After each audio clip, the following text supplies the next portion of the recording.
Доброе утро всем, кто нас смотрит, слушает. Доброе утро всем, кто к нам присоединяется и к нам подходит. Мы будем сегодня работать примерно до 4 часов. У нас более 30 докладчиков, самых разнообразных. Более 10 человек представляют эфиопский энергетический сектор. И еще тоже порядка 15 человек представляют российское энергетическое машиностроение. У нас, наверное, who is who, как в эфиопской энергетике, так и в российском энергетическом машиностроении, в энергетическом консалтинге. Мы уверены, что это событие будет, наверное, значимым, потому что задача, которая стоит перед странами, перед Россией, перед Эфиопией в развитии экономического сотрудничества, в том числе в области энергетики, она очень большая, важная для Эфиопии и, конечно, важная для России. У меня великолепный состав участников, у нас очень важный в развитии, человек, который сыграл огромную роль в развитии российской энергетики, и мы надеемся, что сможем сыграть такую же роль, содействовать в развитии Эфиопии, в развитии российского участия в энергетике Эфиопии. Василий Александрович Зубакин, профессор университета имени Губкина, заведующий кафедрой возобновляемой энергетики, в недавнем прошлом член правления РАО ЕС, соответственно, участвовавший в реформировании энергетики всей страны. В открывающей сессии у нас, конечно же, господин посол Эфиопии в России, господин Алимаю Гутегену, без участия которого, конечно же, нам было бы невозможно собрать такой представительный саммит. Огромное спасибо, господин посол, вам за помощь, за поддержку, за участие. Сейчас я передаю слово Василию Александровичу, потом передам слово господину послу и дальше пойдем по полному списку. Добрый день всем. Добрый день, уважаемые коллеги.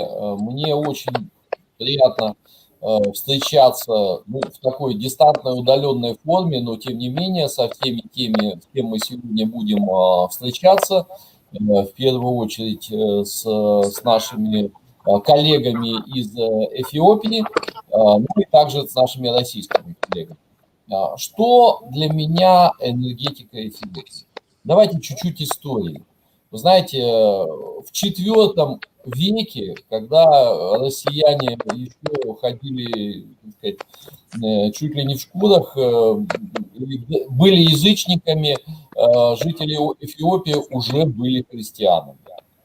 Это многострадальная земля, она до сих пор остается христианской землей, более 50% населения Эфиопии это христиане, и следы древней культуры, они есть в ментальности, они есть в фольклоре, они есть на эфиопской земле, и это особенная земля.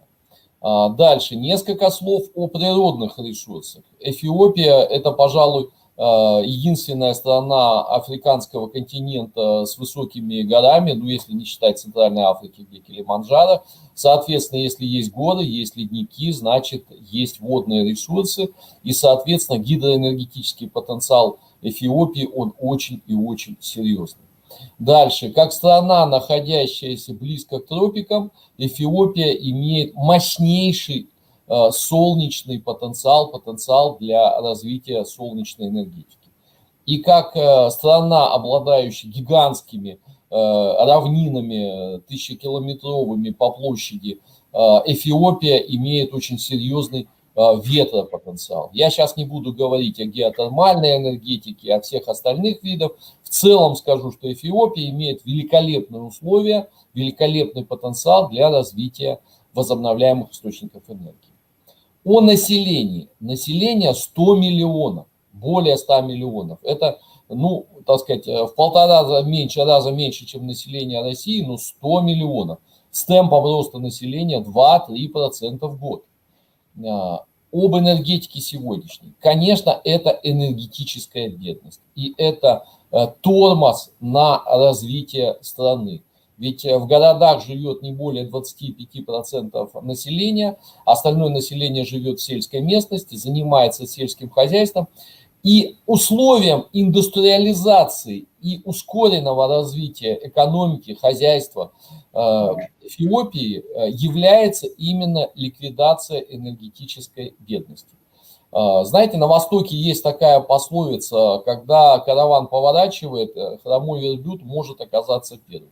Так вот, сегодня я бы хотел, чтобы мы в числе прочих интересных вещей сегодня обсудили, а может ли Эфиопия оказаться этим самым первым верблюдом, который совершит энергетический поворот и поворот от углеводородной энергетики в сторону возобновляемой энергетики, зеленой энергетики, в числе первых, в числе самых активных участников этого поворота, и может ли быть, несмотря на свою сегодняшнюю энергетическую бедность, Эфиопия стать одним из мировых лидеров по развитию зеленой энергетики, возобновляемых источников энергии. В этой связи вот тех возможностей, которые есть, большое внимание при подготовке сегодняшнего саммита нами было уделено именно возобновляемым источникам энергии и тем компаниям, и государственным, и частным, которые в этом секторе в России являются лидерами. Я хотел бы, чтобы вот на эти факторы преодоления энергетической бедности, энергетической нищеты, фактор потенциала во всех областях развития возобновляемых источников энергии для Эфиопии, и хотелось, чтобы на это обратили внимание сегодняшние участники саммита. Вот, наверное, все, что я хотел сказать. Спасибо. Спасибо, Василий Александрович. Сейчас. Так, да, спасибо, Василий Александрович. Передаю слово его высокопревосходительству Алимайру Тегену, послу Эфиопии в России. Господин Тегену, floor is yours. All right, okay. Distinguished guests, ladies and gentlemen, it gives me, sorry, the слышно, да? Да, очень хорошо слышно. It gives me a great pleasure to welcome you to this online energy summit meeting on behalf of the government of Democratic Republic of Ethiopia and Embassy of Ethiopian Embassy in Russian Federation. And on my behalf, I would like to thank the Explorer Ethiopia PLC for the taken initiative to organize the first online Ethiopian Russian Energy Summit, which is very important to give information to Ethiopian energy sectors, actors, and the Russian energy actors about the vast potentials and opportunities for both countries on energy sector. Distinguished guests, I found it important to mention here that Ethiopia and Russia have a prominent relationship, and yet the future of the market with a total population of more than 260 million demands both sides to work more to further widen the cooperation. To improve the general business climate of the country, my government embarked upon a number of reforms and incentives, developing infrastructure. As a result, Ethiopia is becoming a prime investment destination. Among the reforms, energy is one of them. As far as our summit focuses on energy, I want to highlight the power sector development of Ethiopia and opportunities. The government of Ethiopia has set clear power generation and connection targets, and sees the private sector is very important to meet the targets. Our power sector policy is very clear for private investment. Just to give a highlight as a sector power policy, national policy sees Ethiopia as a power supply hub for East African region through the East Africa power pool. Investment in on-grid power generation is open to private sector foreign direct investment. Off-grid or self-contained generation and the connection is also open for private. Ethiopia has different natural resources to generate electricity. Those are as priority. I want to list some of them.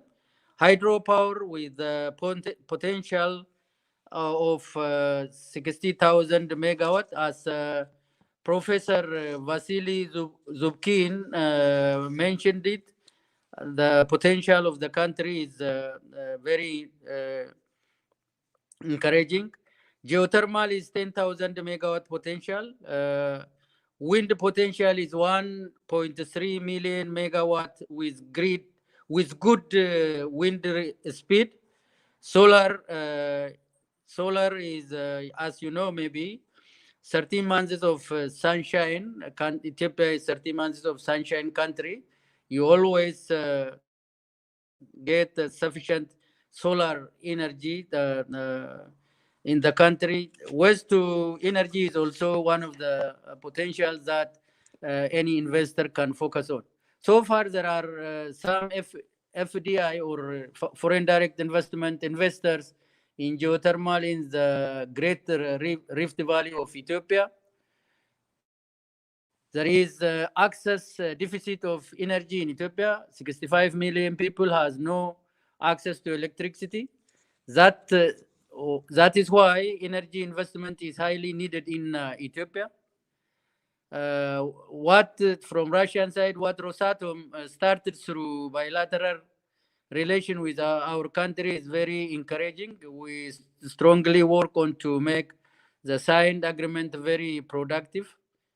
Ethiopia invites other Russian companies which want to invest on different sources like hydro, geothermal, wind, solar, and the waste to energy. We understand there are a lot of companies that have a capacity here in Russia. We highly encourage Russian investors to invest in energy sector in Ethiopia. Since a long time, the two countries have good relation, as I have already mentioned earlier.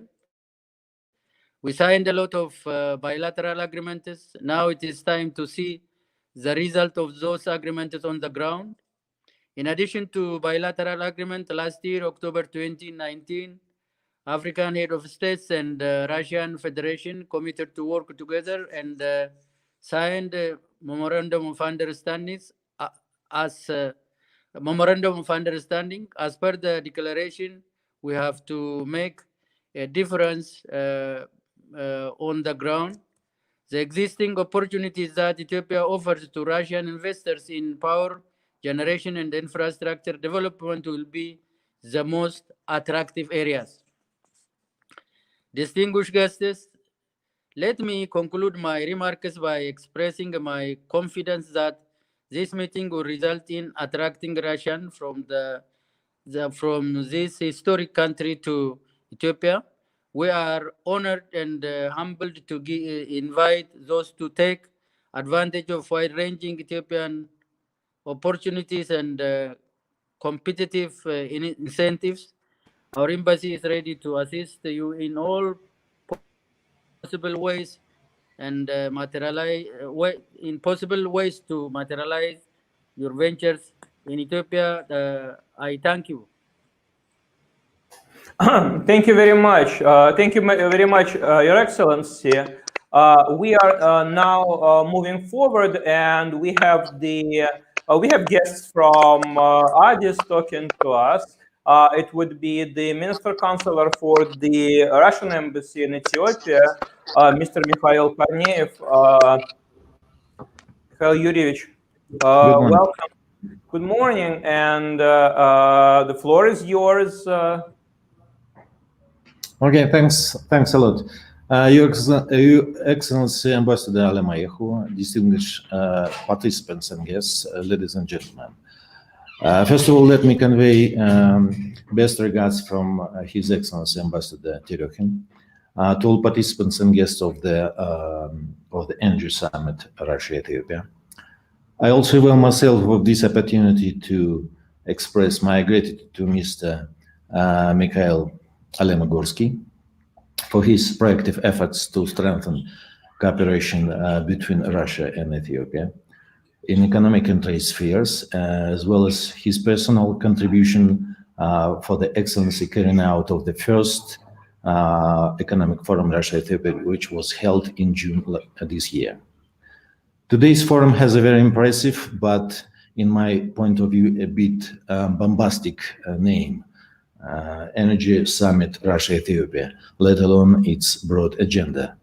Needless to say that Ethiopia has a big demand for energy, and this demand is growing very rapidly for years due to expanding economy and sharp population growth. To meet this demand, this country has been working now on building 7 hydropower plants, like Grand Ethiopian Renaissance Dam. Expertise and knowledge can be extremely needed in some of these projects. Russian Federation has amassed a vast range of competences and capabilities for decades, and it is now ready to implement joint projects with our Ethiopian partners in many fields, including renewable energy like solar, hydroelectric, and nuclear. Let me stress that among energy resources, nuclear energy can be considered as the best alternative and best choice to hydropower plants in Ethiopia. To turn its ambition into action, Russia and Ethiopia agreed last year to enhance cooperation in the development of nuclear energy facility in Ethiopia.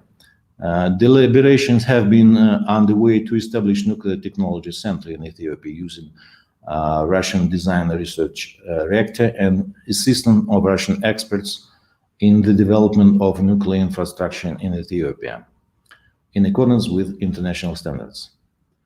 Their work is in good progress and should be accelerated once the intergovernmental agreement on the use of nuclear energy for peaceful purposes is approved by lawmakers of both countries. I hope it will happen very soon. Besides, we expect that Ethiopia will join Vienna Convention on Nuclear Damage of May 21st, 1963. And the last but not the least, I anticipate that this forum will help us to concentrate on making our collaboration more fruitful, constructive, and specific. Thanks a lot for your cooperation and attention.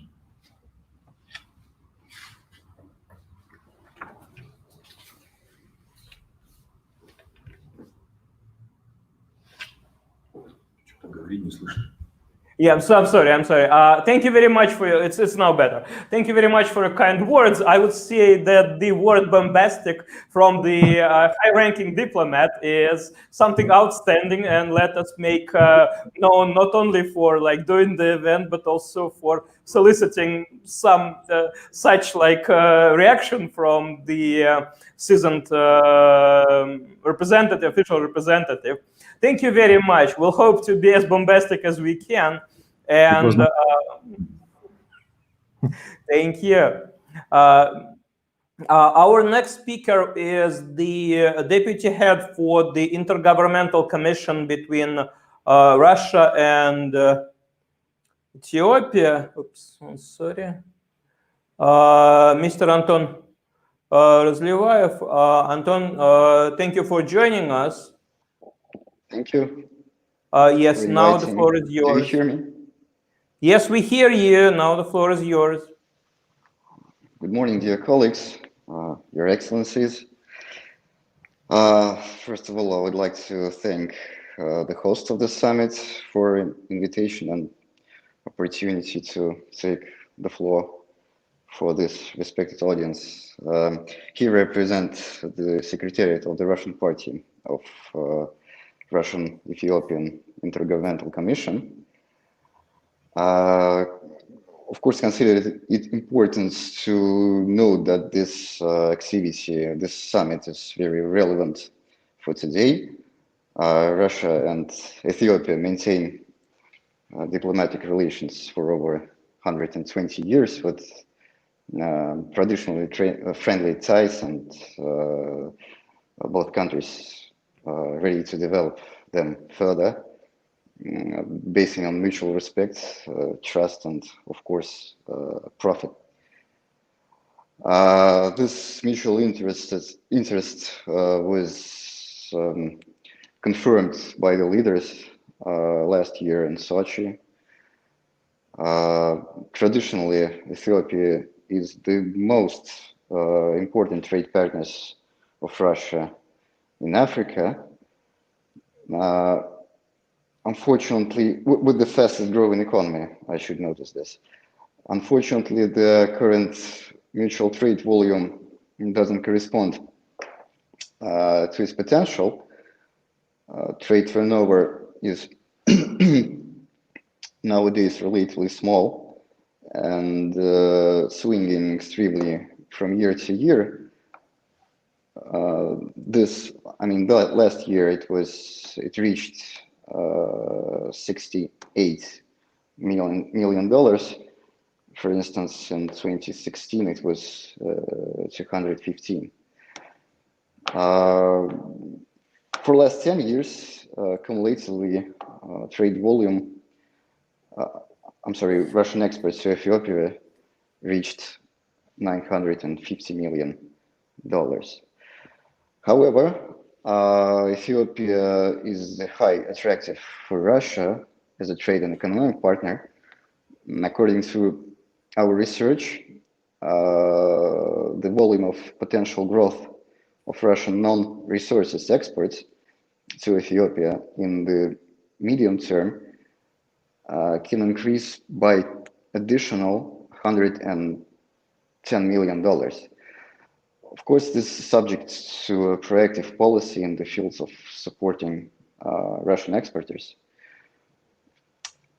This growth can also be achieved by expanding supplies for such commodity groups as metals, lumber, aircrafts, chemical products, and of course, energetic machinery and equipment.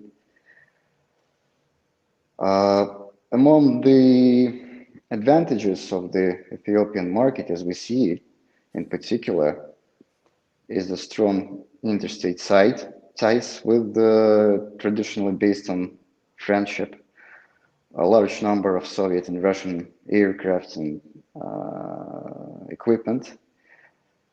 In Ethiopia, successful experience of assistance from Russia in the training of national personnel.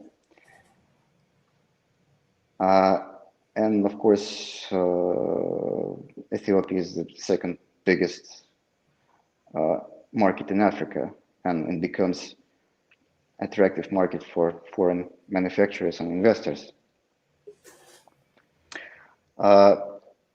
Getting back to our topic, the fields of raw materials, energy section, Russian companies, as we see it, are interested in participation in exploration works for oil and natural gas, development fuels and renewable energy resources,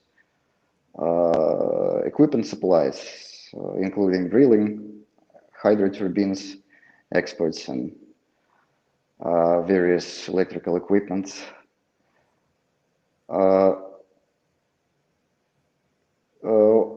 And of course, reconstruction and construction of hydroelectric power plants and nuclear power plant, as Your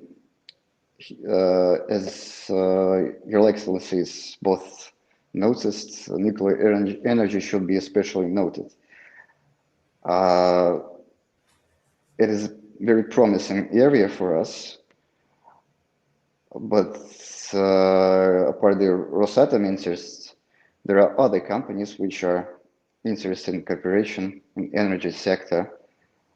That important to mention is Ethiopia resources and inter-RAO export. They are seeking opportunity to intervene on the market or already developing their projects in Ethiopia. Thus, as I mentioned, the Ethiopian market is attractive for Russian businesses. However, the presence of Russian companies in Ethiopia is currently limited. The reason is insufficient context between authorities and business circles, as well as the lack of information about the market conditions of our countries. But we believe that we need to make joint efforts to restore the volume of mutual trade on those in previous years and the development of dynamics in the future. So we have Intergovernmental Commission, which is the main, which we consider as the main instrument for the implementation of this task. Last session, seventh session of the Commission was held last year in October in St. Petersburg. But in addition to this Intergovernmental Commission, we in our Ministry of Economy is developing opportunities for dialogue between entrepreneurs, Russian African entrepreneurs. For example, in our ministry, we hold the annual Russian Africa Conference, which is attended by representatives of the African diplomatic missions in Russia and representatives of Russian companies, taking this opportunity to thank His Excellency, Mr. Ambassador Tageniu, for participating in the previous conference and invite him and dear colleagues to the third conference, Russia-Africa, scheduled on fourth quarter of this year, right after sanitary and epidemiological conditions are improved. We will send the proper invitation. Of course, we also plan to invite to this conference representatives of Russian companies that willing to intervene, to step into Ethiopian market. I would like to note that our meeting with Ethiopian colleagues at various venues in the past years have become much more regular, more varied on the topics discussed, and in my opinion, much more effective. I'm confident that today's event will be another important stage in this interaction between Russia and Ethiopia, and wish you good luck, dear colleagues, to our all. Thank you for this opportunity to deliver speech to you. Anton, thank you very much for your speech and for the activity that the Commission is doing and thinking to do, and that is it's hard to disagree that the level of the joint economic cooperation is minimal, to say the least, and that is, a lot can be done there. Obviously, Russia has strong competitive position, but still in the competition for the working on the market and for the success in the areas, and the support from the government, and you are representing the government, is certainly something that will much help Russian companies to move forward. But the government support is not the only thing that is important. Also important is the communication, and our next speaker, thank you, Anton. Thank you. And our next speaker is representing the activity between the business communities of the two countries to work together. Stanislav Vasilievich Mezentsev is the Oops, 1 second. Okay. Stanislav Vasilievich Mezentsev is the executive director for the Committee on Economic Cooperation with Africa, and he will tell us the committee's activity and how it all will help to build the energy in Ethiopia stronger. Stanislav Vasilievich, the floor is yours. Yeah, good morning. I cannot, I can hear you, but I cannot see the picture. Is it okay? Everything is going well? Everything is okay, yes, everything is good. Okay, thanks for the opportunity to be here. And good morning, dear participants of the Russian-Ethiopian Energy Summit. It is my really great pleasure and honor on behalf of the Coordination Committee for Economic Cooperation with African countries to welcome you and wish you all success in today's event. First of all, I want to share with you with a few general observations. As we all know, Ethiopia is one of the oldest friends of Russia in Africa. Our diplomatic, economic, and people-to-people relations were established more than 120 years ago. And throughout their partnership, our great countries gained extensive experience in mutually beneficial cooperation that meets the interest of both countries in various areas. But as already the previous speakers already mentioned, that unfortunately, few last years, we experienced some stagnation in our economic relations. As our president, Vladimir Putin, noted in his last meeting with the Ethiopian Prime Minister, Abiy Ahmed, during the summit in Sochi, he said actually that mutual trade between Russia and Ethiopia today is too small, and of course, befitting of neither Russia nor Ethiopia. So we absolutely must to do much more than what we can see today. Based on this, I hope that Energy Summit will be one of many initiatives to develop new opportunities for Russian and Ethiopia business companies. In this regards, I want to repeat that His Excellency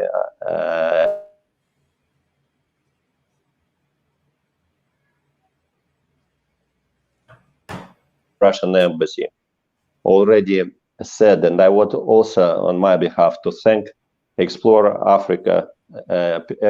Ethiopia, PLC, and Mr. Mikhail Alemo-Gorsky for his efforts to organize this important platform, which allows Russian energy companies to get better understanding Ethiopian requirements in this sector of national economy.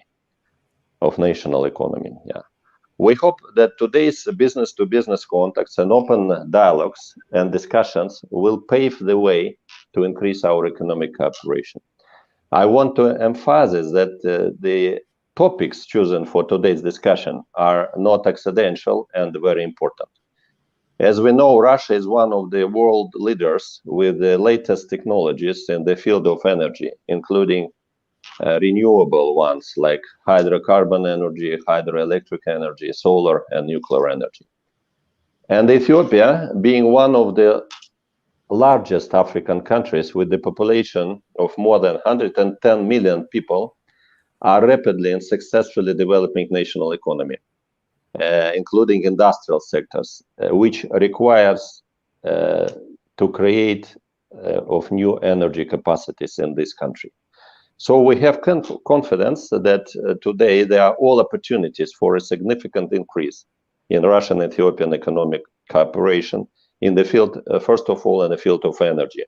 And we do hope that our today's forum or summit will help to identify specific areas of such cooperation. And we, as AFRACOM, in cooperation with the Chamber of Commerce and Industry of Russian Federation, always will do our best to promote economic interest and provide all necessary assistance to those Russian business companies who will be interested and encouraged by today's forum to invest in development of energy sector of Ethiopian economy. Finally, please allow me once again, on my own behalf and on behalf of the chairman of Afrocom, Senator of Russian Federation, Mr. Igor Morozov, to wish for all participants of Russian-Ethiopian Energy Summit very productive and successful work today. I thank you very much. Thank you very much, Stanislav Vasilyevich. Thank you for talking to us. Thank you for the work that the committee is doing, and we are moving a bit faster than we thought, and now we are moving a bit faster than we thought, and now we are going to the Ethiopian participants of our event. And our first speaker from the Ethiopian side will be Mr. Getahun Moges. Ato Getahun, welcome to our event. Ato Getahun is the General Director of the Ethiopian Energy Authority, and that is the organization that oversees the energy and license the energy players on the market and the participants of the market, and that is probably the key institution to talk to about the access of the investors, of the potential participants, about the people who are willing to make business in Ethiopia. So we are very much excited to hear from you, and we will be very much interested to hear what you say. So the floor is yours. Thank you. Thank you so much. Please allow me to join others in commending those responsible in organizing this forum, which is very important and also, I believe, very timely. To recapitulate what happened with Russian interventions or investment in the continent of Africa, we can cite few examples. In Ethiopia, in North Africa, and few sub-Saharan African countries, Russian government, Russian companies were engaged in the development of large-scale energy infrastructure, and also in the areas of petroleum refinery plant, and also in the areas of natural gas and petroleum exploration. We want to see more of such viable and long-term intervention by the government and companies of Russia for the benefit of the government people of Russia and also of Africa, in this particular context, the people of Ethiopia as well. It's a pleasure and very much encouraging to hear from Mr. Anton and from Mr. Stanislav about the new initiative to revive and seriously engage Africa, sub-Saharan Africa and Ethiopia as a business partner, because Africa holds the future in terms of development, in terms of creating huge market for technologies, and for the amenities development, which is already highly available in the Russian market. In our country, the energy background is provided by Ambassador His Excellency Alemayo Tegenu. We have the cradle of renewable energy resources, like hydro is about 45,000 megawatt potential, geothermal close to 10,000 megawatt, and wind energy we have in the orders of 1 million megawatt or 1 gigawatt potential capacity. And there is also gas and petroleum potential in Ethiopia.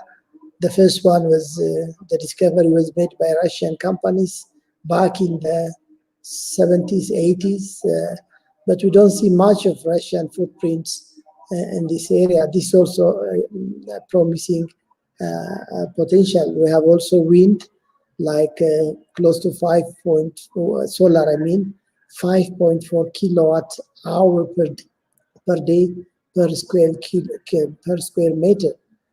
And we at the Ethiopian Energy Authority, whom I am representing, are empowered to issue license for developers, private or public, generation and transmission, distribution, and in the areas of remote area supply like mini-grid licensing. We also empowered by law to issue resource development license, particularly for geothermal. We issue exploration license, we issue a reconnaissance license, we issue also well field development and operation license, and we have few active private sector players in this area. The government policy totally liberalized power generation for foreign or local companies, and regardless of the source of technology, by policy, renewable is most favored in this country. There is a lot of policy support for developing renewable energy technologies. Currently, we pursue a competitive procurement for issuing licenses or signing a power purchase agreement. This is a national policy, and it is strictly applicable for so far for solar power. A negotiated agreement has already been committed with geothermal. We have also huge potential and studied hydropower project sites which can be availed to interested parties. Many stakeholders are involved in this, including the power generation company and the Ministry of Water, Irrigation, Energy, who do a certain feasibility and pre-feasibility studies. And a serious investor can liaise and engage the relevant offices for purpose of acquiring primary information on the energy sources and their studies, and then their locations, and then for pursuing further engagement. We are also empowered by law to regulate energy efficiency. Energy efficiency is an abstract commodity, but very serious issue in our country. Interested parties can also engage in the areas of providing technical services such as energy auditing. These are, in few words, our mandates, and all the detailed information are available on our website, ea.gov.et. With these few words, I would like to conclude. Once again, allow me to repeat my deep appreciation of this forum, the first of its kind, at least as far as I'm concerned, to which I myself is a part of this discussion, and it will continue in the future in the hope of getting serious Russian investment. We have information just now about the nuclear technology, which is also in our energy policy, and also the highly developed hydropower, turbine, mechanical, and even civil construction of large dams. There is a promising future for Russian investment, which will be beneficial for both the people and government of Ethiopia and the people and government and companies of Russia as well. Thank you. Thank you so much.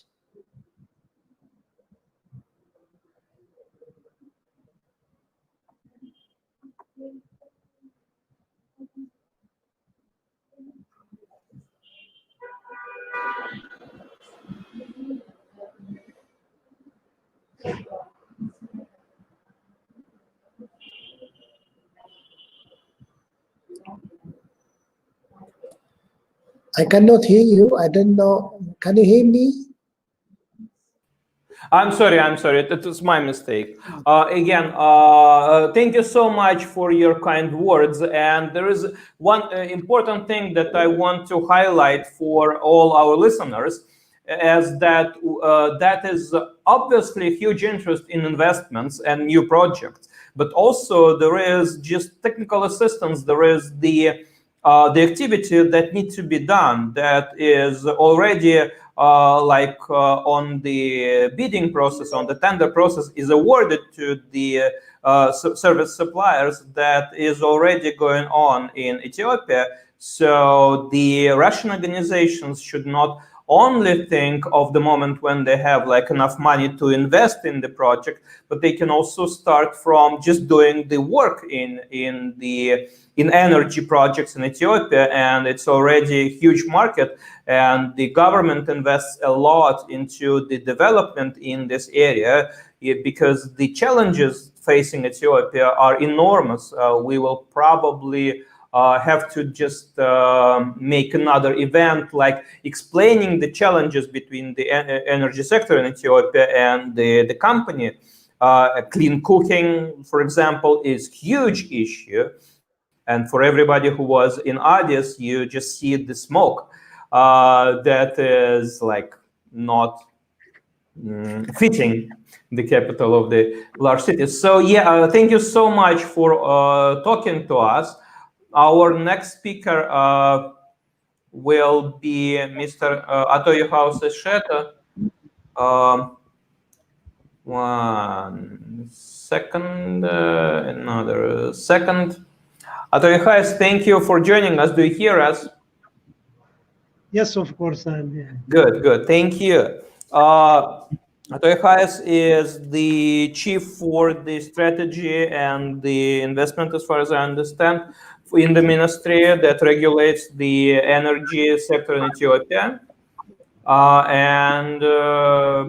Thank you for joining us. The floor is yours. Thank you. Well, thank you for the chance given to me to say a few words about the Ethiopian energy sector and the possible investment opportunity on behalf of Ministry of Water, Irrigation and Energy. As a ministry, my speech will focus on policies, strategies, and the resource and the related high-level information.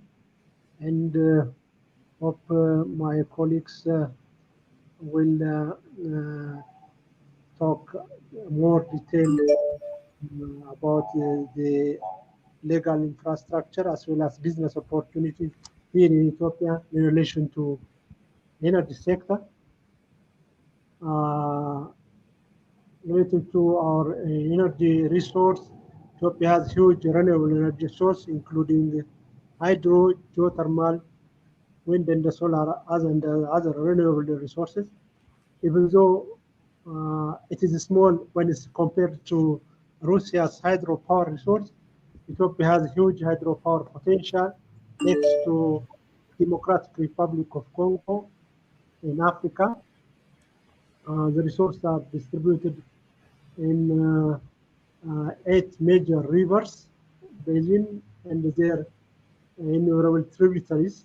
According to the recent hydropower potential general survey, the theoretical hydropower potential of rivers throughout Ethiopia is estimated to be around 360 terawatt-hour per year, with technical exploited potential between 45 to 48 gigawatt. And related to our wind resource, according to the recent wind energy resource assessment, Ethiopia's total potential exploited quantity is around 1.3 terawatt, with the highest value in eastern part of the country, Somalia regional state, to the border of Djibouti, with the density more than 400 watt per meter square at a height of 50 meters. Similarly, Ethiopia has an excellent solar energy resource with monthly average solar radiation power ranging from 4 to 6.6 kilowatt hour per meter square per day. And we have a substantial geothermal resource and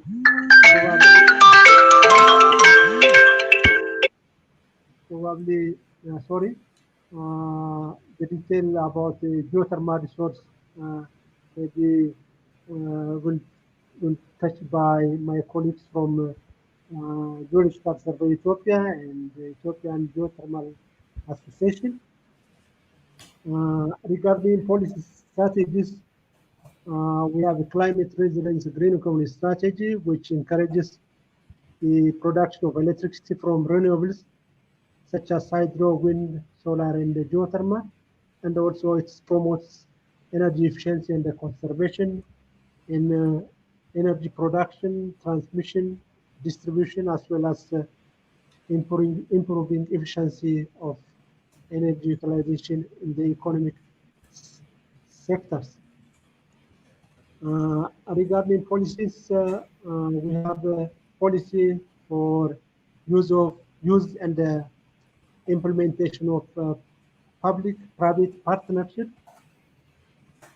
In this regard, the government has introduced public-private partnership law and related instruments in use of PPPs as an infrastructure delivery mechanism. Maybe that extended to broad range of public services that will benefit from private sector experience and investment. Regarding our energy policy, the draft main objective of our energy policy mainly focus and to ensure sustainable energy service to support socio-economic development, urbanization, the transformation of the country. To mention some of the broad objective of the energy policy, one is it aims to improve security and reliability of energy supply, and to be a regional exporter power hub for renewable energy. The other one is strengthening energy sector financing through investment of private sector and fostering international cooperation in energy trade, like we are now gathering. The other broad policy objective, promoting efficient, cleaner, and appropriate energy technologies and energy conservation measures. The other one is ensuring environmental and social safety and the sustainability of energy supply and utilization. Those are some of the broad policy objectives of Ethiopia. Historically, public sector finance has been a sole investment vehicle for development power sector in Ethiopia. Today, government of Ethiopia is initiating a series of actions towards transforming the power sector regulatory framework to involve the private sector, especially in bulk power generation and creating access to electricity in off-grid areas. Now, the government of Ethiopia so believes that the private sector investment will play significant part in enabling the achievement of our strategic objectives for the energy sector. Ethiopia is now preparing a 10-year national development plan, and energy development will play a pivotal role in the implementation of the national development plan, which will expect to run from 2020 up to 2030. Within this planning period, the government aims to attain a cumulative power generation capacity of more than 20 gigawatts from the existing 4.4 gigawatts through the development of renewables and clean energy technologies. Currently, there are a number of generation projects and different level of development. To mention a few of them, 2 big hydropower plants, including the Great Ethiopian Renaissance Dam with the total capacity around 7.3 gigawatt, and the 3 wind farms with a capacity of total of 540 megawatt are under construction. 2 private or IPPs solar power projects with total capacity of 250 megawatt, and 2 IPPs in geothermal power project with a total capacity of 700 megawatt are under commercial clauses. So to reach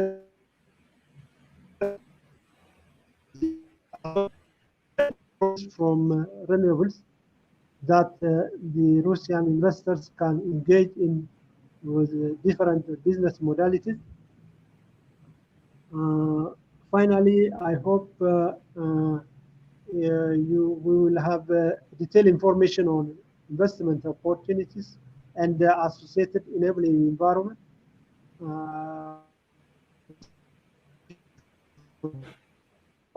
Utility. With those few words, I would like to thank you for your attention. Thank you, sir.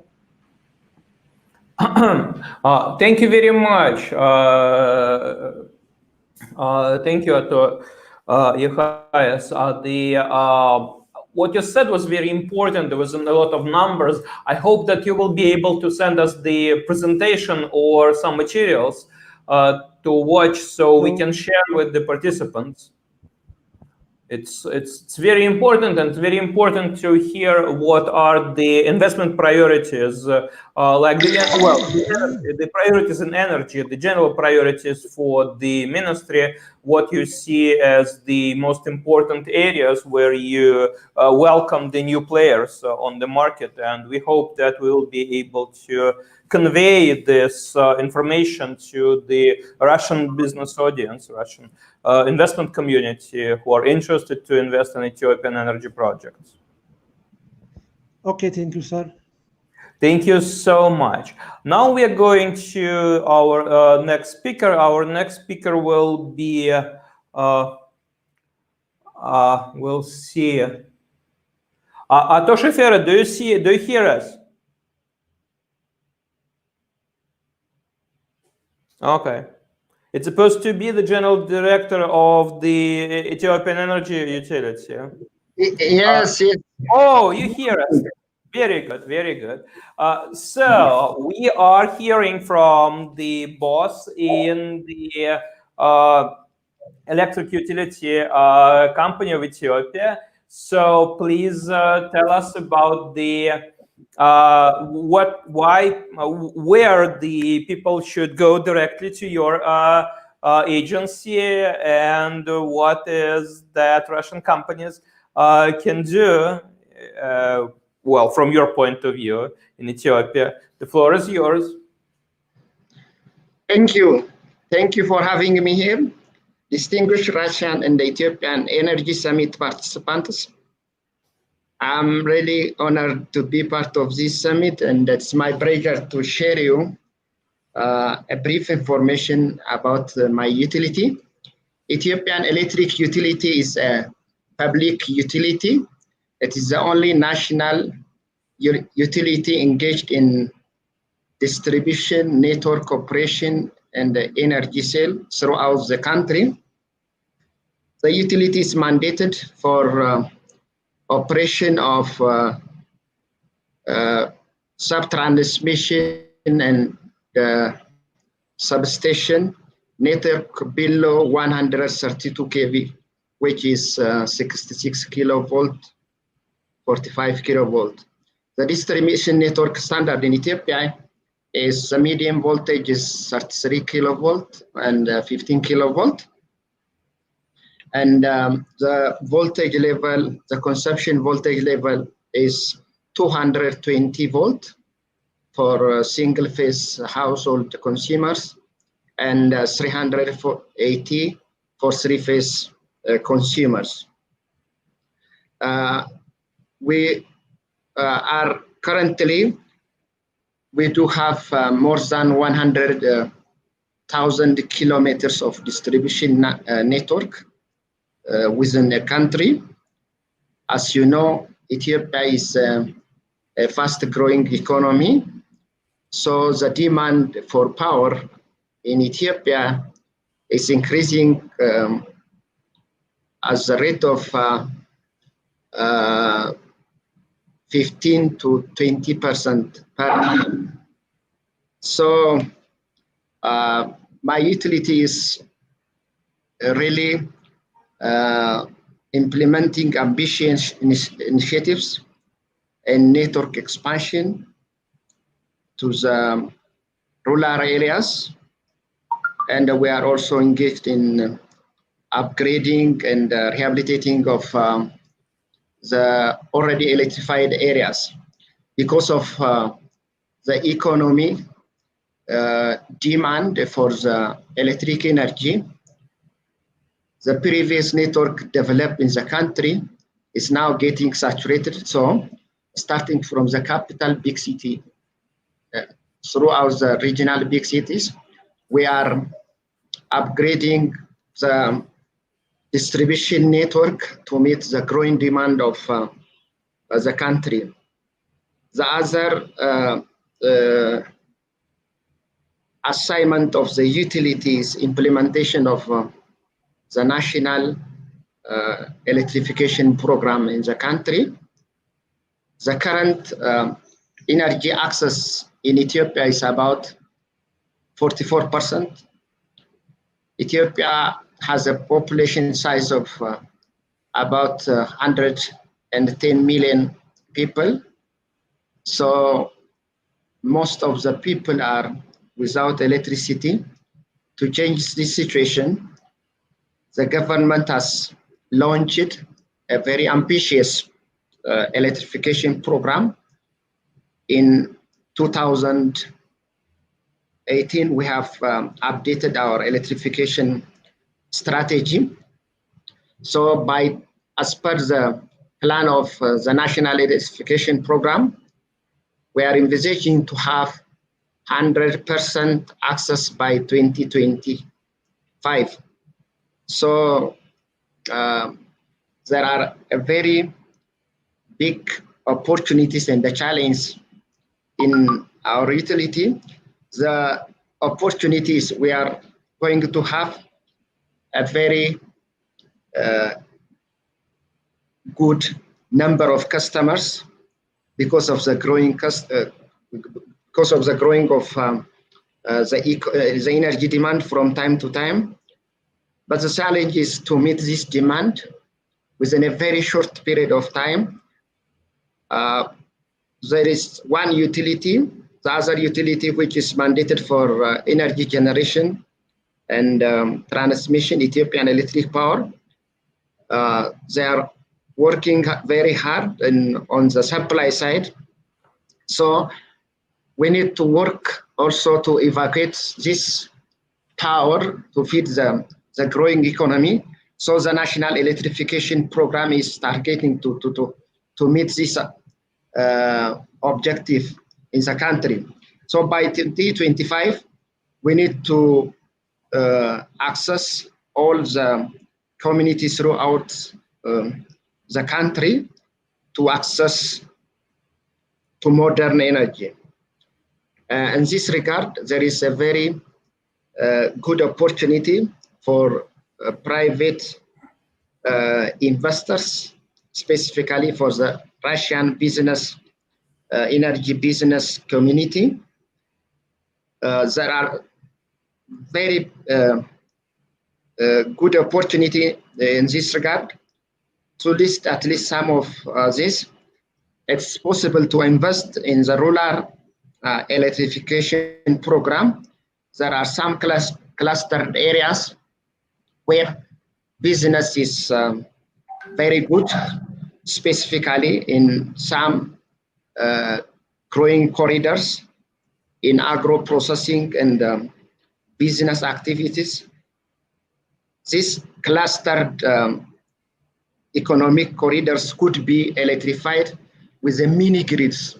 It could be solar mini grid or a hydro mini grid, but basically solar is a very good resource for supplying these areas. So manufacturers and IPP investors can participate in developing mini grid in those areas. And as an EPC contractor also, we do have distribution network upgrading and rehabilitation projects throughout the country through the finance of, it could be financed by Russian investors also and banks. Under EPC contract, we can award distribution, network rehabilitation, and construction through competitive bidding, which is another opportunity for business community. Manufacturing of infrastructures also, like solar PVs, solar mini grid, materials and equipment for construction and developing the mini grid. This is also one good area. Manufacturing in Ethiopia and the supplying for the electrification program is also another opportunity. Supply of technologies also, like distribution materials, transformers, and other accessories. We need about 10,000 transformers per year. We do have, of course, some suppliers in the country. Still more is needed for the ambitious electrification program in Ethiopia. We are also implementing digital technologies for our distribution network operation. SCADA system for Addis Ababa is also in progress. So this can also be a very good attractive for the electrical technology business people. In total, the energy sector, especially the utility, is implementing different initiatives through EPC contract, consultancy services also, another opportunity, supply of distribution materials, and PVs for solar home systems, or PV for institutions. These are some of the areas where the business community can participate and contribute to the development of the country. Thank you so much. These are the information I have and brief about regarding Ethiopian electric utility. Thank you.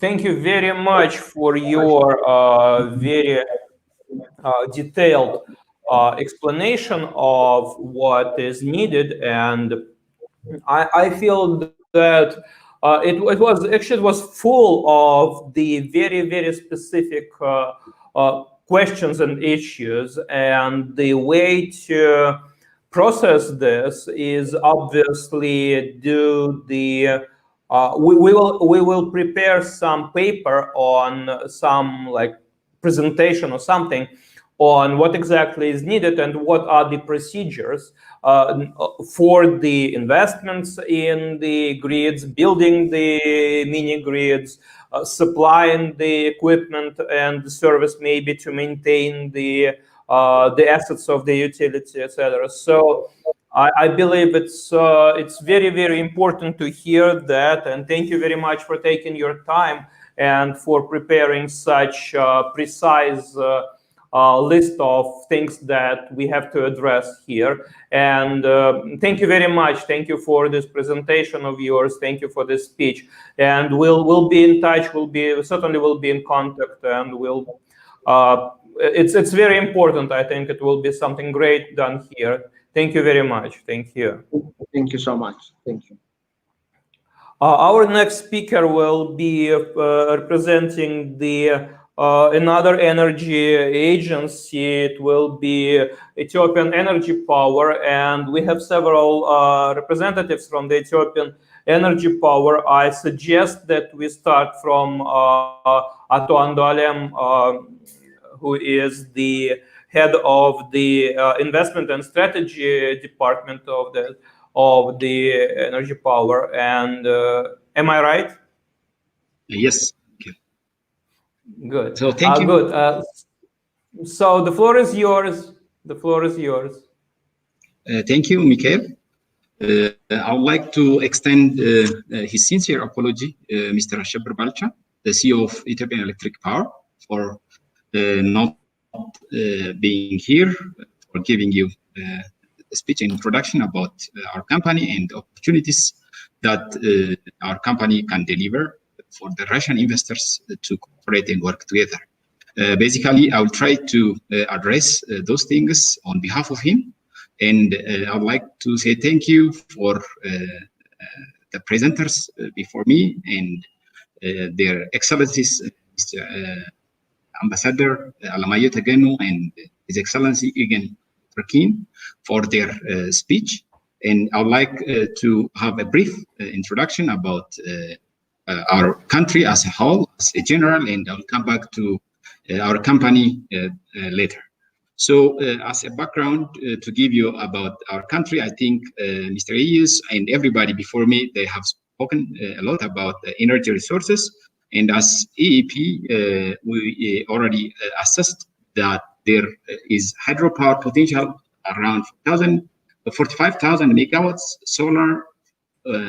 We have solar resource around 1,500 to 2,000 kilowatt hour per meter square. Wind, we have around 1.3 terawatt capacity, and geothermal around 10,000 megawatts of power.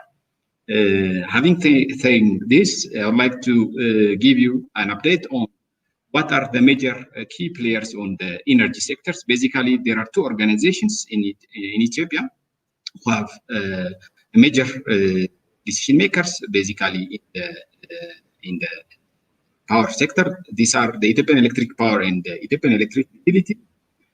I am representing the Ethiopian Electric Power. Its responsibility is to construct, operate, and deliver power to high customers like Ethiopian Electric Utility, high voltage industries, and neighboring countries. So with this, the Ethiopian Electric Utility, as Mr. Shifarrao said, getting power from us, they will distribute to customers at a voltage level starting from 66 kV below. But our mandate is to deliver power with a voltage level starting from 132 kV till 500 kV that we have till now. But depending on the condition, we might go higher than 500 kV. But at this time, we have 500 kV AC as well as 500 kV DC transmission.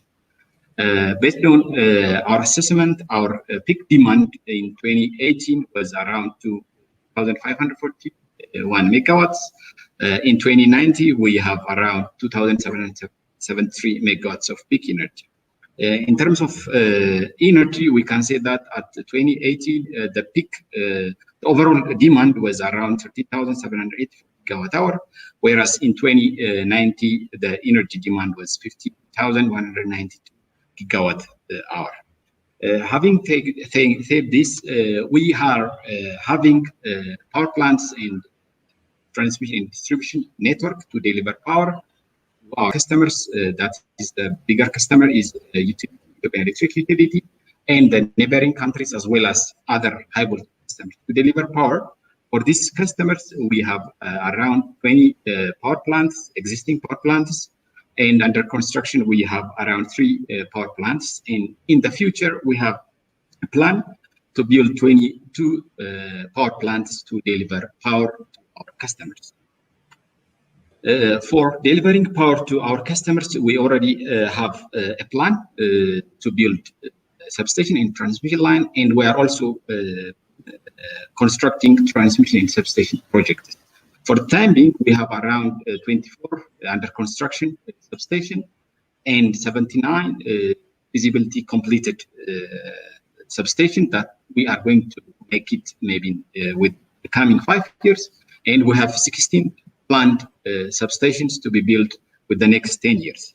In terms of transmission, we are having 3,740 kilometers of transmission line under construction and 4,130 at feasibility stage, and we are going to construct it within the coming 5 years. And for the coming 10 years, we are planning to have around 5,880 kilometers of transmission line.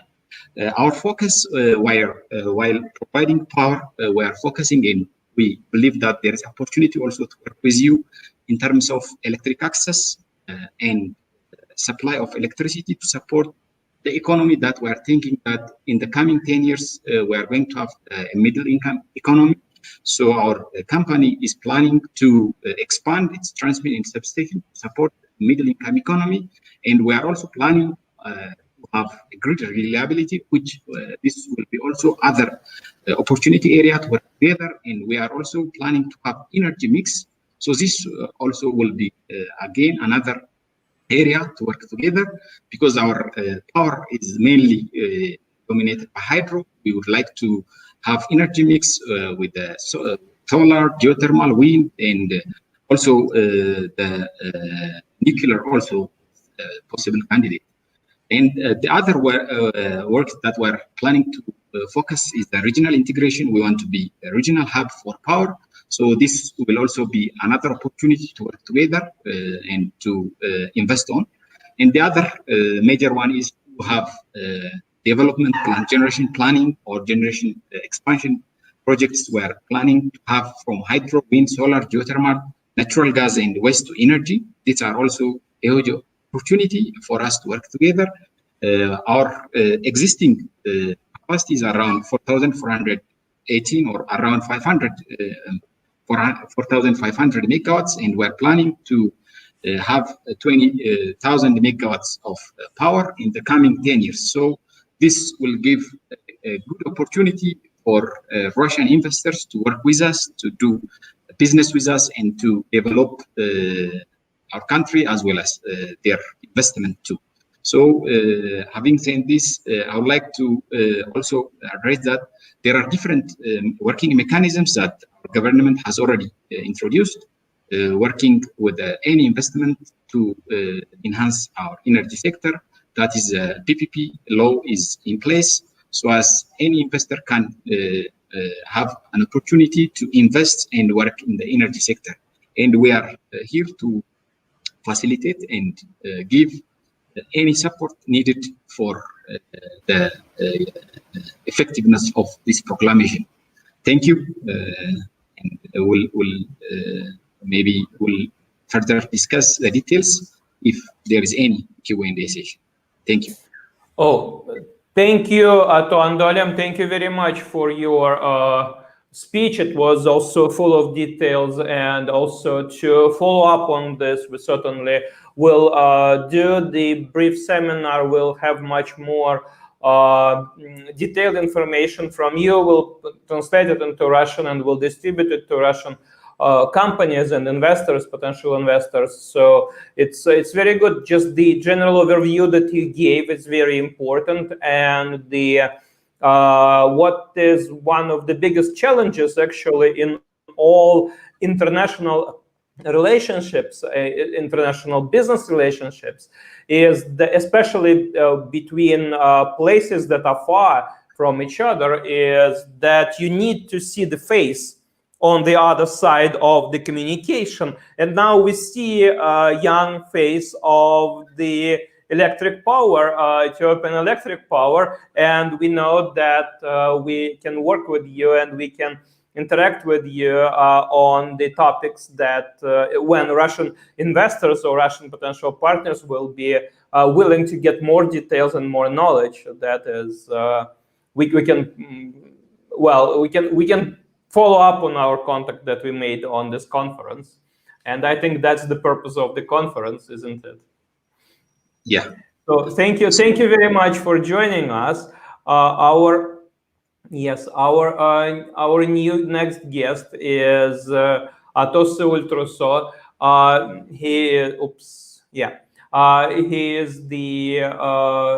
He is part of the Ethiopian Investment Commission. That's probably the most important organization in Ethiopia to know for every foreign investors. And also he will tell us what his organization is doing and how we can work with this. So, do you hear us okay? Yes, I hear you fine. Very good, very good. So, the floor is yours. Thank you. Hello, my name is Sahul Truso, and I'm representing the Ethiopian Investment Commission. The commission is an autonomous government institution accountable to the country's investment board, which is chaired by the Prime Minister himself.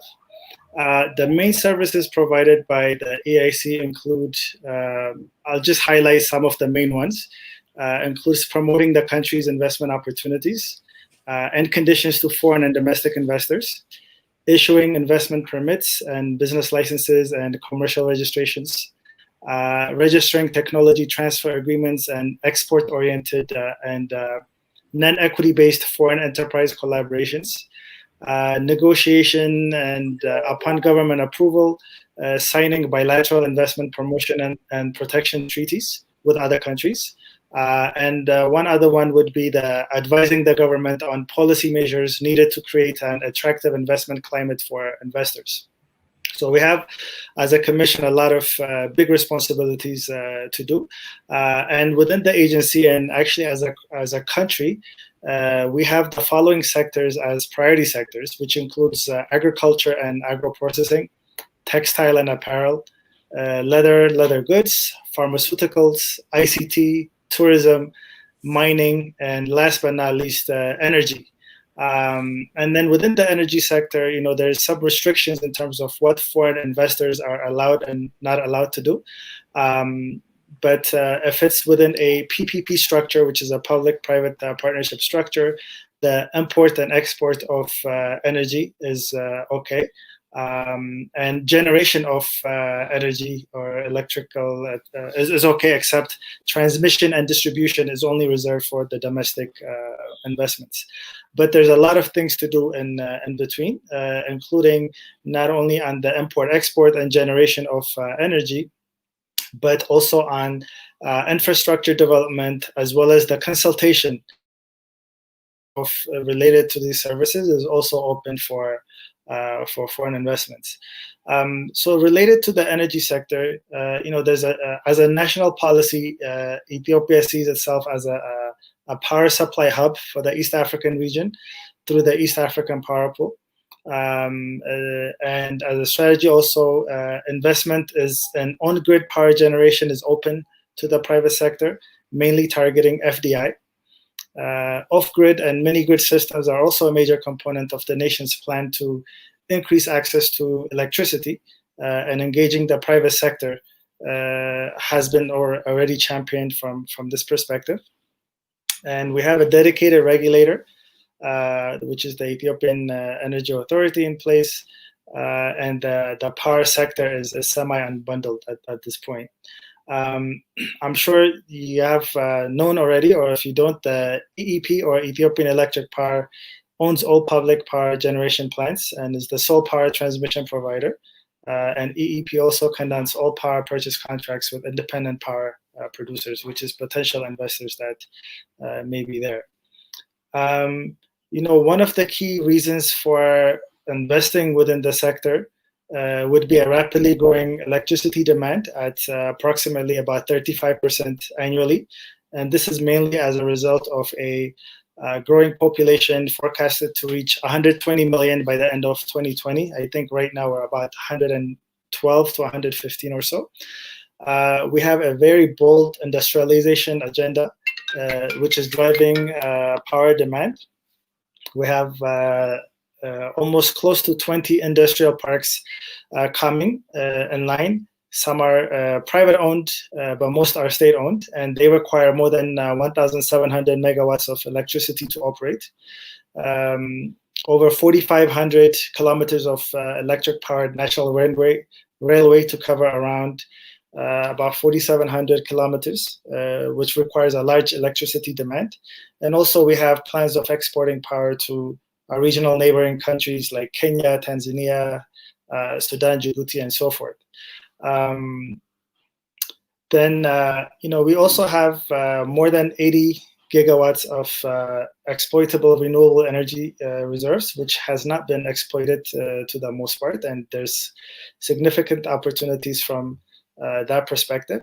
And also locally, there's low electricity access, and it provides opportunity for off-grid solutions to thrive, because about 90% of rural areas are without electricity, and about 14 million households are without access to power. So this gives us a very big, not only a domestic market opportunity to capture, but also to export as well to our regional countries. And one other reason to also invest within the sector in the country is for our young trainable workforce, which have very competitive wages.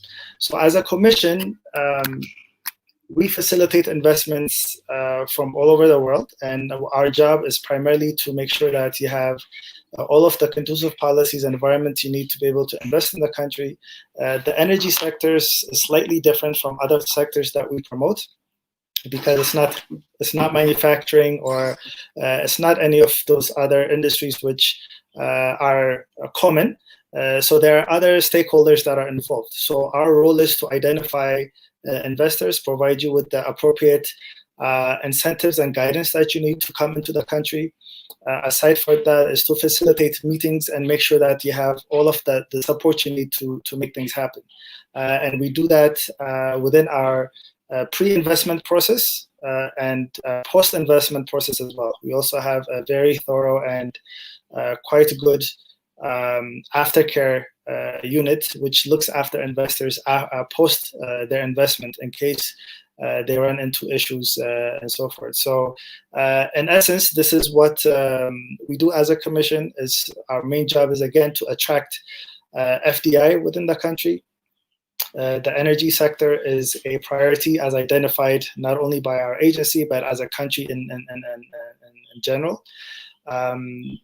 The Ministry of Finance and other agencies have these public-private partnership in place.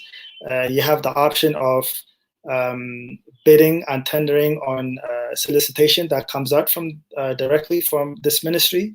Or if you see opportunity and you're opportunistic, you have the opportunity to also request an unsolicited tender or unsolicited project, in which case you are giving an advantage to be able to do some level of project within the country. And again, this is giving you the highlight of what we do as a commission and the different opportunities that may be available within the country. So with that, I think if there are any questions, I'd be able to address and stay on. Thank you. Thank you so much for this brief presentation. I think that is exactly what we need to hear, that there is the agency, and as I mentioned previously, there is a face to this agency, so we can, I'm sure there are many other faces in the agency, because the task is so gigantic and that's so important. I actually met like a couple beautiful ladies the agencies. I've been visiting your offices maybe almost a year ago in Addis. So there are not only good people, but good-looking men, but also good-looking women there, and we all think that it's very important to have somebody on the ground who can help, who can open the doors and help to have better understanding of the potential partners. So we certainly be guiding people your way, and us as the organization that has office in Addis, we can also help like part of the way. But my question will be, how many Russian investors do you see in your line of work? Do you have like Russian group Russian line, because it's easy to find Russian-speaking person in Addis, I think, of Ethiopian origin. Do you work with Russian investors?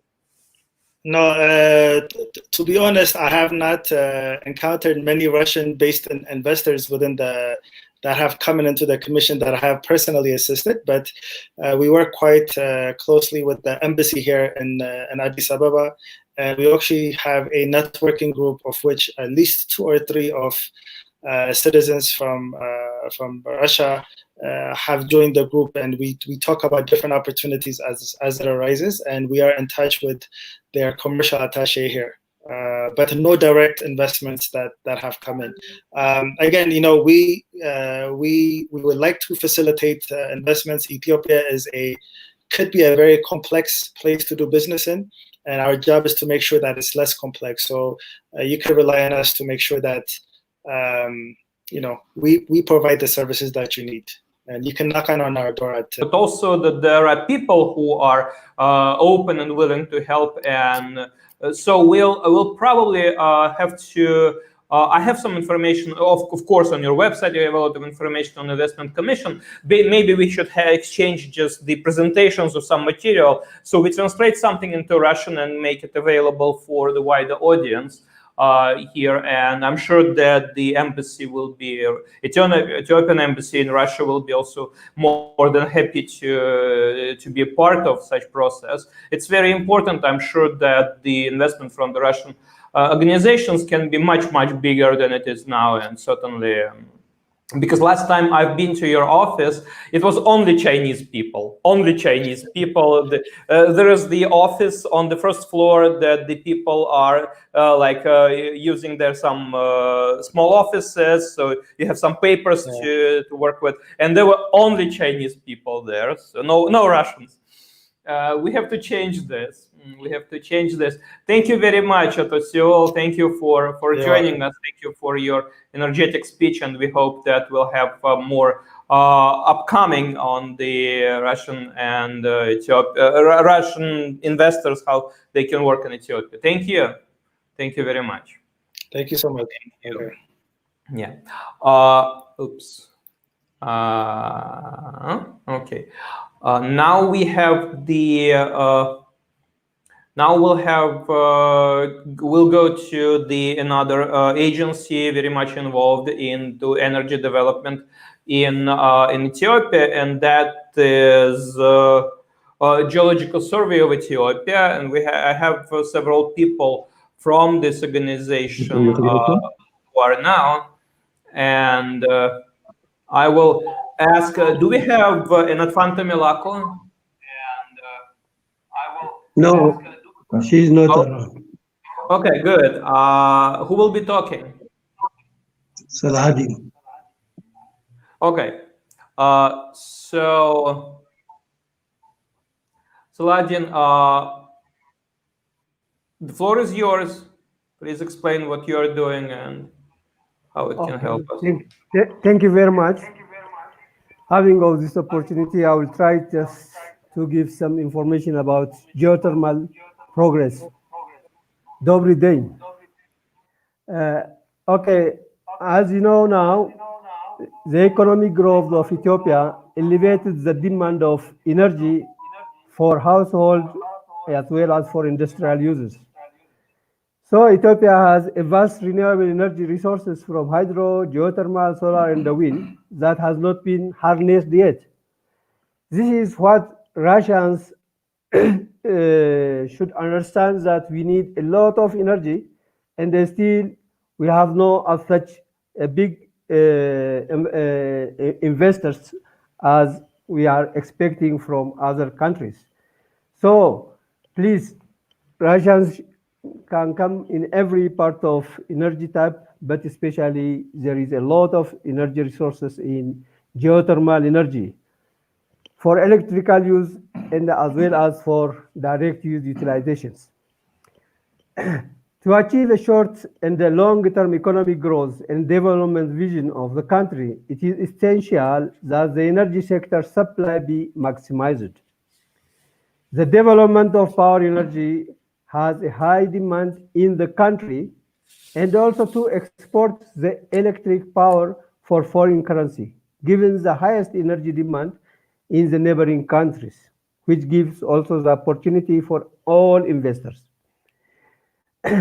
This having of this opportunity is a comparative advantage for all private investors. Therefore, the geothermal energy is one of the resources which will be considered in the existing power development activity in the nation toward enhancing the development of power energy resources.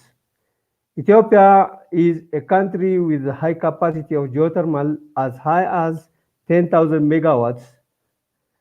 Most of previous speakers has told about this energy resource. But this is only for electrical purpose, this 10,000. There is a huge amount of geothermal energy for direct use application, which maybe it is a temperature which is less than 150 degrees centigrade. But this 10,000 megawatts is recording from 200 to maximum greater than 150 degrees centigrade, which is reaching about 320 degrees centigrade in the central part of Ethiopia. So in this case, what is the benefit of geothermal power generation? This is a relative advantage of less impact on environmental pollution, competitive with other having minimum production cost of power generation resources, as geothermal is giving an efficiency of 90% efficiency. Additional other benefits apart from the electricity generation is use limited area of power generation, possibilities to generate progressively with the required quantity at a specified time. No impacts on the potential reserve change due to the drought, reliable for year-to-year annual production greater than 90%, and the reliable alternate source for the National Mixed Energy Development Program, which we are really now expecting from all. The government policy is now a mixed energy using of solar, wind, geothermal, as well as hydro. As a result, in order to access the country and the benefit out of these potential energy resources, an ambitious development plan was developed under the recent Energy Master Plan of the Federal Democratic Republic of Ethiopia. To obtain the contribution of geothermal power in the national energy mix supply is expected to generate power from geothermal sources to up to 5,000 megawatts by 2037. Of course, this is a big, ambitious plan, which really should be participated the regional investor too. In the short term, hundreds of megawatts is expected to be generated from geothermal, and to achieve this goal, the government has started to work side by side with private sector investors. There is about 7 foreign investors here now in geothermal working who have already owned some concessions. Hydro is more than 90% from total installed capacity of power plants in Ethiopia. Under such circumstances, the Ethiopian electric sector addresses the development of indigenous energy such as geothermal and the wind, and as far as solar is recognition of an importance of energy diversity and the energy mix. Among other indigenous energy, geothermal energy has become more important as a base load power.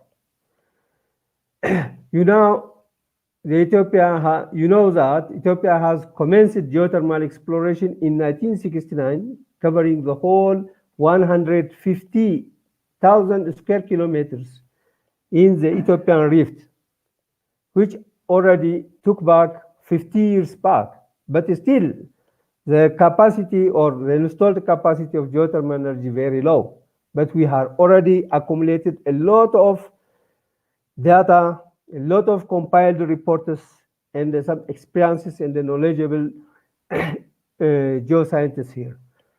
In order just to give you a highlight, the survey, in 1970, there was a survey comprised of geoscientific study surveys such as geology, geochemistry, and the geophysics were carried out at reconnaissance stage.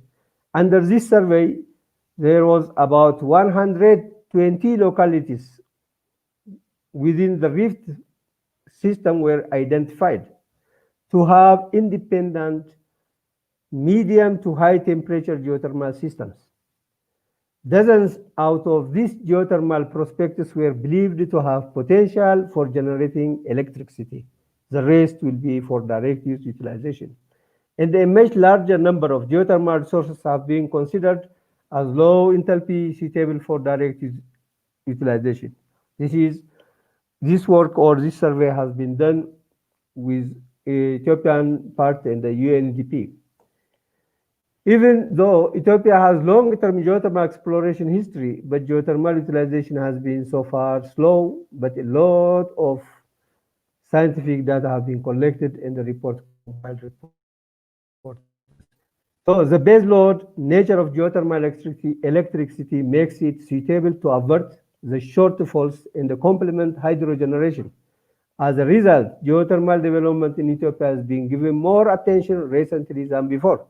So please come and invest in geothermal projects. Currently, geothermal is integrated in the National Energy Development Master Plan. The public sector is implementing various geothermal projects. The private sector is being encouraged to participate in geothermal development projects.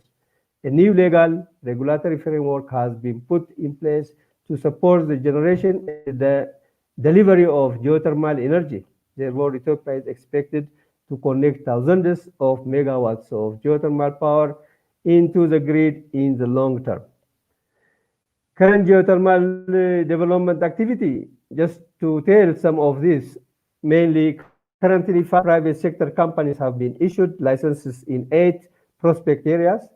The status of the private companies' exploration could be categorized as active surface exploration, which is Reykjavik Geothermal Consult, completed surface exploration and under power purchase agreement negotiating Clough Geothermal Limited Power, and the PPA and the implementation agreement have been already done, signed and approved by the Council of Ministers, and therefore entered the drilling phase to Lumoye Geothermal Operation Project PLC in the Corbeti.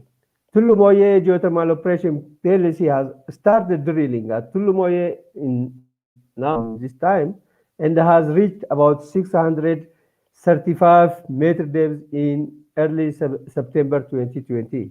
Corbeti Geothermal PLC is expected to start drilling too.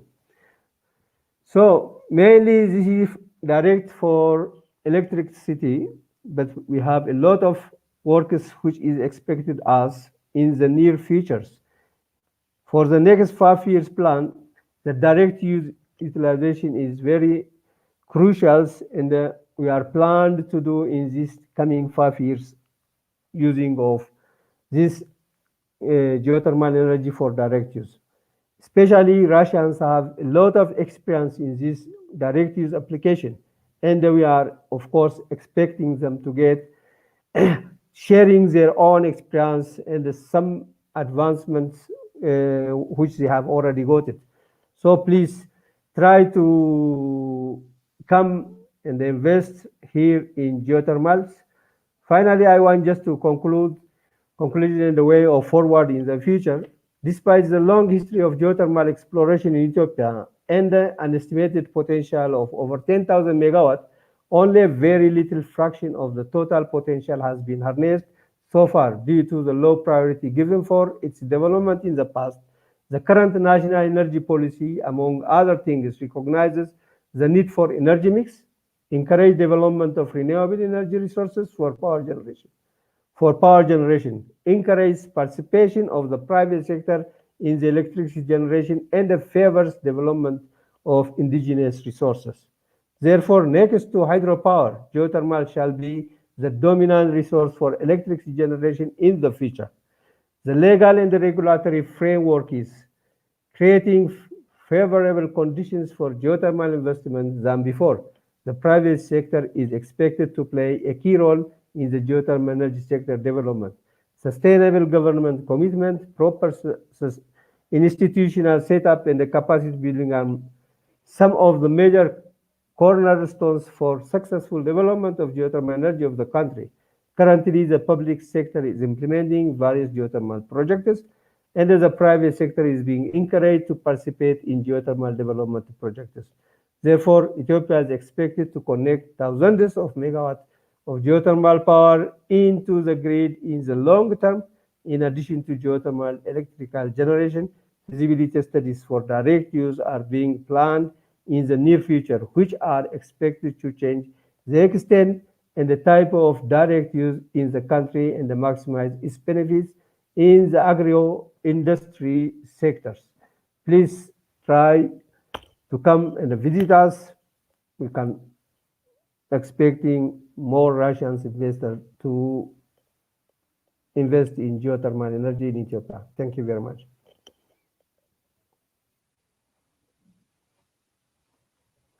Hello, I don't hear you. Are you hearing me? Yes.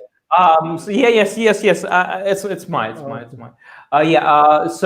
Thank you so much, Ato Saladin, for your words, and I think it's very important that the Ethiopia is using all kinds of the energy sources that God given the country, the land. So the geothermal is obviously one of the biggest potential, but the very hard to utilize, as far as I understand.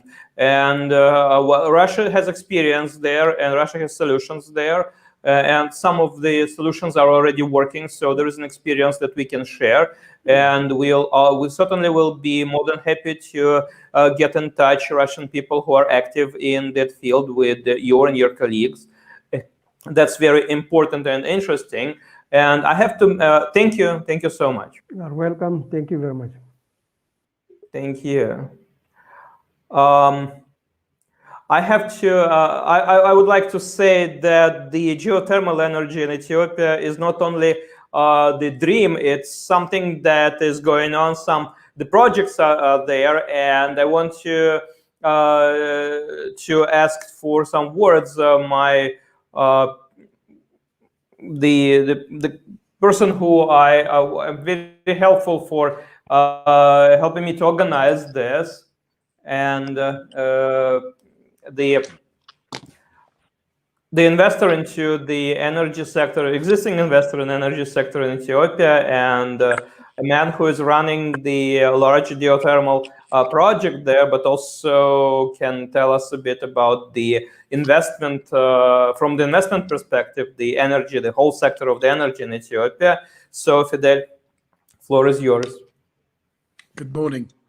My name is Fidel Werku. I am a director for M&M Trans-Africa Trading and Horn of Africa Geothermal PLC. Actually, we have now been developing 2 geothermal license areas for the past 5 years. And we have at present concluded all the required studies and assessments needed to go into the exploration phase. And also, geothermal laws and procedures have been fully concluded and ratified by the Ethiopian government in the past year, allowing us a much better scope in terms of a clear vision and path.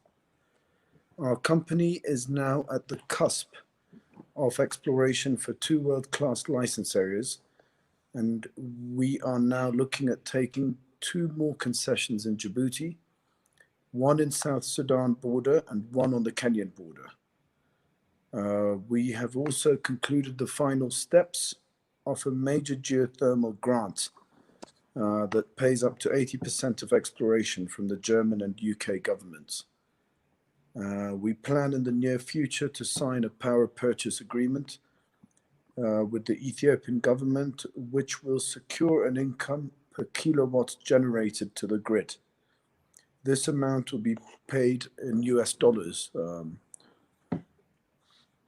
Yes, and Ethiopia already exports electricity for foreign currency to South Sudan, Kenya, and Djibouti, and there is an ever-increasing demand for electricity from our bordering countries. And our long-term company plan is to erect a geothermal plant, or to erect several geothermal plants near the borders of these countries, reducing the distance required for transmission. Although we have been bolstered financially by grants, we would like to explore the possibility of working with Russian energy companies to utilize their technical capabilities and to talk about the needed steps to bring our two countries together, for dual benefits in the coming near future.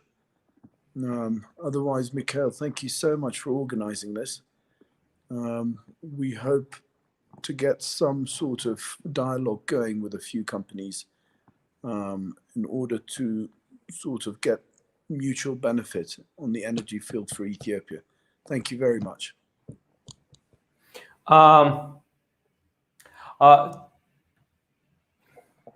Thank you, Fidel. Thank you for your brief explanation of what you are doing.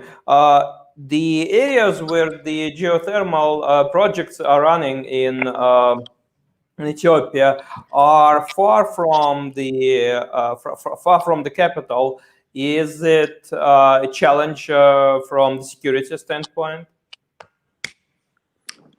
Actually, so the license areas that we're looking at are in the Afar region, which generally is less populated than some other parts of Ethiopia. So as a result, we don't really anticipate any security issues. Having said that, though, I believe that in the coming future, we're looking at a much more secure Ethiopia in terms of wherever it might be. There's been a lot of progress in the near future and in the very recent sort of past that gives us a lot of hope in being able to say with confidence that we will have a much quieter sort of Ethiopian countryside or districts or regions. So we are going to invest without hesitation on our part, and we will encourage any foreign investors, especially Russians, to join us on this. Mm-hmm. Thank you for clarification. When we are talking about the investment projects in energy, and about the hydro, for example, because the hydro is where Russia is certainly has enormous experience and enormous potential. Are there huge international investments already? What are the biggest projects that you know, maybe in energy sector, maybe in hydro and other areas? What are the biggest ones? How would you say? Well, of course, the biggest one and our most famous one is the Grand Renaissance Dam in terms.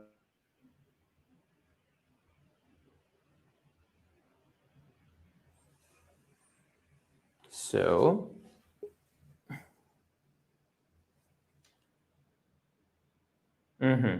something is not working. We'll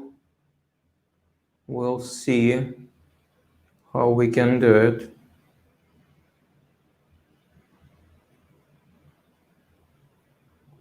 We'll try to get our guests to reconnect and then establish better communication.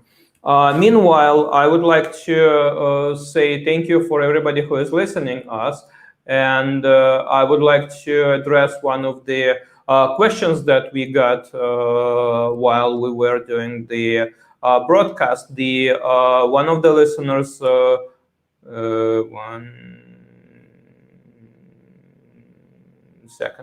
one of the listeners asked, can I have the files? And the need for the presentation is obviously clear for us that you need some context. And we will be posting, and our solution is very simple.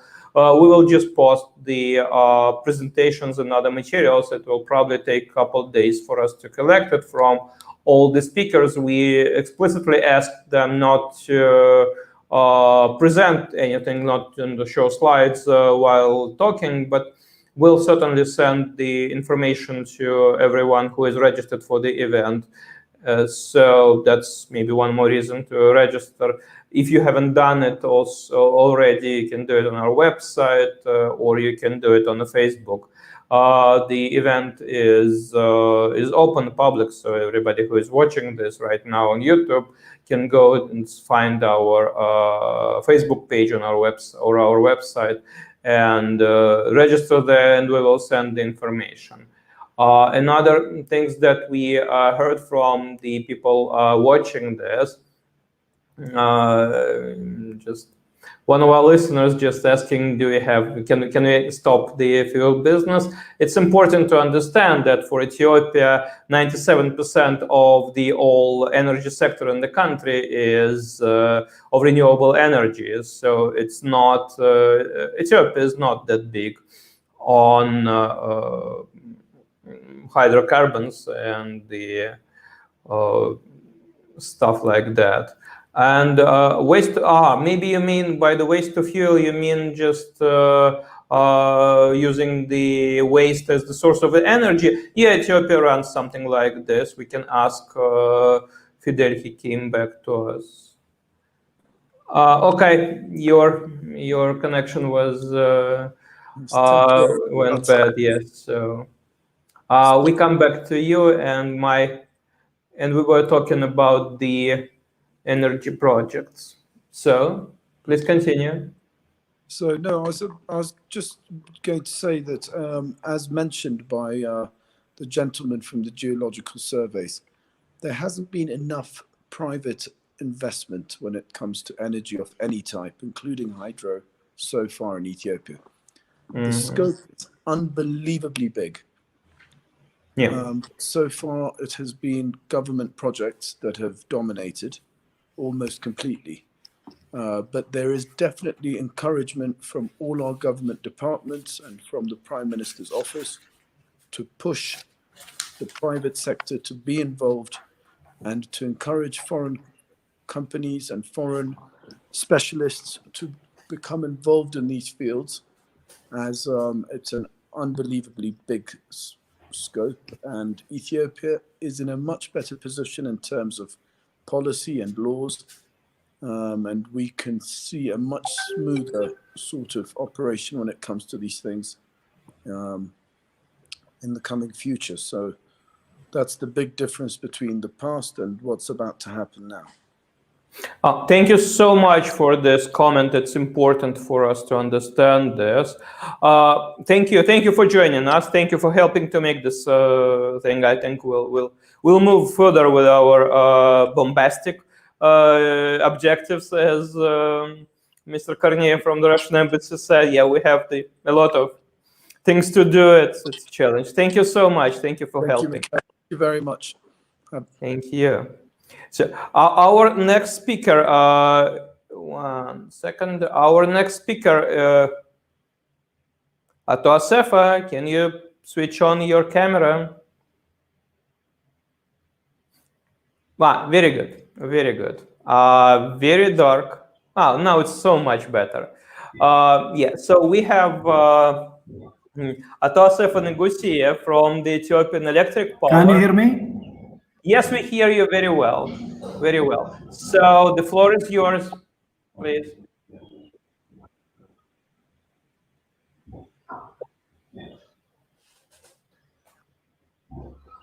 Okay, we're listening. We are ready.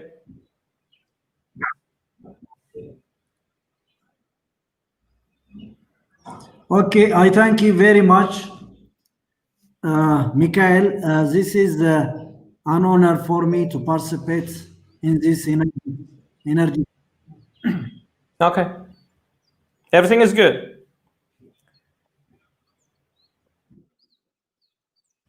Just go on. Yes, we hear you very well. Yes, we hear you very well. We hear you very well. Everything is good.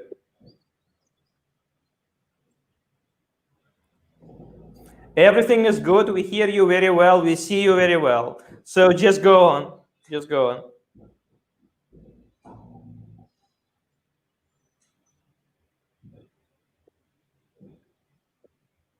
Okay, okay.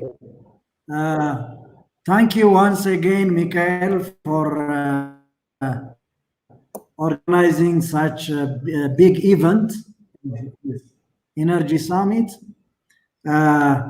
It's an honor for me to participate in this forum. So I am the executive officer for the generation construction under Ethiopian Electric Power.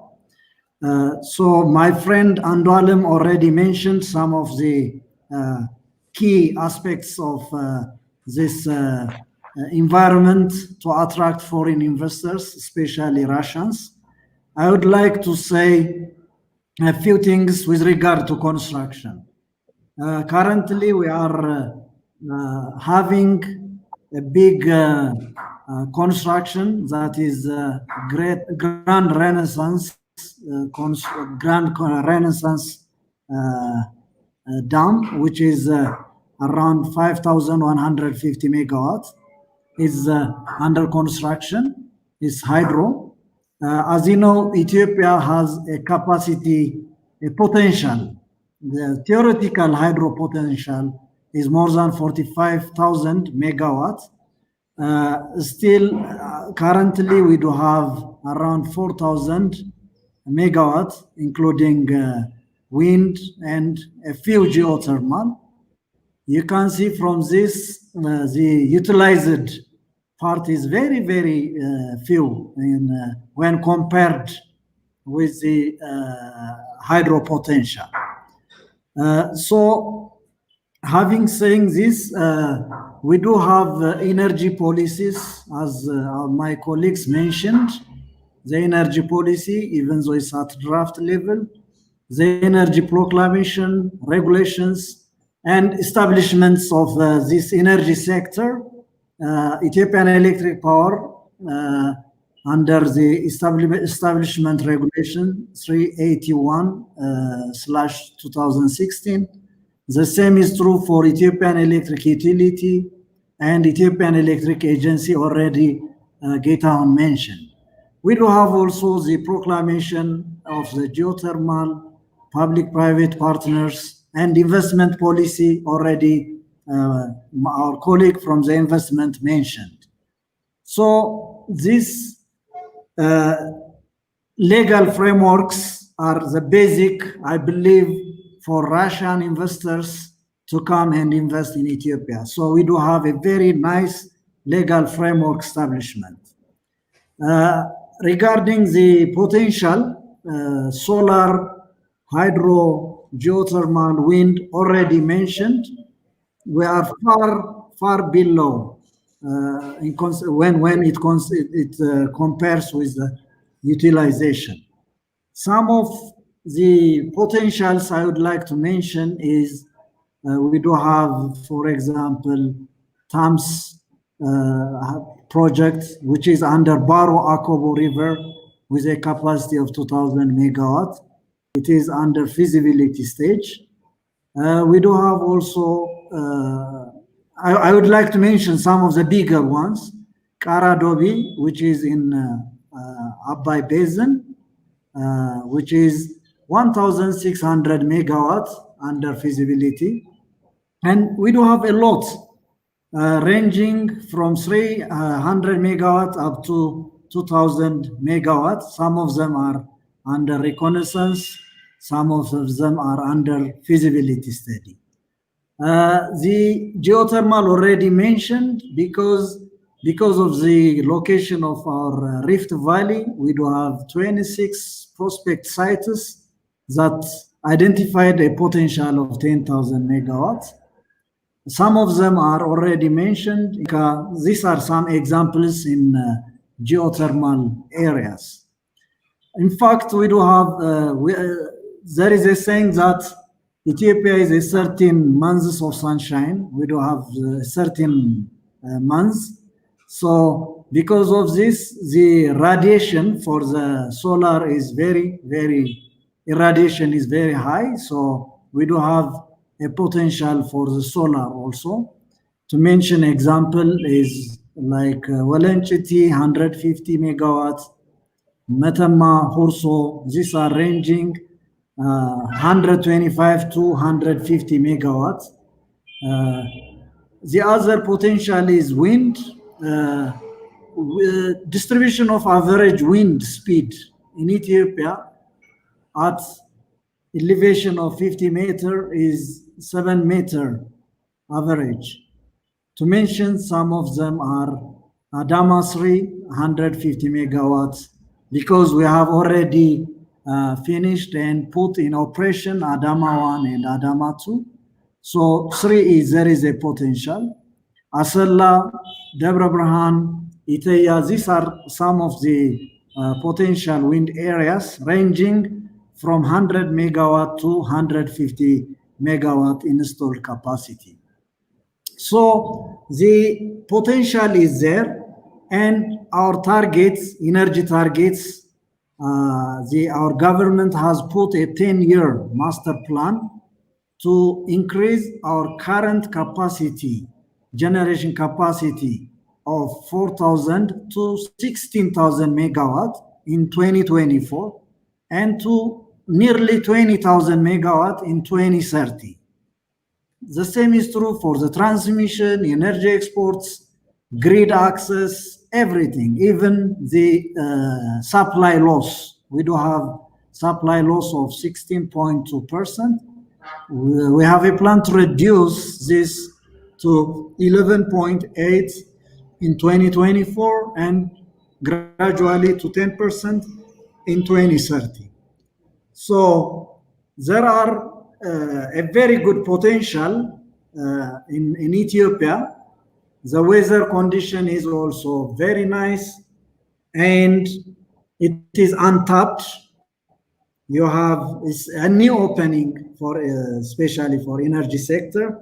The government is very committed to help these investors to invest in this energy sector.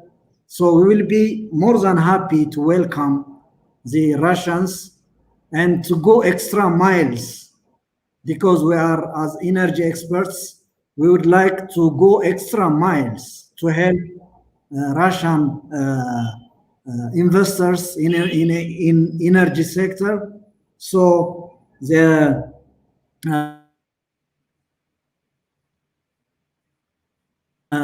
one more thing, as owned by government and public, that means the resettlement issue will not be a difficult issue. So everything is in place. So we will be more than happy again to welcome the Russian investors. I thank you very much, Mikhail. I thank you all the participants for having me to participate in this energy summit. Thank you very much. Oh, Ato Asaf, it was wonderful. It was very very important to hear these words, and I'm sure that there is a big interest in the topic, especially with the scale, the speed of the development that is needed for Ethiopia, and it's like increasing 2 times in like 5 years, something like that is your objectives. It's something that that all investors are looking for, because that is the scale that makes you pays off your risks of the investors. So that sounds very good. And but still, what you are saying of the energy objectives, it's for the production that will be in centralized grid. Is that correct? Is that for the centralized grid, not for the dependent grids? Because it seems like Ethiopia can use even more energy than this. Yeah. That's it's very important. Can you hear me? Yes. We hear you well. Can you hear me, Mikhail? We do. We hear you. You're okay.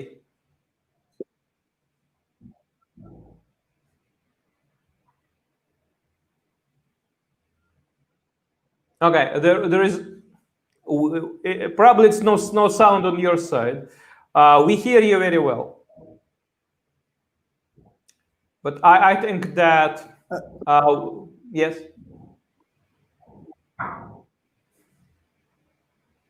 I think Can we you hear should. me now? We do.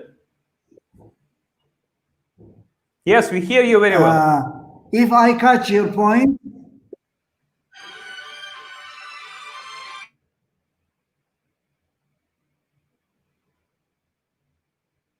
I think that we should move on. And we have one more participant from Ethiopia. If Atohundi, are you willing to speak, or you're just watching us? Yeah, I would like to speak. Okay, please go on. No, it should be Atohundi, not me. So just yes. So, do we have any more speakers from Ethiopia's side? Here it is. Yes. Atohundi, are you willing to speak? Yes. I would like to speak. Very good. Few words. Excellencies, distinguished participants,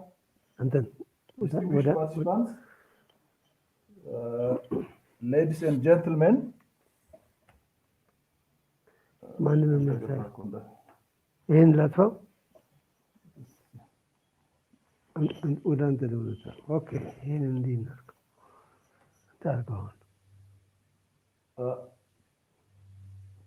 Please, I can't see you. And we can see you. Okay, do something with your camera. Gentlemen, your camera is pointing into the table. Wait for a minute.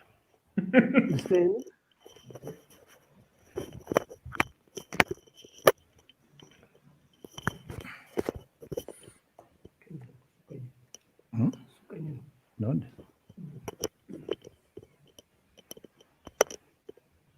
I think it's okay now. Yes. Excellencies, distinguished participants. Can you hear me? Yes, we hear you.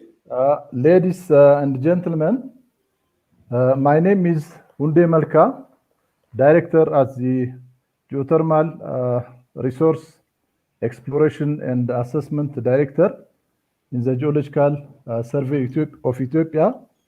The Geological Survey of Ethiopia is a public organization that's mandated to generate geoscience, to generate and disseminate geoscience information.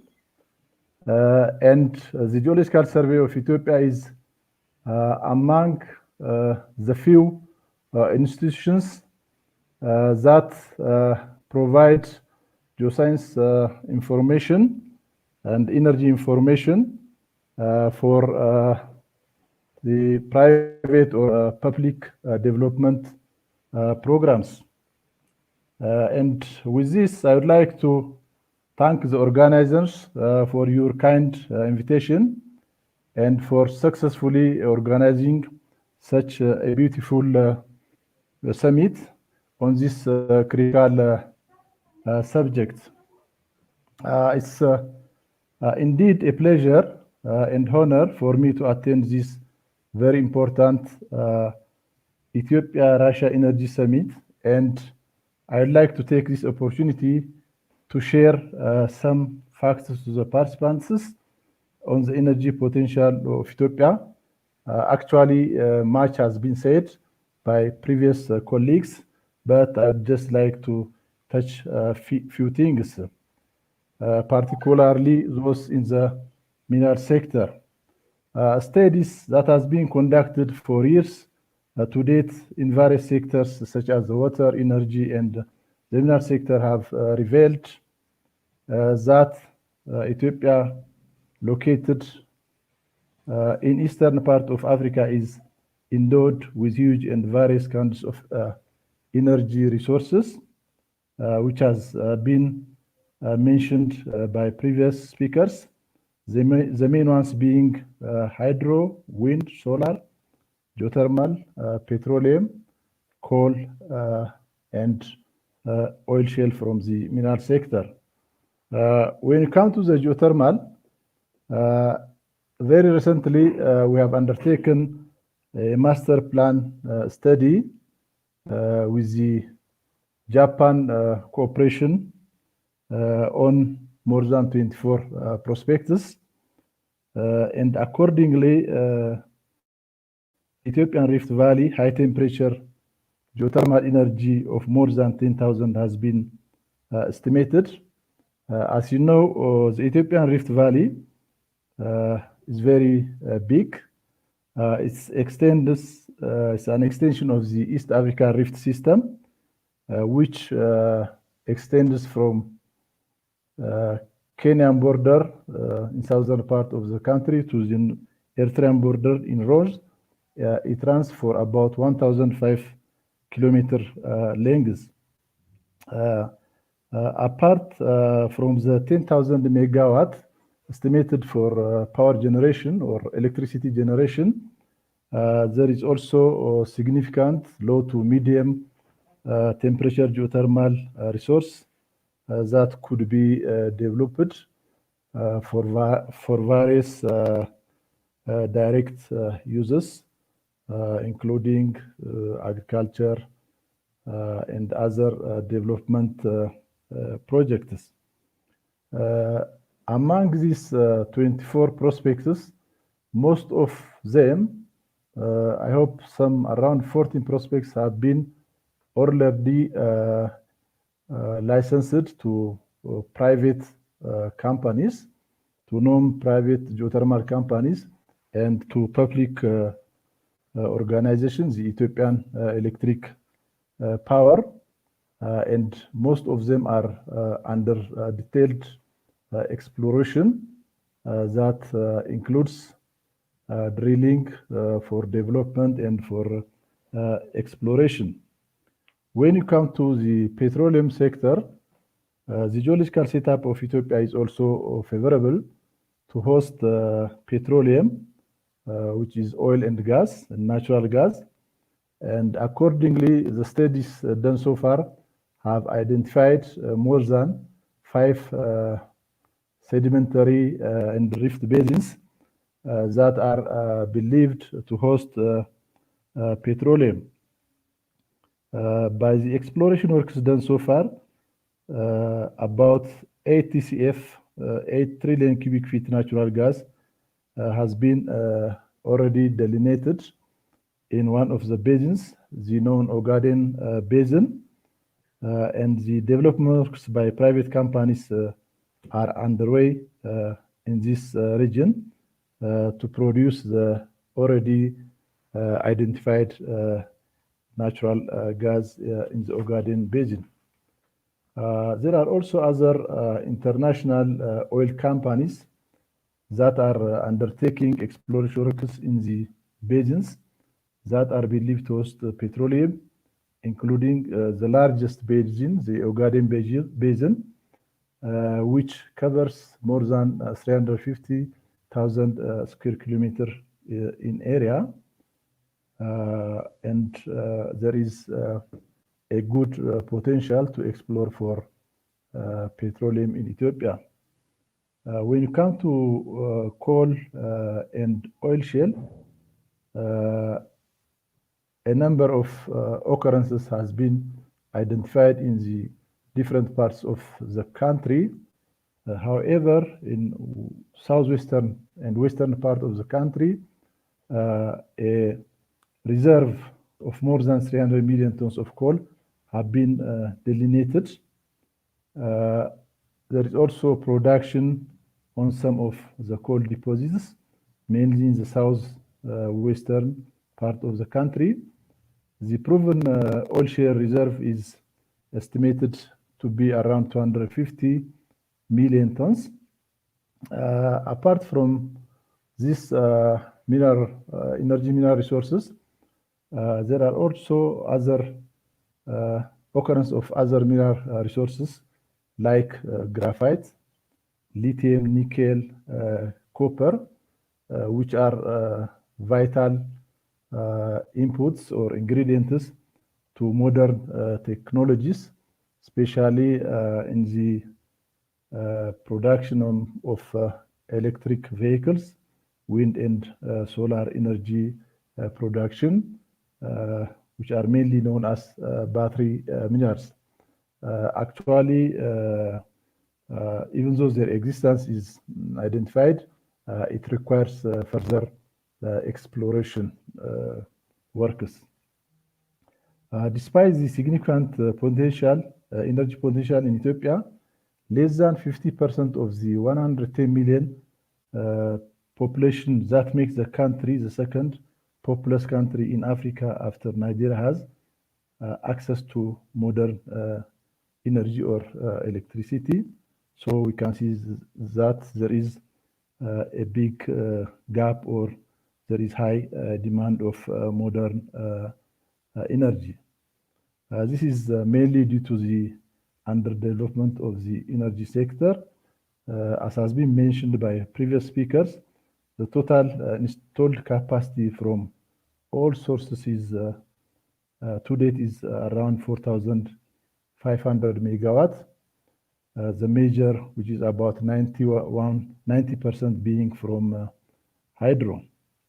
So considering the population of Ethiopia and the fast growing industrial sector, there is huge demand for modern energy in Ethiopia. The demand is not only from Ethiopia, there is also significant demand from neighboring East African countries. So far, Djibouti and Sudan are already connected to the grid. And there is also a demand from Kenya and other neighboring countries. So you can say that there is a big market in this region. On top of this inviting energy potential, there is also conducive energy policy and other legal frameworks that encourage and guarantee private investment in Ethiopia. Accordingly, Russian public or private investment is welcome in exploration, development, and the generation of energy from all sources, including the mineral sector. And also, they are welcome in the provision of technology and equipment required to develop energy from the various resources.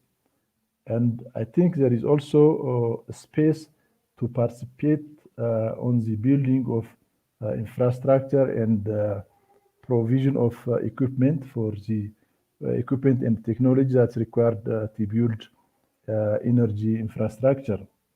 In conclusion, I'd like to say that the huge energy potential and diverse nature of the energy sources, the high demand for modern energy in Ethiopia and the region, the conducive regulatory framework and investment environment, and the well-trained and easily trainable human resource availability will make Ethiopia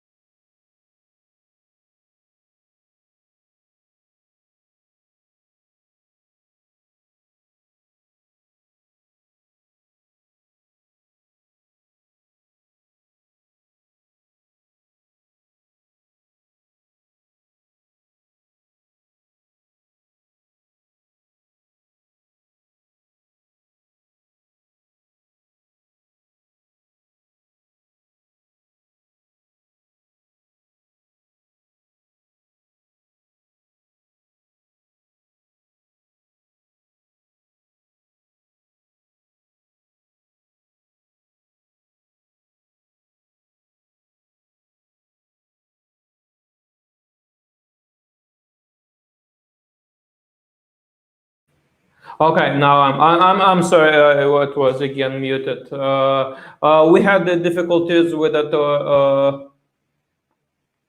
with our colleague from the Geological Survey, and we'll hope that he will be able to connect back to us. If not, we will be finalizing the Ethiopian part of the of the conference. We heard the presentations from many people, and we probably heard from, like, again, it's not to sound very. Can you hear me, Mr. Mikhail? I'm back. Yes, now you're back with us. So you were finishing your speech. Please go on. Shall I go on?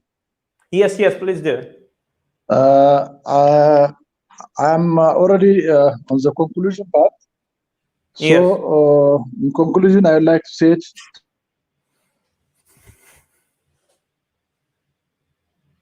and again. Unfortunate. It's unfortunate that there is no way for Atohundi to conclude his speech.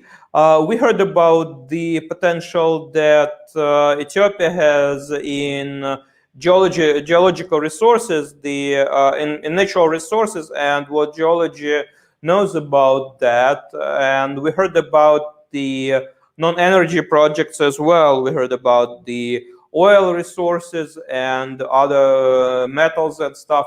So we probably should do more talking about this topic. But at the moment, yes, I think that we will be moving to the Russian part. The sector for the Russian, the sector that we'll be talking to the producers for the, and we start with the Russian Export Center. Vladimir, good day. Good afternoon, Mikhail. Thanks for the invitation. Yeah, thank you so much for your patience for that.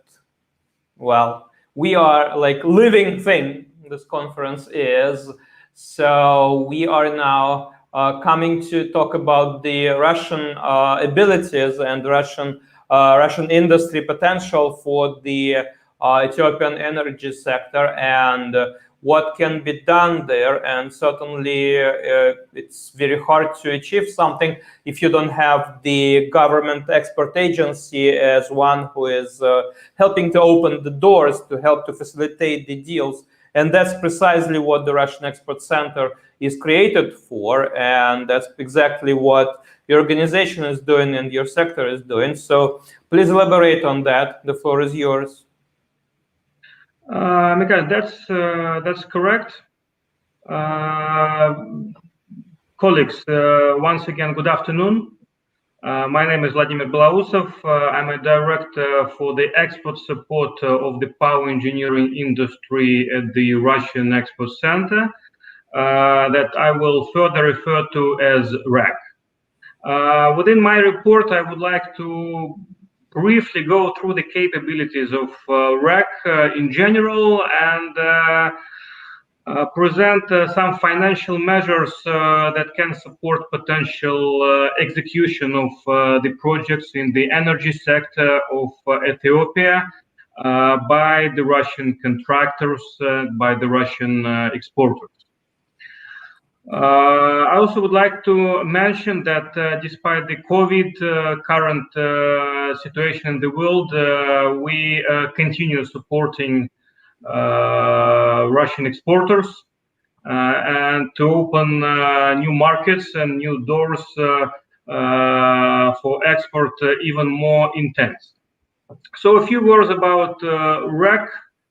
REC is a state-owned development institution established by the Russian government to support the export of goods, equipment, and services. The REC group is made of three entities. First of all, it's the Russian Center itself, which is the group's parent company, which is responsible for the non-financial measures of the export support and for the state subsidies, which are aimed to boost the export as well. Secondly, it's the XCR, the Russian credit agency, which provides the insurance coverage. And finally, it's the Exim Bank of Russia that has various product line of export trade financial instruments. To improve the export conditions and to develop foreign trade, here in REC, we also cooperate with all the relevant ministries, state institutions, business and industry associations, and agencies in Russia. As a result, REC offers a wide range of financial and non-financial tools to the export-oriented companies in order to boost their projects in the foreign market. It also stands to highlight that REC is focused primarily on the non-commodities export. And in this view, we here in REC, we support the following industries. First of all, it's metals.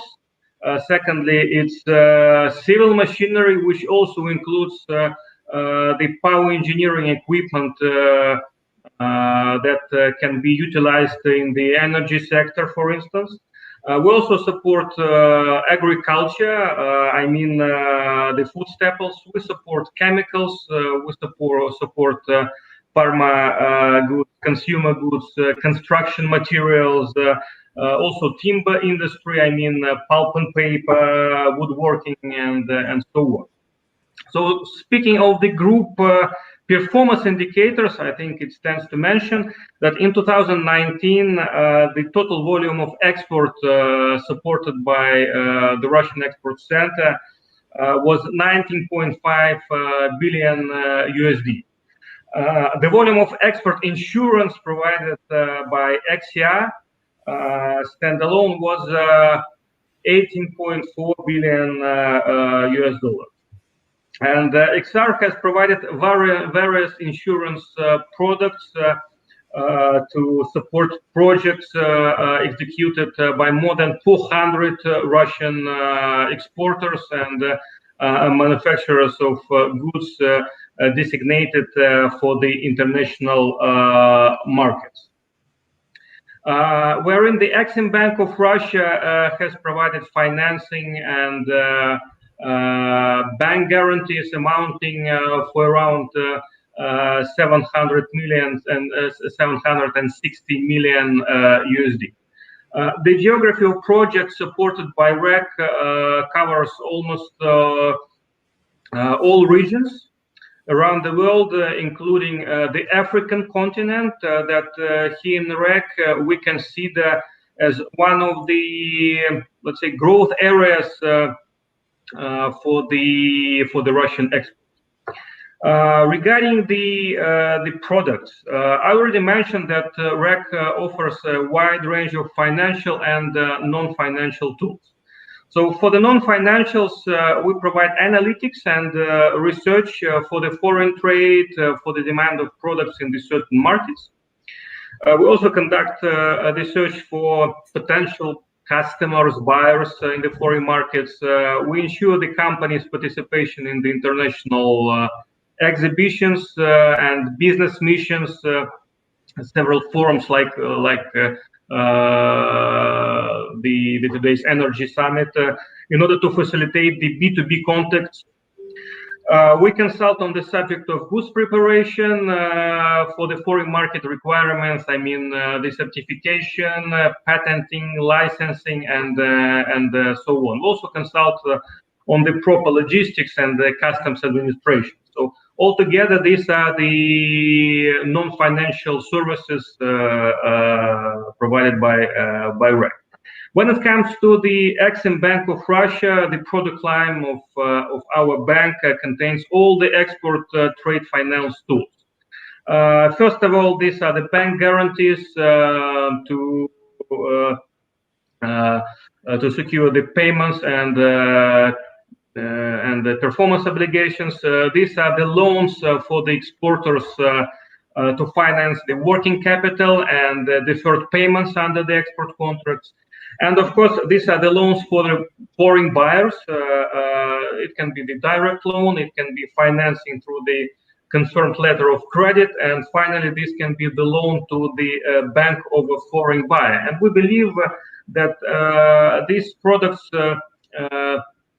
can be really very supportive to execute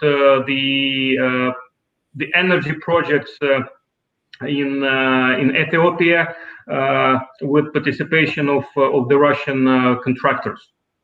Since such kind of projects require a long-term financing due to a high capex of the projects, and actually we are ready to consider such projects to provide financing.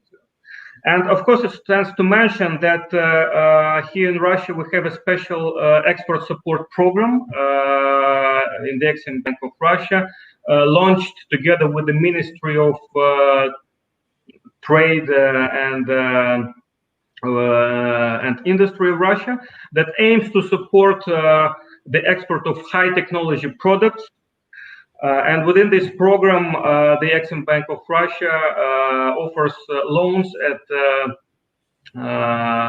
at rates that can significantly increase the export capabilities of the company. Yeah. Speaking of the high technology goods, we mean the equipment and for the power engineering industry as well. Concerning XCR insurance, first of all, XCR is the only export agency in Russia. It provides insurance coverage to protect export credits from commercial and political risks. So liabilities of XCR are covered by the sovereign guarantee released by the Ministry of Finance of the Russian Federation, and under any export contract, XCR covers losses up to 95% of the contract value in case of political risks, and up to 90% in case of commercial risks. Speaking of political risks, we mean changes in legislation, refusal of the state counterparty to perform its obligation under the export contract, as also the acts of war. Commercial risks include failure to pay, delay in payment, bankruptcy, and so on. The products of XR are designed for the Russian exporters, as also to the Russian financial institutions and foreign financial institutions. In case of exporters, XR provides a supply credit insurance and insurance of the short-term receivables to protect Russian companies from the risk of non-payment from the buyer. In case of banks, XR first of all provides a buyer's credit insurance to protect the creditor from the risk of non-payment, for non-repayment of the loan provided to a foreign borrower for payment of goods under the export contract. As I already mentioned, the geography of projects supported by REC includes African region that we consider as a strategic partner, of course. And certainly this was one of the drivers for arranging the Russia-Africa Economic Forum that took place in October 2019 in Russia, in Sochi. And Ethiopia, of course, it was one of the forum's participants. And I remind that the forum was a strategic step towards creating favorable conditions to develop trade and economic relations between Russia and African countries. So to increase the trade development with Africa, REC actively interacts with the financial institutions in the African continent, wherein we consider interbank lending as a priority financing structure for the African projects, including the energy sector as well. In particular, I want to highlight our cooperation with the Fraxim Bank. That REC became one of the shareholders back in 2017. As we know, Fraxim Bank is a supranational financial institution that unites almost all countries in Africa. The main objectives of Fraxim are to develop and to provide trade between African countries and beyond the continent. So cooperation of REC and the Fraxim Bank allows to work on the specific projects executed by the Russian companies in Africa with a much needed opportunity to reduce financial risks and by providing required financing and ensuring the relevant loans to push the project's execution. Among other financial institutions, we also cooperate with the Trade Development Bank of the Eastern Africa, which is a DFI, Development Financial Institution, which covers COMESA countries, including Ethiopia. On top of that, we are ready to consider on lending via Commercial Bank of Ethiopia as well, when we speak about the infrastructure and any other projects to consider providing financing in Ethiopia. Speaking of the exports from Russia to Ethiopia today, it's relatively low, and it is it is primarily made of grain, of fertilizers, and metals. And today we definitely see a big potential to increase the export of machineries and equipment for the power plants and so on. So we understand that there is a certain demand a certain need in Ethiopia for modernization and building new capacities in power generation and in the grids, and this was already mentioned by my Ethiopian colleagues. And we are sure that such kind of projects can be potentially managed by the Russian companies and by the Russian technologies in this area. And Russian machinery manufacturers and EPC contractors have competences in such areas as thermal power plants, hydro and geothermal power generation, solar power generation, transmission and distribution. And here in REC, we already support several huge projects in power engineering in other countries. Therefore, we hope that the current forum will help the parties to find new opportunities and joint projects for execution. And we are ready to consider possible financial and insurance support to the relevant projects in Ethiopia for the benefit of both Ethiopian energy companies and the Russian engineering companies that can deliver such kind of projects. As I said before, we consider interbank lending via local banks with sufficient credit limits as a priority financial structure. Where in domestic banks, we believe, the domestic banks and financial institutions have comprehensive knowledge about the market, about the legislation, and they're capable to analyze both the project and the borrower. So by this means, we are open to start discussion with Ethiopian customers and financial institutions that can act as borrowers to us regarding financial support of the projects, as I said, that can be executed by the Russian companies using Russian technologies and so on. Thank you so much, Vladimir. Thank you for detailed explanation of what to expect and what should be the context of the working with the Russian Export Center. Just to make it clear, you're talking that the ideal scheme from your perspective is when the Ethiopian banking institution loans money to the Ethiopian company to purchase something from the Russian company. Is that what you're... Yes, that's correct. We are ready to consider providing funding. And you can provide funding for the Ethiopian banking institution? Yes, this could be the Ethiopian banking institutions, and this can be the regional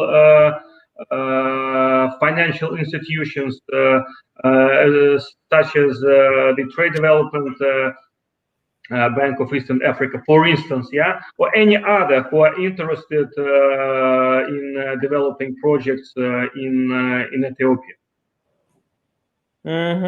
I see. So we can probably also for like fostering the international trade, it's probably will be helpful if we can find the group of the Ethiopian banks willing to, because the Commercial Bank of Ethiopia is obviously it's like a simple solution. It's like Sberbank of Russia. It's number one that you see on any list. On the other hand, they might be not very flexible in the procedures and very cumbersome dealing with them, like having the tiny company with account in the Commercial Bank of Ethiopia. Well, I have experienced that like more than I ever will.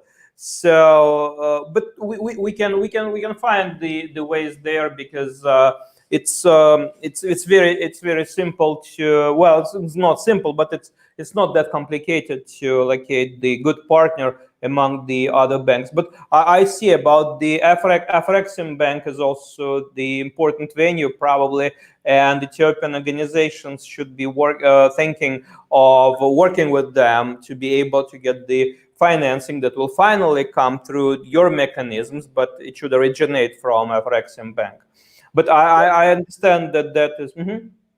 The funding will originate from the Russian banks and from the Exim Bank of Russia in particular.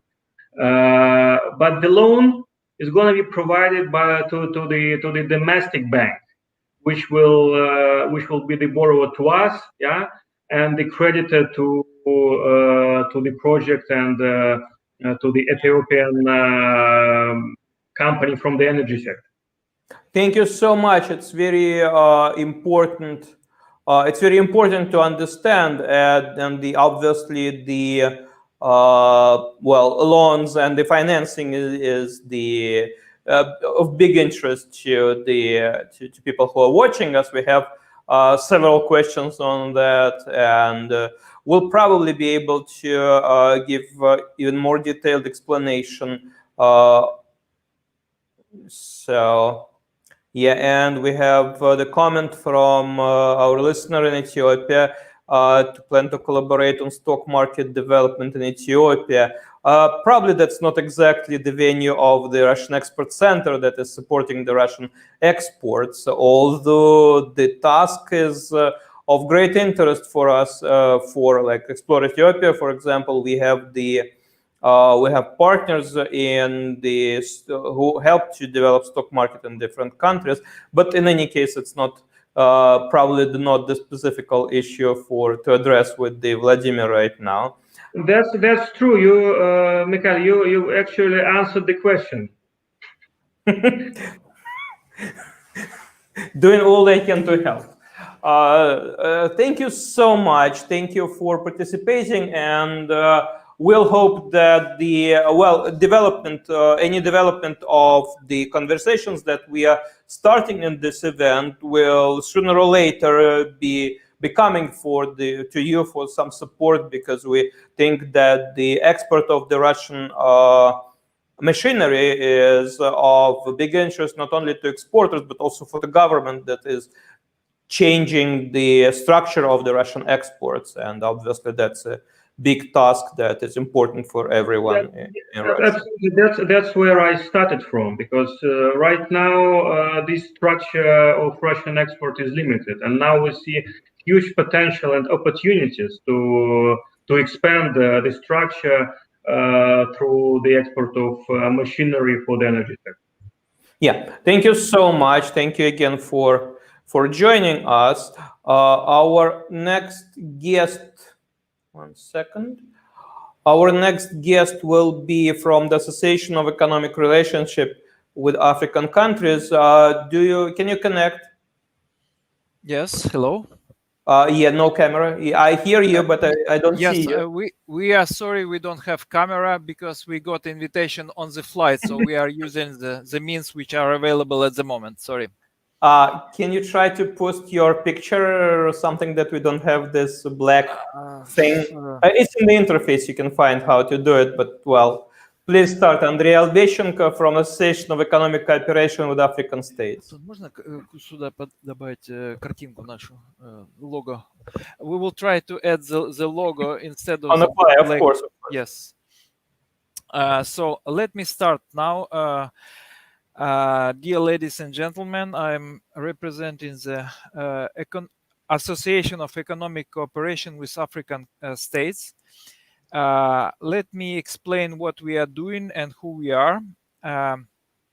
The story of association started at the summit of African head of states, which took part in 2019 in Sochi, where most of the African head of states and leaders came together to discuss cooperation with Russia. Afterwards, the summit, by the initiative of the Foreign Office of Russia, the secretariat, the permanent secretariat of Economic Cooperation Summit was created of the forum, and Association of Economic Cooperation was created to be a working tool or coordination organization to handle the economic relationship with the African countries, with Russian state bodies, with Russian large and medium-sized export companies. And our main goal is to help Russian companies to expand into African markets in various sectors, not only commodities, but also machinery, services, and so on and so forth. We also going to help develop the humanitarian relationship between Russian educational institutions and African public in order to create a workforce which will be capable in dealing with Russian companies and Russian technologies. So now I'm advised that we can add the picture. Sorry. Okay. Let me add the logo of our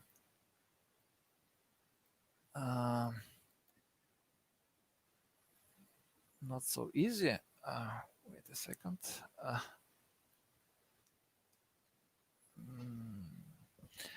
Можешь подключиться. Sorry about this. Sorry for inconvenience. So again, I would like to summarize what I said before. We, as Association of Economic Cooperation, is intermediary body which is working hand by hand with the permanent secretariat of Russia-Africa Summit, with the Foreign Office, with Russian ministries, Russian enterprises, and educational institutions. This is on Russian side, and on the side of African states, we are trying to cooperate and help African government institutions and private organizations to build up the strong bridge with the Russian market and with the Russian players on this market. Mm-hmm. Thank you. The association is relatively new organization. Is that correct? That's absolutely correct. We were established just a couple of months ago. So we made inaugurational presentation on the 9th of September in Moscow, where ambassadors of most of African countries were present, and it was also made in cooperation with Roscongress, which is a Russian organization for exhibitions, congresses, and high-level forums.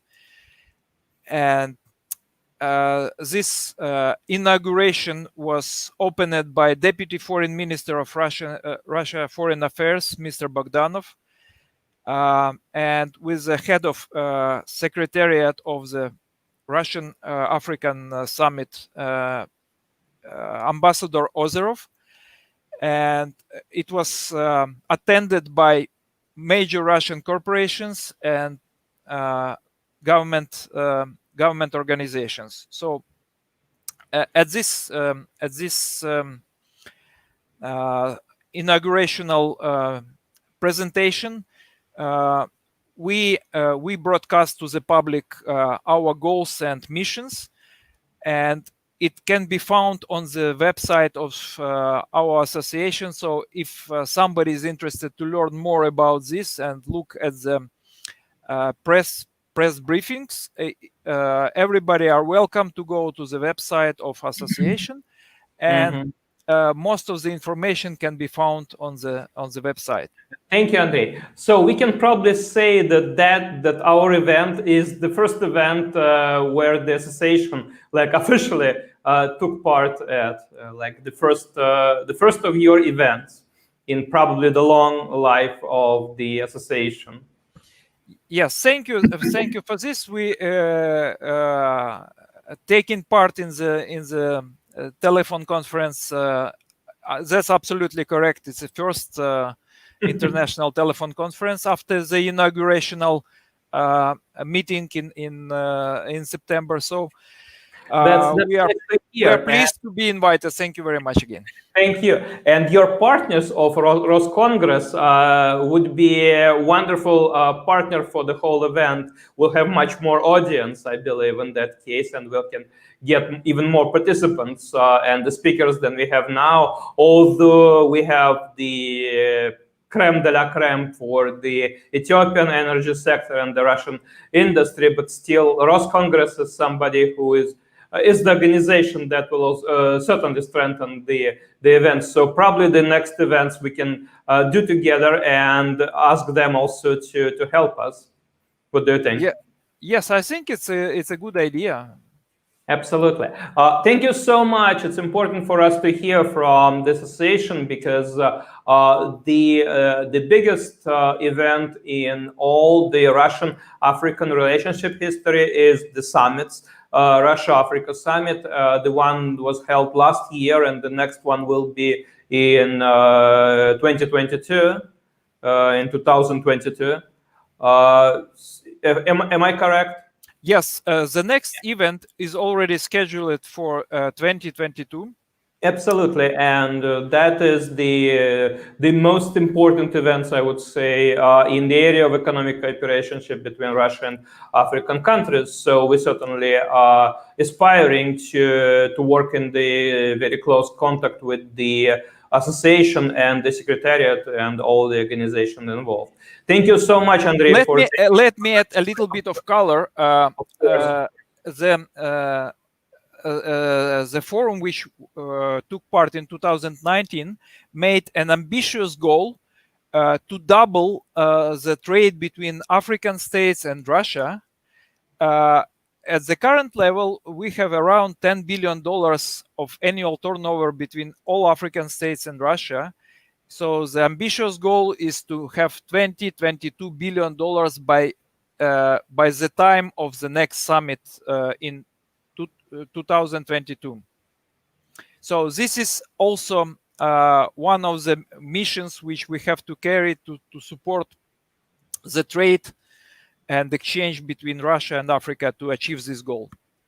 Okay, thank you so much. Thank you for connecting to us on such a short notice, and we'll be looking forward to get more contact with the association. Now our next speaker is a person who is pretty important in the Russian energy sector, I would say, and the organization that he leads also provides a lot of support and the coordination for the sector. Just 1 second, I will put your. Okay, let me. Floor is yours, Alexei, and we will be helping you and we'll be listening to you. Hi, Mikhail. Thank you for presentation. My name is Alexei Zhikharev. Hello, everybody. I am a partner in consulting firm Vigan Consulting. We are doing a lot in the power and oil and gas sector, providing support to our investment clients and government and ministries to design the local energy markets. As well, I am a director in association, Russian Renewable Energy Development Association.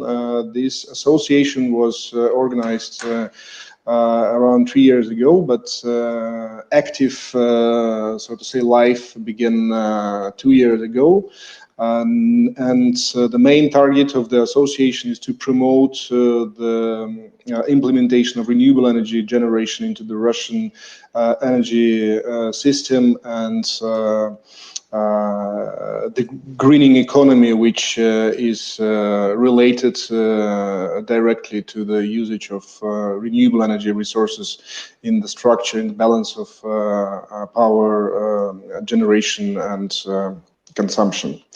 I would then briefly describe what is this association right now. We are uniting right now 17 companies with a total portfolio of generation project by now focused mostly in Russia, with a volume about 5 gigawatts. So this is the almost the whole Russian renewable energy market. And we unite the companies from the different fields. So these are independent investors, developers of the projects, and as well the producers of the equipment which is being produced for the renewable energy generation. I would mention that Russia Renewable Energy Support Program has very important condition. It's local content requirements. So the project with a certain level of local content requirement can get the specific support from the market. And because of that, we right now see the very active development of this sector in Russia. So new investors are coming to the industry. So we have around 900 gigawatts of technical potential of production of equipment for the wind generation and more than 700 megawatts in solar. I saw in the program that we have representatives of the companies who are members of the association and who are producing this equipment. probably they would mention some specific technical parameters of the equipment and provide their insights on the potential collaboration between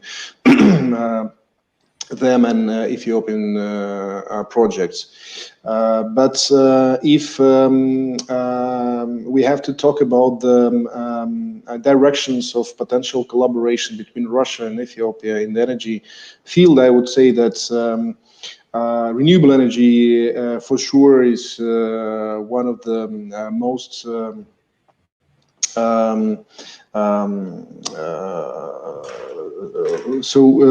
preferable direction, because as I have checked in the different official documents in Ethiopia's sites and in the World Bank, so Ethiopia is going to make itself as a East African hub for renewable energy because of the high potential in wind, solar, and geothermal energy. And at the same time, Russia right now is discussing the second stage, second step in the renewable energy support program.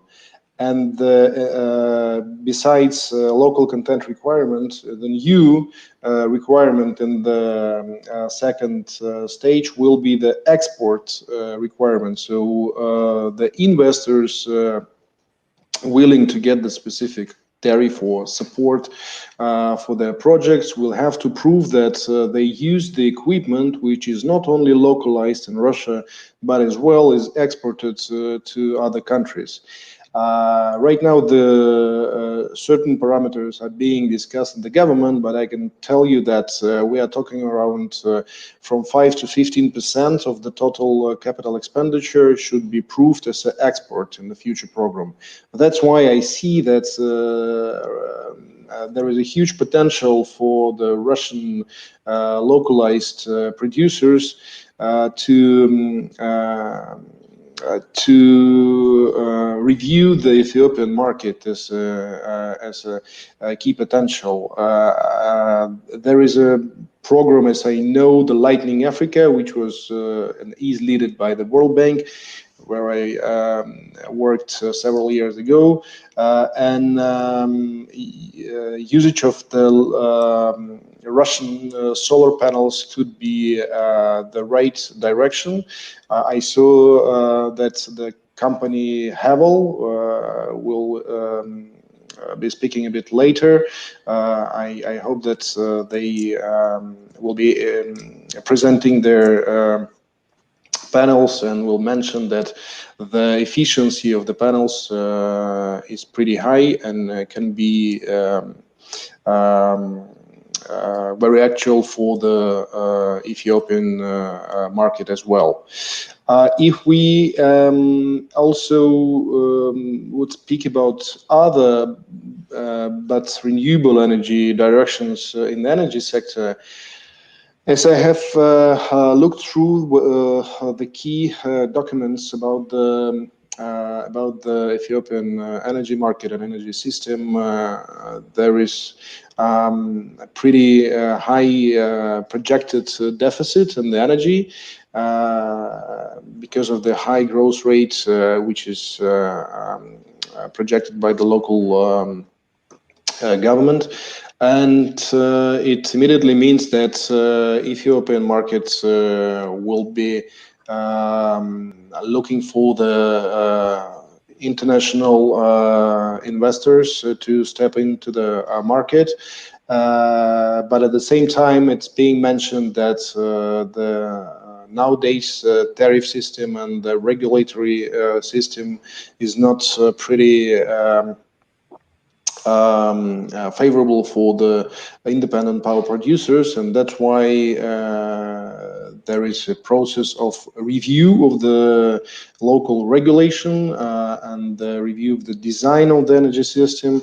And this could be as well one of the potential direction where Russian companies, producers, Russian government organization, consultancy companies can share the experience of the design of the energy system. Another direction is the distribution sector.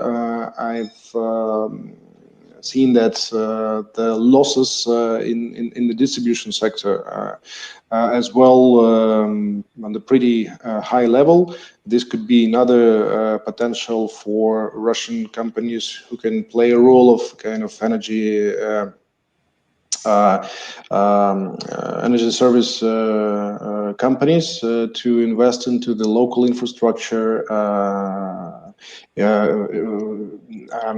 within the government, private government partnership. These are the directions where I can see the pretty good potential for collaboration. In case Mikhail or any other our participants have questions, I would love to answer. Thank you.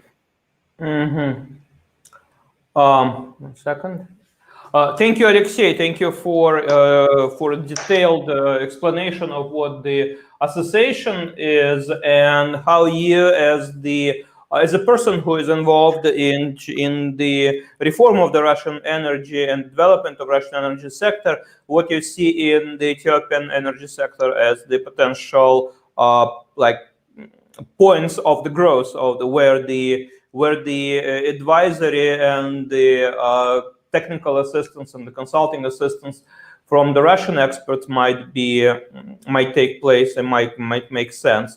That is something that we probably should talk more with the energy officials, with the ministry, with the embassy here, ask if that is something that we can offer, because obviously the experience that Russian energy sector went through will not be very much dislike what Ethiopia is going to, because both countries were departing from the centralized, totally government-owned system and fully central one, and Ethiopia is just very, very slowly moving from that direction. Like very recently, Ethiopian Energy Power was the agency in charge for all generation in the country. Now it's already 60% of generation is by the energy power,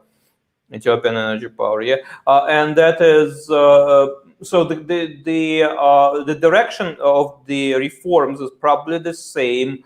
Although the velocity of reforms is higher, just because the country needs to do that. Country is very young. Country needs to develop very, very fast, because that is where its future lies, and cannot afford to wait any longer with like no oil to sell and to live good without it. So the country have to be active, and that is that's important to understand and to know. Thank you so much for taking part, and we thank the association for the support. The association was helping us to get more people to attend the event. Also, the speakers whom we will be hearing now, and as we're coming into the Russian part of our conference, the speakers will be some of them are members of association, some of them would be or should be members of association. So that is the same field that you are working and the Ethiopian Energy is working. Obviously, 97% of Ethiopian energy is now renewable.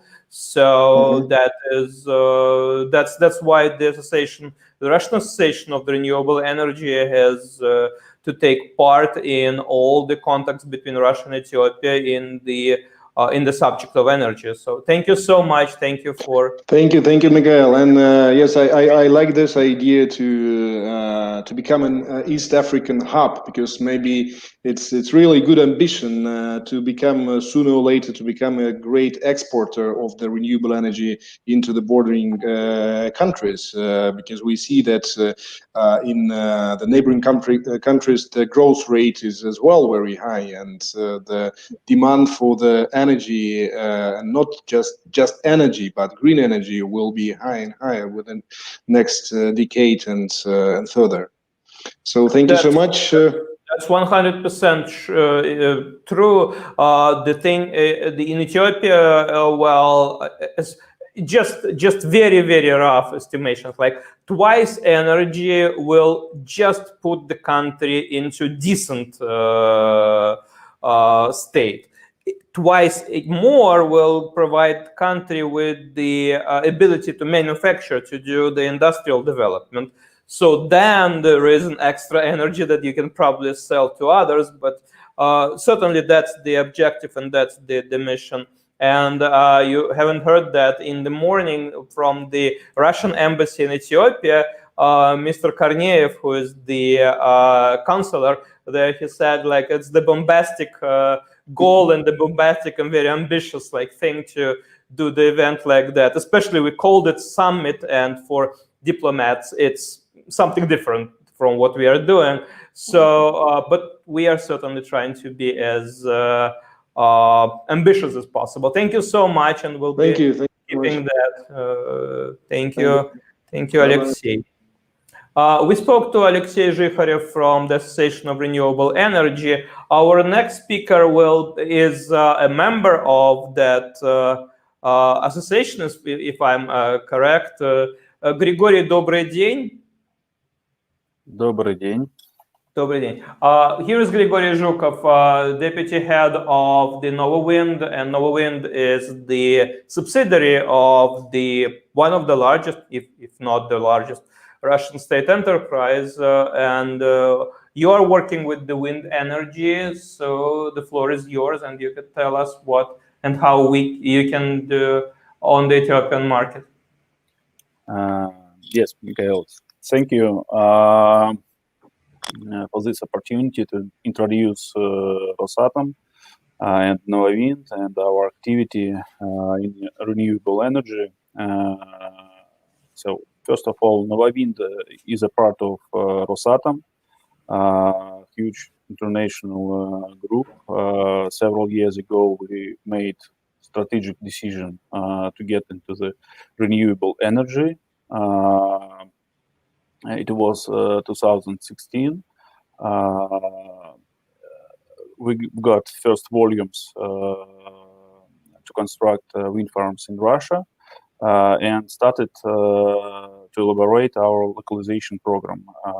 As I suppose you know, and Alexei previously mentioned, the main specificity of Russian market, renewable energy market, is localization. We do not need just to construct wind farm or solar farm. We need to provide a certain level of localization in Russia. And this issue took us about 2 years. We have settled a joint venture with the company from Netherlands, Lagerwey. The company isn't very known one, but at the moment they belong to our current technological partner Enercon. Enercon is much more known company, number 4 or 5 in the world, and the technologies which we are using nowadays in Russia, it is correct to say that it is a technology of Enercon. So during 3 years, we settled 2 production facilities in Russia. One producing modular steel tower. Another one is producing generator itself. The blades are imported from India, LM Wind Power. Such configuration allows us to satisfy with required level of localization. And this year we have passed important milestone. We have commissioned our first wind farm, 150 megawatt capacity, and during this year we are constructing and plan to commission at the end of the year the second wind farm, which will be 210 megawatt capacity. During this time, we have consolidated pipeline of projects in Russia. Our backlog at the moment is 1 gigawatt to be constructed in Russia. All these volumes are about wind. We do not act in solar. As Alexei mentioned previously, whole market in Russia nowadays is about 5 gigawatt capacity. So we have 20% on the market. We have solved the issue of localization and planning to construct this gigawatt capacity during coming 2 years. This is good point for us to talk about further plans. Rosatom is an international business, an international company, and our priority is to act not only in Russia, to act on foreign markets. And now we have accumulated a quite unique set of competences. We have localized technology and production. We proved our capabilities in construction. Novawind acted as a EPC contractor. We managed wind turbine supply contract. We managed balance of plant construction and substation construction. So we know all these parts of the project. We can work with construction companies and equipment suppliers. We have solved the question of financing, structuring finance for the project.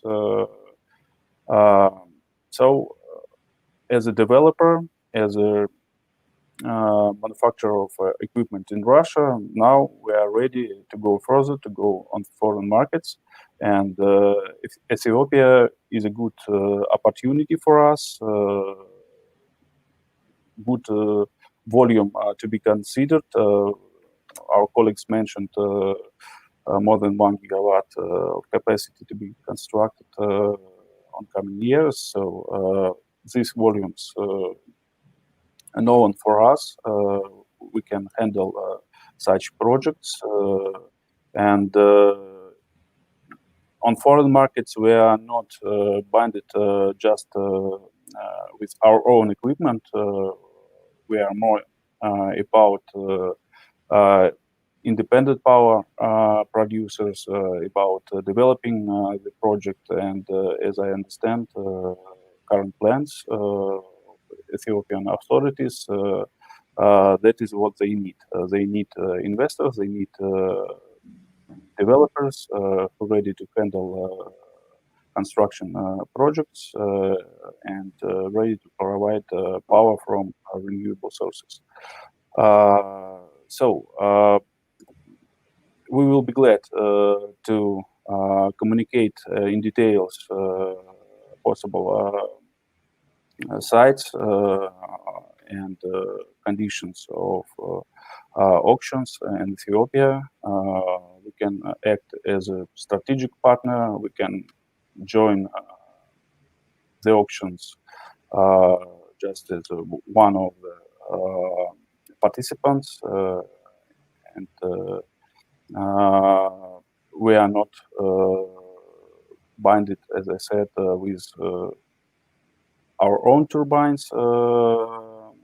We are ready to use equipment which will be effective on exact site and exact auction conditions.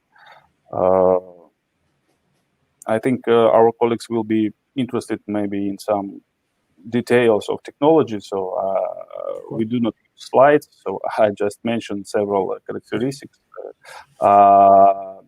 The technology we have localized, it is a direct drive Gerlach turbine. At the moment, we have 2.5 megawatt turbine, and in the process of localization of the next generation, second one, 4.5 megawatt turbine. These turbines applicable for wind class 3 is an average wind. This wind measurement results, which were mentioned by our colleagues, were something like this: 7 meters per second. These conditions are good for our turbines. Of course, there are a lot of details to be discussed further, but generally, this is the modern technology, effective in operations because less spare parts, load factor is quite good. We're talking about more than 30% efficiency. So that's the story, that's what we have, and we're ready to the practical discussion. We're ready to get onto the market and provide our solutions. Thank you so much. Thank you so much, Grigory, for your presentation.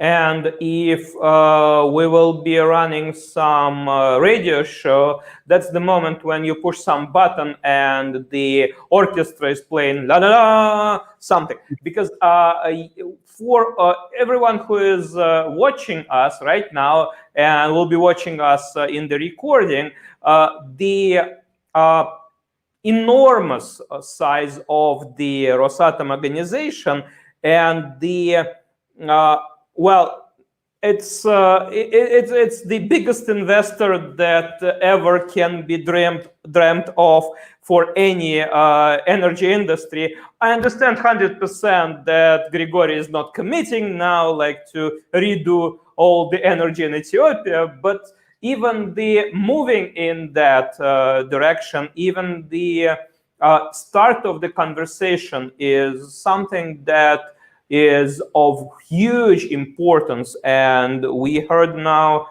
probably in the first time since ever, that there is an interest and there is the potential developing the links, developing the cooperation between the energy sectors in Russia and Ethiopia. And there are many, many reasons for this to be existing fact, and it's not in existence for reasons that are not clear to me. So many people in Ethiopia have very good feelings about the Russia as the potential partner. There are many people educated in Soviet Russia who are even today working in the industry. So there are many, many reasons for the two countries to work together, and it's very important that something like this can be, well, at least we start to consider that, we start working on that. Obviously, it's very, very long process, and as any like post-communist country, Ethiopia has a lot in the bureaucracy and in the, well, we understand all that. The people of the Soviet Union have also good understanding of how complex it can be, but there is help, there is an interest, and there is support. And we saw in the first part of our conference how strong is support from the Ethiopian part. We heard like from the general managers and CEOs of the energy companies, the production, the utility. So the interest is there, and thank you so much, Grigory, for taking part, and we are moving forward. Thank you. Thank you so much. Our next guest is representing another type of renewable energy, and also probably the biggest in Russia. It's Havel Group. Yelena, good day. Do you hear us? Yeah, hello, do you hear me? Yes, we do hear you, so the floor is yours. Yeah, thanks a lot. Thank you. Good afternoon. Thanks for this opportunity to have to say a couple of words about Havel Group. Havel Group is the largest vertically integrated company in the field of the solar energy in Russia. So we are basically, at the same time, we are the biggest manufacturer of the solar cell, of the solar panel. We are EPC contractor, and we are IPP, so individual power producer in Russia. And also we are targeting to export not only our product, but also to export PV applications and to be investor outside Russia. So at the moment we have 340 megawatts of production. This is the this is heterojunction technology. This is one of the most promising technologies on PV market right now. And of course, it's very difficult to compete now with the biggest Chinese market. But what we are offering actually to the market is the high efficiency cells.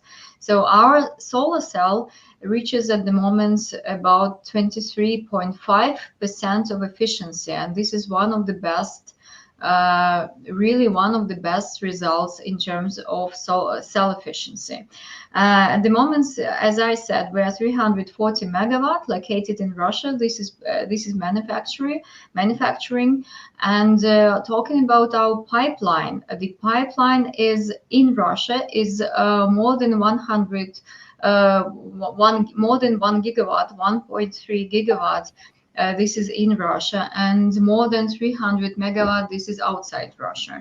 So we are implementing at the moment. We have commissioned 100 megawatt in Kazakhstan, and we have about 200 megawatts more to develop and to build in Kazakhstan. And our first European project, investment project, will be in Hungary. This is 76 megawatts, and we are starting now. And of course, we are really interested to cooperate with Africa as well, and we're looking for the investment projects in Africa together with in partnership with local companies and with strong investors as well. And one of our first projects that we are aiming at now is in South Africa. This is 176 megawatts. So this is the project to be developed yet, but we would like to implement this project as well. And one of the first projects to be implemented in Africa, this will be also the EPC contract. Also, it will take place in South Africa. But of course, we are really interested to develop further the business opportunities in Africa. So we'll be happy to have a chance to try to do this in Ethiopia together with partners. So talking about the company, how we are structured. So we are, as I said, we are the biggest vertically integrated company. We have our own R&D center, which is very important. So we are constantly upgrading our technology and making our cell every time more efficient, to be able to provide to the market the best product available. So we are located. Our plant is located 600 kilometers from Moscow in Chuvash Republic. The headquarters is located in Moscow. The headquarters actually consists of engineering and generation unit, and of course administration unit. And as I said, research and development center. This is located in St. Petersburg.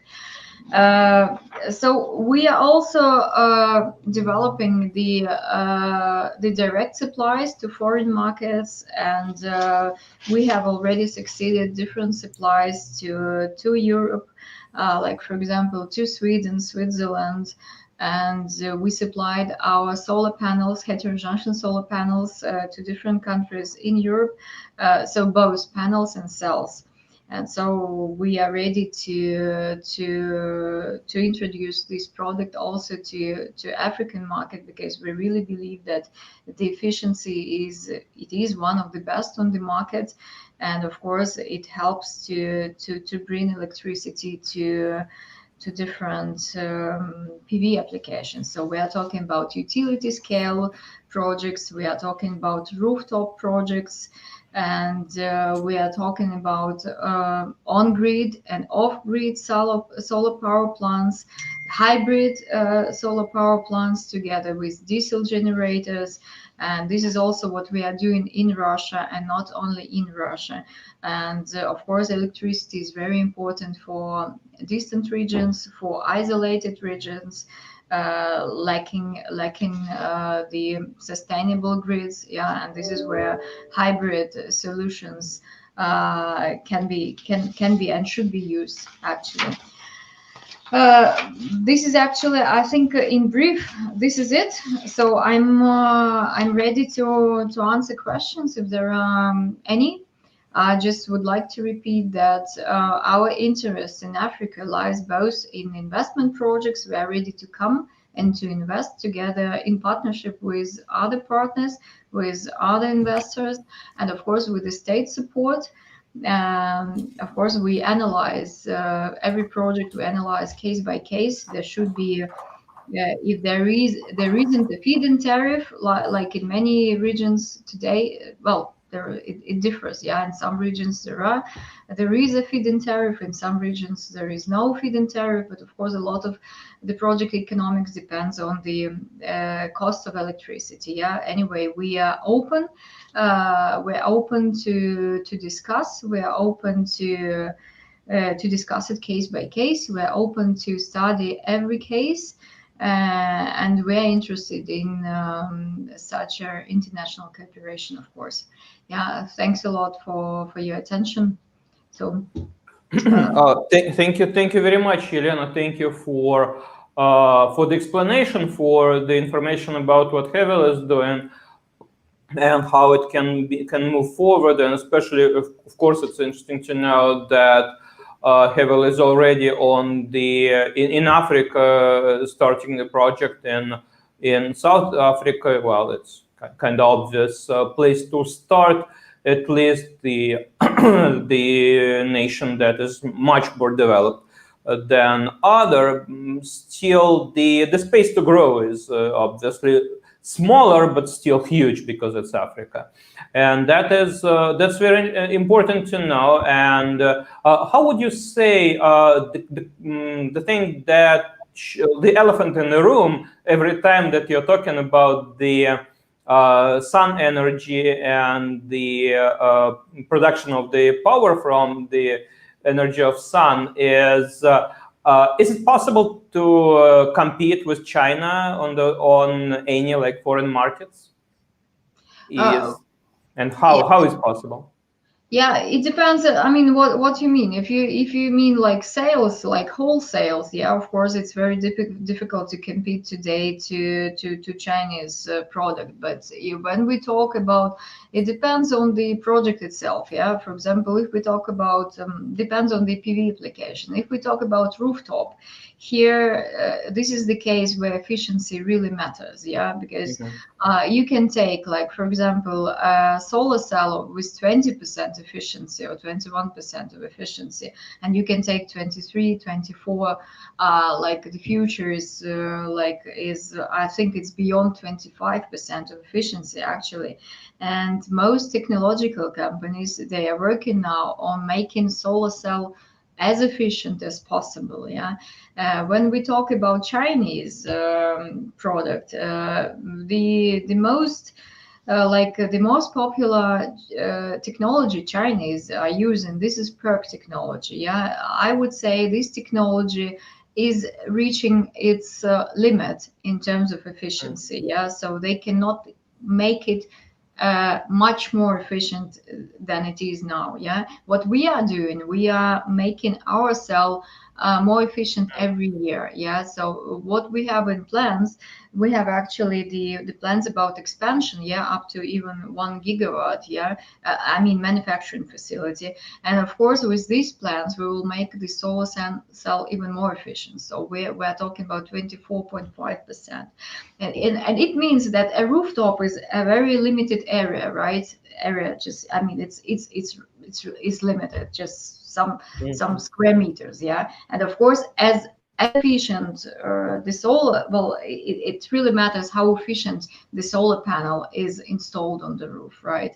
Because you cannot like put as many as you want. Yeah, you just need to put, for example, like 200 kilowatt, for example, on the rooftop, and they should be as much efficient as possible. In this case, of course, we are competitive with Chinese, because talking about LCOE factor, leverage cost of energy, is better with efficient panels than just, you know, like an average cheap panel. Yeah, this is not to be compared. If we talk about like just it should be like, you know, it always should be a balance between price and quality, right? And this is where each client, of course, decides for himself. But I'm sure that in this kind of PV applications, of course, we are competitive. Technology-wise, definitely we are competitive. Yeah, so we are ready and would be happy to prove it. Yeah. Thank you. Thank you. So important to know. Yeah. Thank you very much. We had some feeling of the renewable energy, and we heard about from people doing wind, doing solar. Thank you, Elena, and we'll move to the next speaker. And good. And our next speaker will represent different kind of energy, but a lot of positive energy when it comes to the Ethiopia, because there is we spoke mostly of the good intentions of presenters at this panel. But what Ekaterina is talking is not only the intentions, but just the signed agreements already, and that is between the government of Ethiopia and the Rosatom on the nuclear project. So could you tell us more about this? And the floor is yours. Thank you, Mikhail.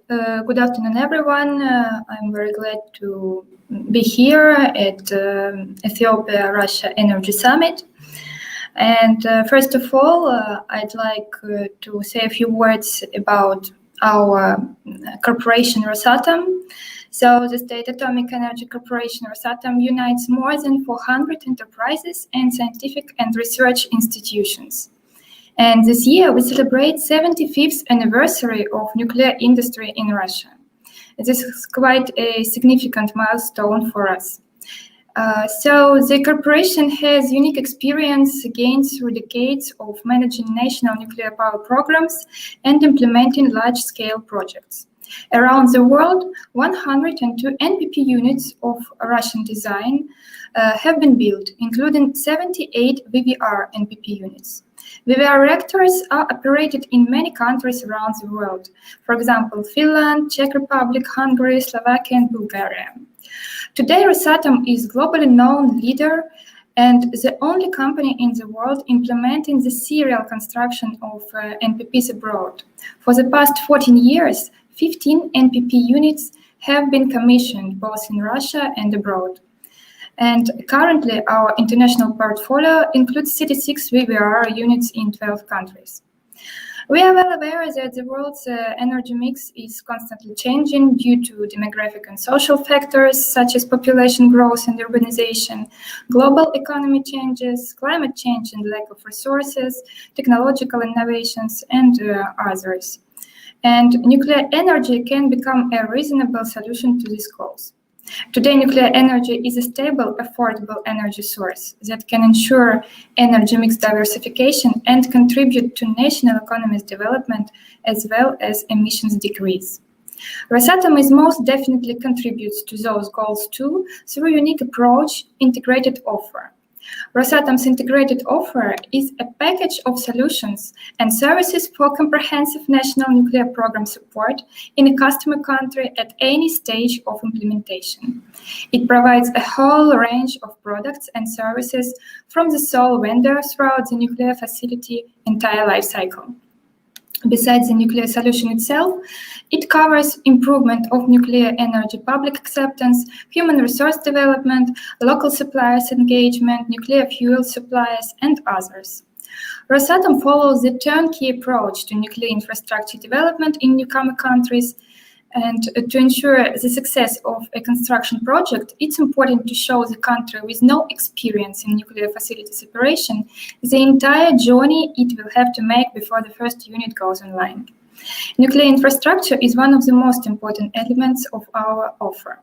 It's a key element of any national nuclear program that ensures facility safe operation throughout the entire life cycle.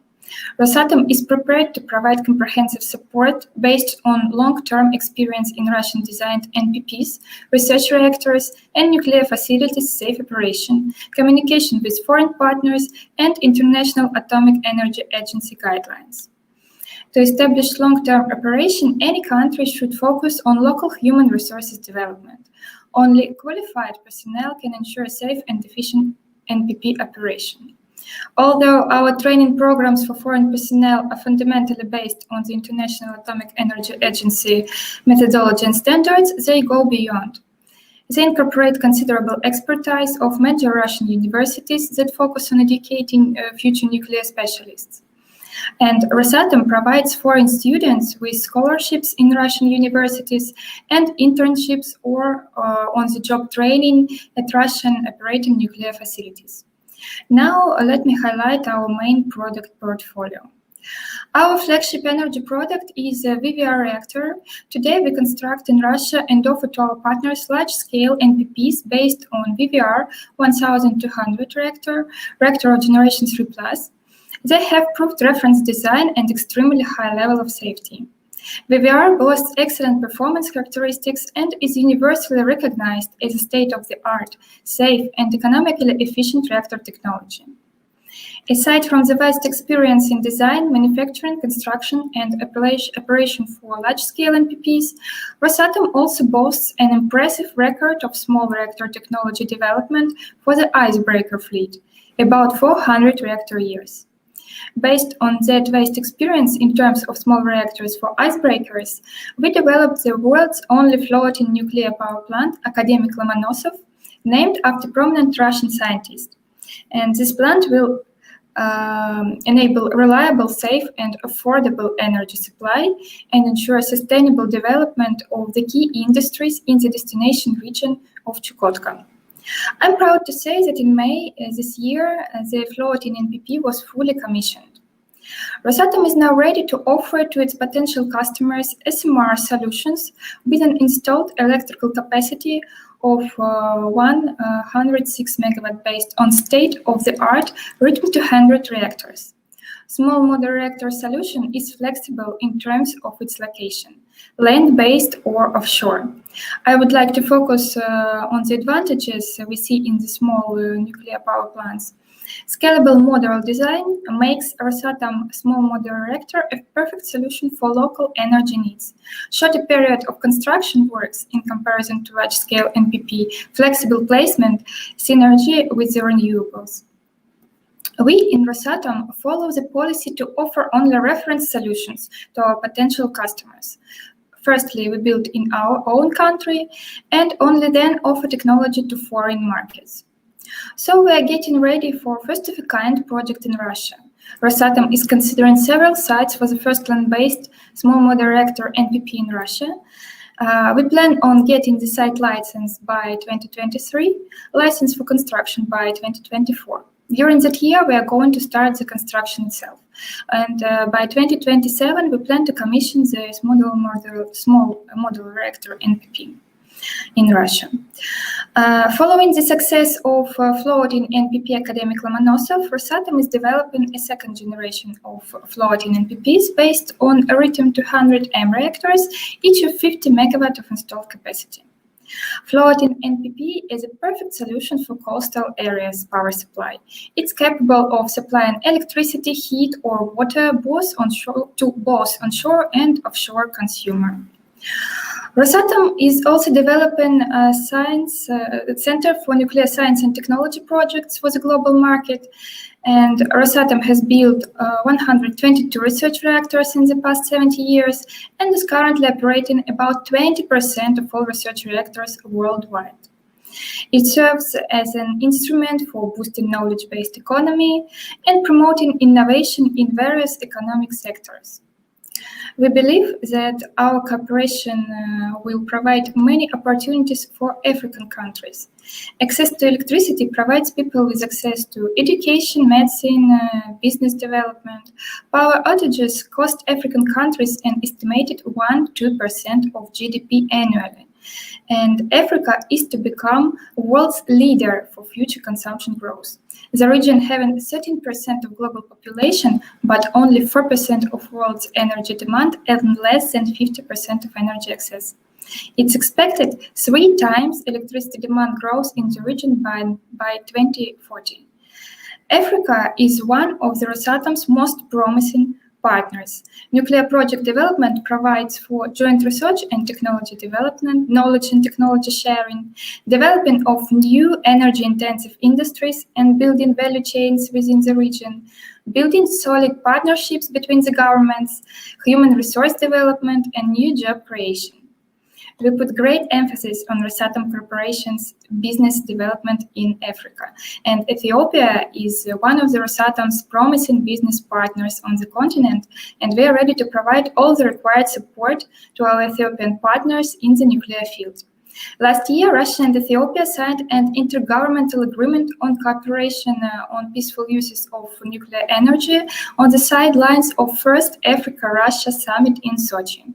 And this year, we have signed an action plan on Center for Nuclear Science and Technology and nuclear power plant projects implementation in Ethiopia. And we are ready to proceed to long-term and fruitful partnership with Ethiopia in energy and non-energy nuclear solutions development in the near future. So that's it. Thank you for the attention.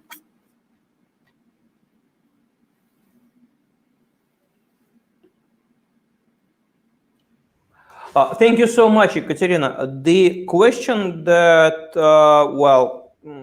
natural kind. You have the you signed a lot. You signed the document, so you have the roadmap in front of you. When do you think you will break ground on the research center that is, as far as I understand, like something that goes before the full project? When do you expect to break ground on it? Well, unfortunately, it's early to speak about concrete dates because now it's just very effective and long process of discussion with our Ethiopian partners. Yes, we have some documents, you mean roadmap, action plans, but still we didn't decide on concrete dates. So now we are in the process, yes. Okay.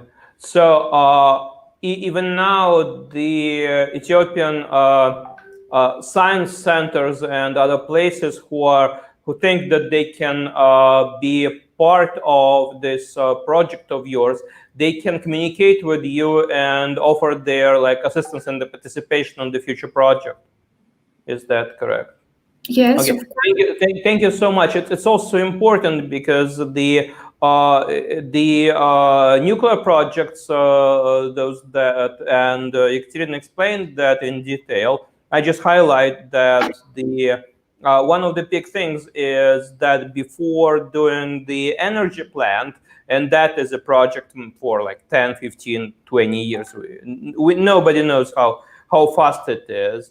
But the thing is that before that, there is a research center that is effectively a small reactor, and the facilities around that is to be built. And this thing brings a lot in terms of in medical for medical purposes. It can things are using. There are some medical uses of the radioactive materials, and the agriculture. It's big support for the agriculture, for the exporting of this stuff, because it makes it like sanitizing process easier, etc. So there are many things, and Ethiopia is certainly will certainly benefit much from the nuclear research center built in the Ethiopia. And for now, like it's open considerations all around this. The project is so the interested parties can get in contact with Rosatom about this project and get more understanding of how how Rosatom sees that and what's possible. Ethiopia is a large country. We should understand there's like 2 Frances. So the question on where the what exactly will be the location for this is also a big question for the future of the country. Thank you so much, Ekaterina. Thank you for getting on our conference, and thank you for being in contact with us and our activity. Ekaterina took part in our previous event that was called Simply Economic Forum. So that was by that time she was the only person representing energy, and now like look how we grew the energy part of this dialogue, and hopefully that will be much more activities and real activities. Thank you, Ekaterina. Thank you very much. Thank you. Thank you so much. Thank you. So now we are on to our next speaker, and our next speaker will represent Interrao Engineering. 1 second, Dmitry. Hello, can you hear me? Yes, we hear you very well. And well, the floor is yours, and I will find your title. Hello, Mikhail, dear colleagues. It's great, and I'm thanking you for being here and representing Interrao Group and Interrao Engineering, a key engineering asset of Interrao. Today, I would like to give a short report and an overview of Interrao engineering business, possibilities and advantages that we have and can deliver to our customers. As I already mentioned, Interrao Engineering is a key engineering asset of Interrao Group, a vertically integrated and the largest energy holding in Russia, which is focused on electricity and heat generation and sales, as well as electricity export and import and engineering services. Just a few figures on Interrao. The total installed capacity of power plants exceeds 30 gigawatts. We are approximately 20% of the electricity retail market in Russia. We are a leading Russian export and import operator.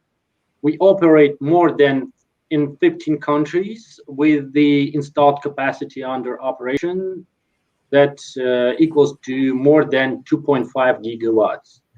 Our revenue for the year 2019 exceeds 1,000 billion rubles, which is more than 13-14 billion US dollars. And our total staff in our group of companies is something like 50,000 people. Then passing to engineering business of Interrao. It is needed to say that it is represented by Interrao Engineering, a leading engineering service provider which is focused on construction and rehabilitation of energy facilities in Russia and abroad.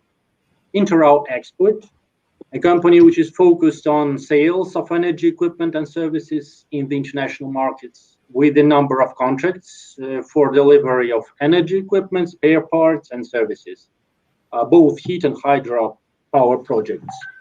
And they have a large network of representative offices and key markets: Latin America, Africa, Middle East, and South Asia. And also it is needed to mention that in our engineering business, we have Rusgas Turbines. It's a joint venture between Interrao and General Electric designed to manufacture large capacity gas turbines with manufacturing site in Yaroslavl region, the city named Rybinsk. Today, my colleagues from Interau Expert will give a report on their company, and they will tell you in details on the project that they are developing now. It's called Malka Vakana. So I won't focus on it, and I will pass to the Interau Engineering and represent this particular engineering asset to you. It was established in 2012 on the basis of engineering unit of Interau to implement a large new power program of new building, which is called DPM program of Interau, and to provide full scope of engineering services for external customers. Since then, we have successfully commissioned over 7 gigawatts of installed capacity in Russia and abroad.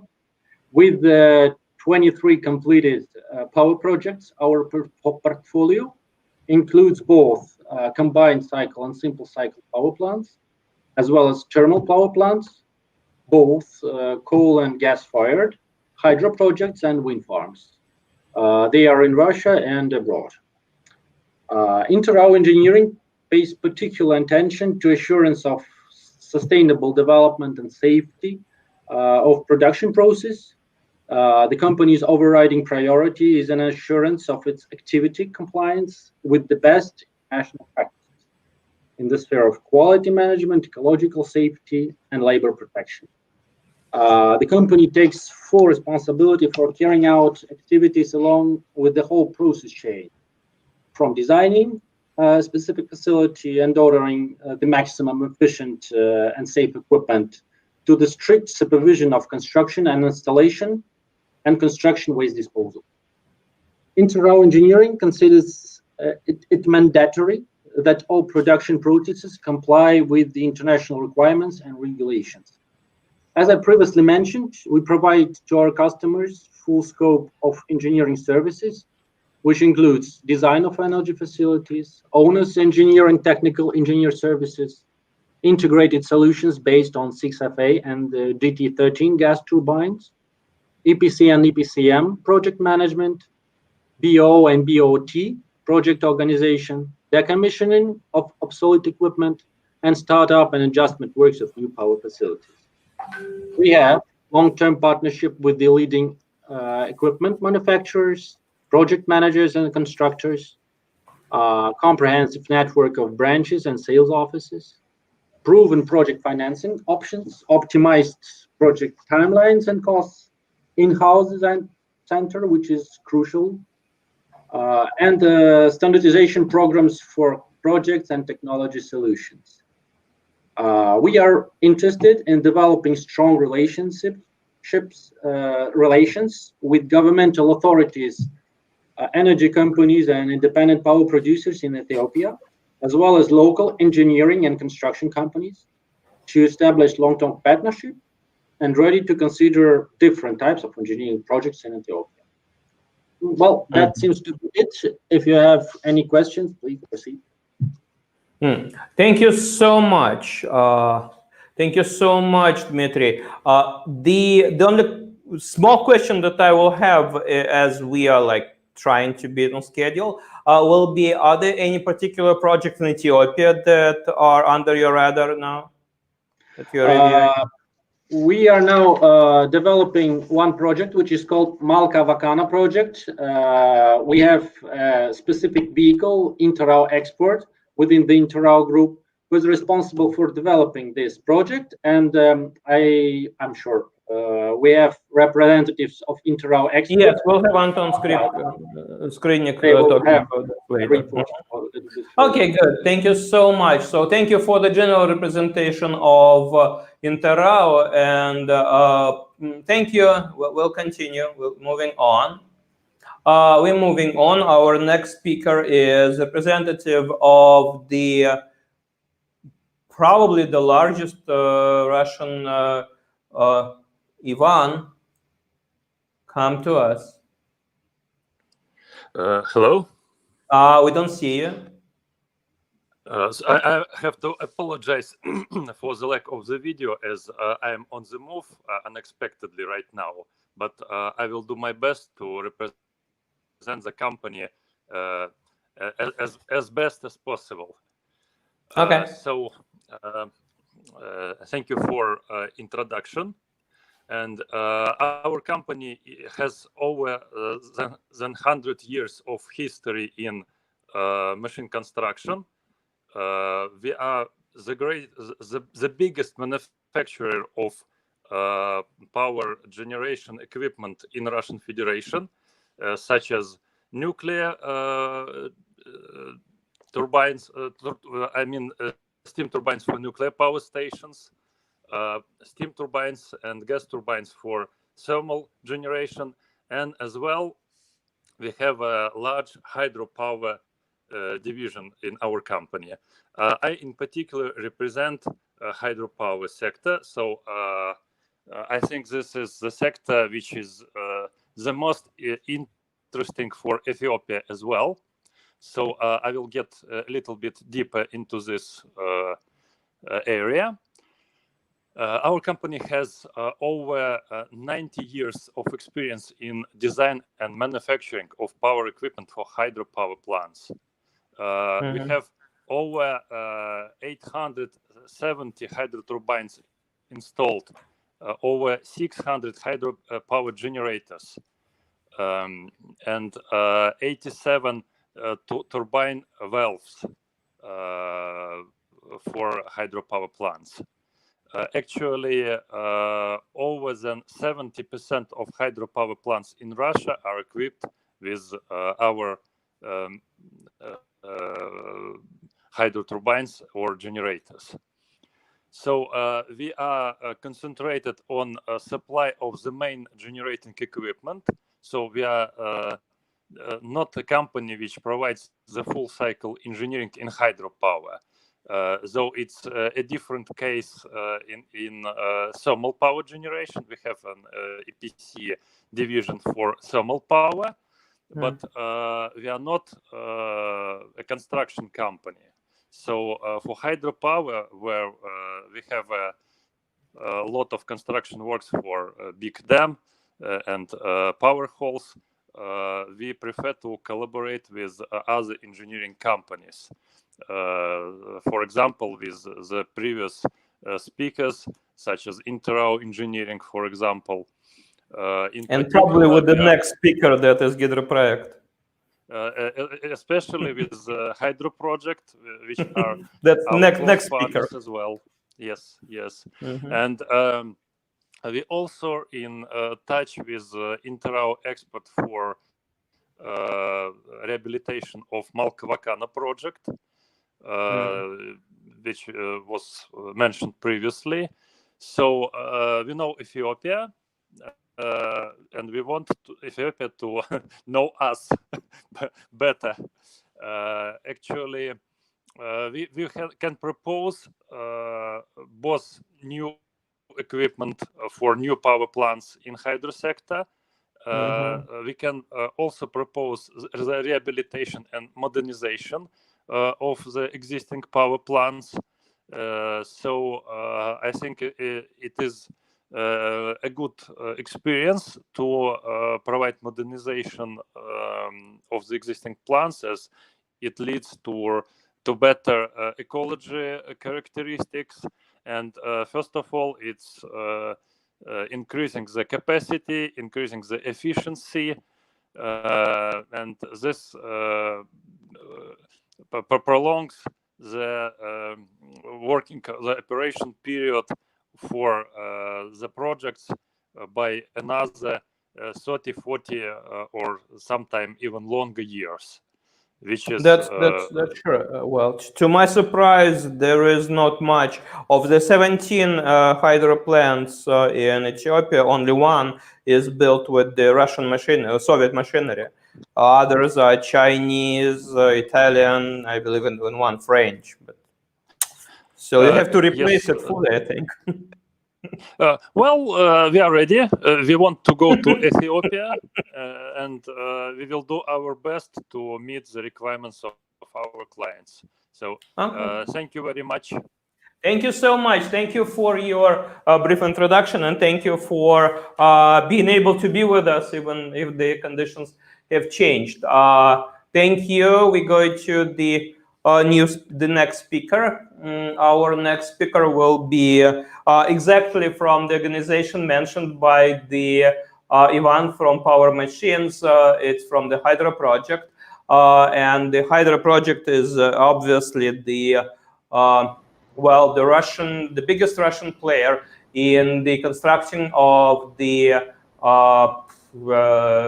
hydro stations, and now we have the colleague who will be Vladislav, who will be telling us about what hydro project can do and could do and would do in Ethiopia. So the floor is yours, Vladislav. Thank you for the opportunity to present my company, GCK Institute Hydro Project. It's a huge Russian engineering company and among the top 10 world companies for the design of hydraulic structures. The company is a branch of the Russian state-owned company Rushydro. It's the largest Russian hydro energy generation holding. This year we are celebrating 90 years anniversary of our company, so we have a very solid history and of course extensive experience in conducting survey and design works at more than 340 hydropower systems and other large-scale hydraulic structures in 52 countries around the world. And very interesting that the total length of the design channels by our engineers is more than 2,000 kilometers. We have a solid team of highly skilled designers, engineers, and other experts. It's around 800 people total.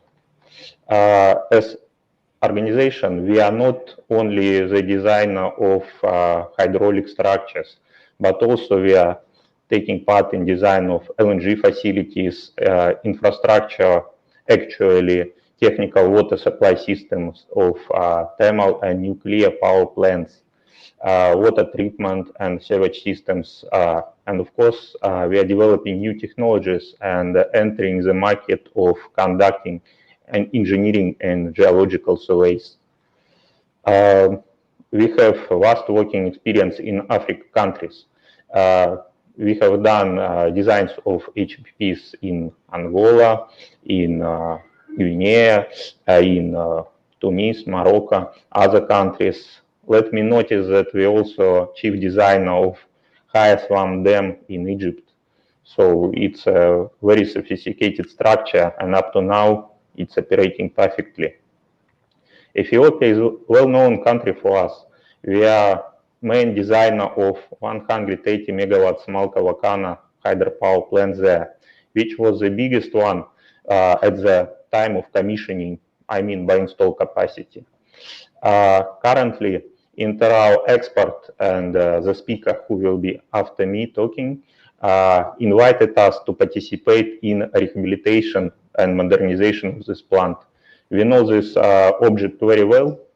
People who was designers at that time when it was under construction are still with us, are still with our company. They remember this project. And I'm sure that we will deliver perfectly. And of course, with the use of modern and latest technologies, which do we have now. Let me also highlight that in our practice, we are using unique and high technologies. Particularly, it's a microseismic sounding method. It's a new technology, it's a passive seismic technology, which has been successfully used in the study of geological structures since 2004. In Ethiopia, it might be very useful during exploration of geothermal potential, because it's one of the most efficient in the world technologies for exploration of subvertical structures. We don't have any competitors in this area. Now we are developing in different areas from kimberlites to geothermal. So we are very open and hopefully we will talk with other participants of this discussion. As previously, it was a speech of Managing Director of Horn Africa company. Hopefully, he might be interested in this technology, and we will collaborate. A good example of the use of technology during engineering surveys, it's a landslide slope observation of 250 megawatts HPP Sikaman 3 in Laos. It was a very complicated project. Nobody in the world could understand why the slope is moving down, and powerhouse of power plant, which was developed just recently, just few years before, is under serious danger. Furthermore, the station was stopped because waterways was broken. German engineers, some other European companies was trying to explain the nature of this disaster, but everybody failed to explain. So with our technology and with our engineers, we understood, we did survey of the slope with microseismic sounding method technology. We understood that it's huge rock mass which is slowly moving down to powerhouse and going to destroy it. So based on our findings and our designs, now developer is making some changes and conducting a rehabilitation of the plant. The bright sample of technology application in Africa countries, because it's very important to test technology on African continent.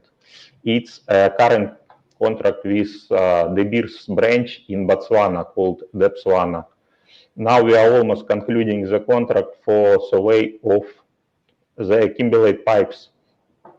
It's also subvertical structures, and customer is very happy because it's the only technology except drilling which applicable there on their site.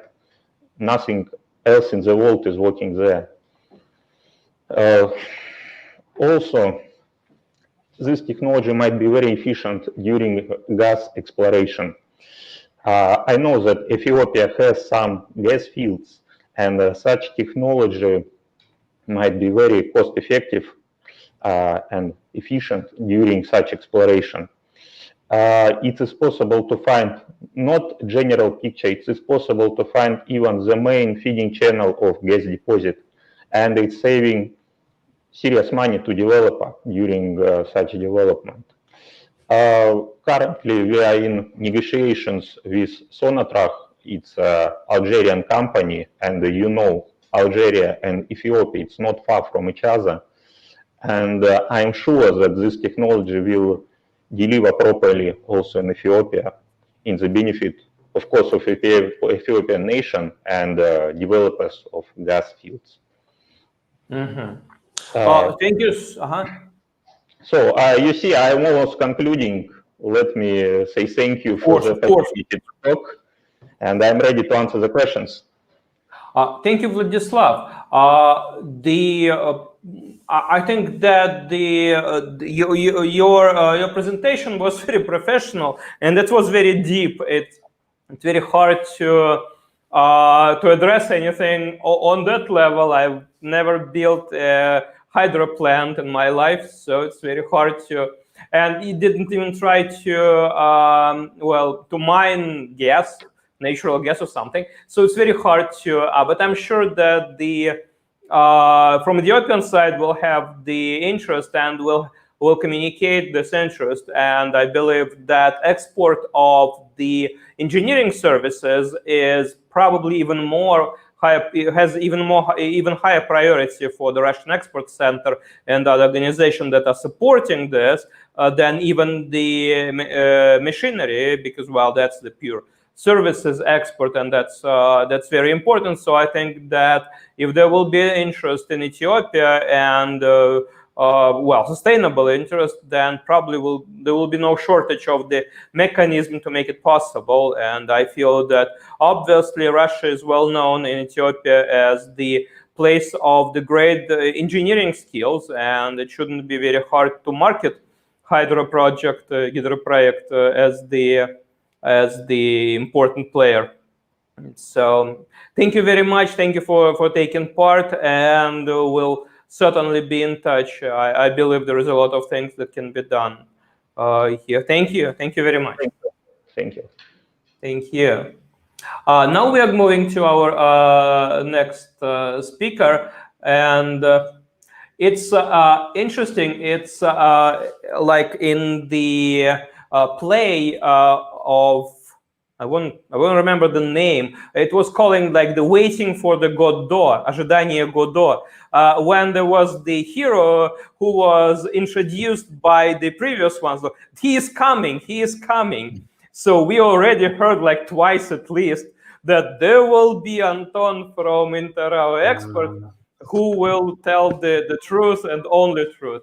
So now you are here, and thank you very much. You're talking. It's your turn. Yes, good day, dear colleagues. My name is Anton Skrinik, and I will represent Interao Export, which is a specialized subsidiary of Interao Group, which is responsible for business development in foreign markets. Interao Export is a specialized subsidiary of Interao Group. Our project portfolio is more than $1.8 billion. The company has extensive experience in Latin America.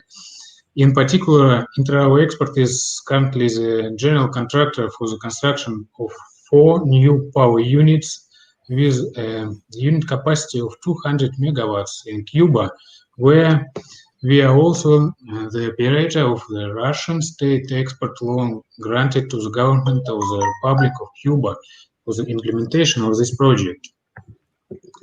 We pay great attention to the development of cooperation with Africa, and we see big opportunities in the African energy market. Interao Export is interested in implementing a project for the supply of energy equipment and for the construction and modernization of new and existing generating facilities as EPC, EPCM, EPCF contractor. Our active engagement began in 2013 with a visit to Addis Ababa by representatives of Interao Export for negotiations with the Ministry of Water, Irrigation and Energy of Ethiopia and the Ethiopian Electric Power Corporation. That's when we saw a great potential for cooperation with the Federal Democratic Republic of Ethiopia in the direction of infrastructure projects. In 2013, the delegation of our company visited the Malkavakana hydropower plant on the Vap River. This hydropower plant was built by the Soviet Union, as already said, Soviet Union specialists in 1988, and has 4 units with a total capacity of 153 megawatts. In the same year, our company and the Ethiopian Electric Power Corporation signed a memorandum of understanding on the modernization of the Malkavakana hydropower project. Our specialist inspected the equipment, studied the technical documentation, and prepared the first version of the technical and commercial proposals for the modernization of the Malkavakana hydropower plant. So, in 2014, we presented our proposal to the Ministry of Water, Irrigation and Energy of Ethiopia.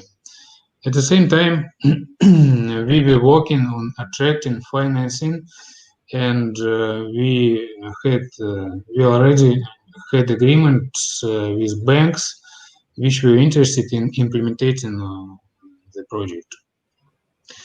In 2014, in the 5th meeting of the Russian-Ethiopian Intergovernmental Commission, was held, and Interao Export and the Ministry of Water, Irrigation and Energy of Ethiopia signed an agreement on firm intention to sign a contract for the modernization of the Malkavakana hydropower plant.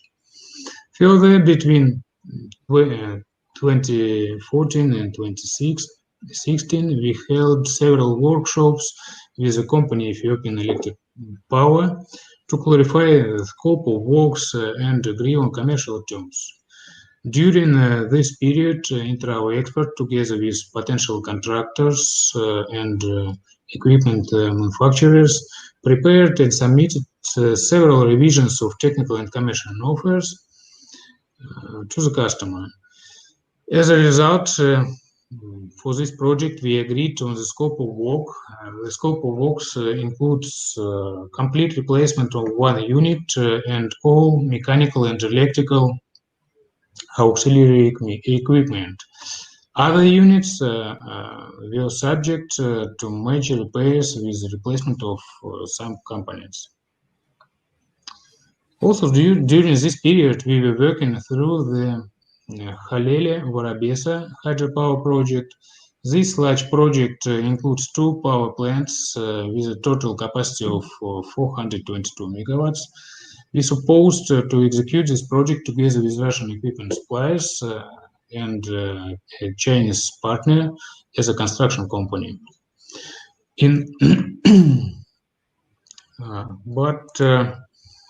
early 2018, due to the introduction of the state of emergency in Ethiopia, as well as due to the changes of directors board of on Ethiopia side, the project negotiation process temporarily lost relevance.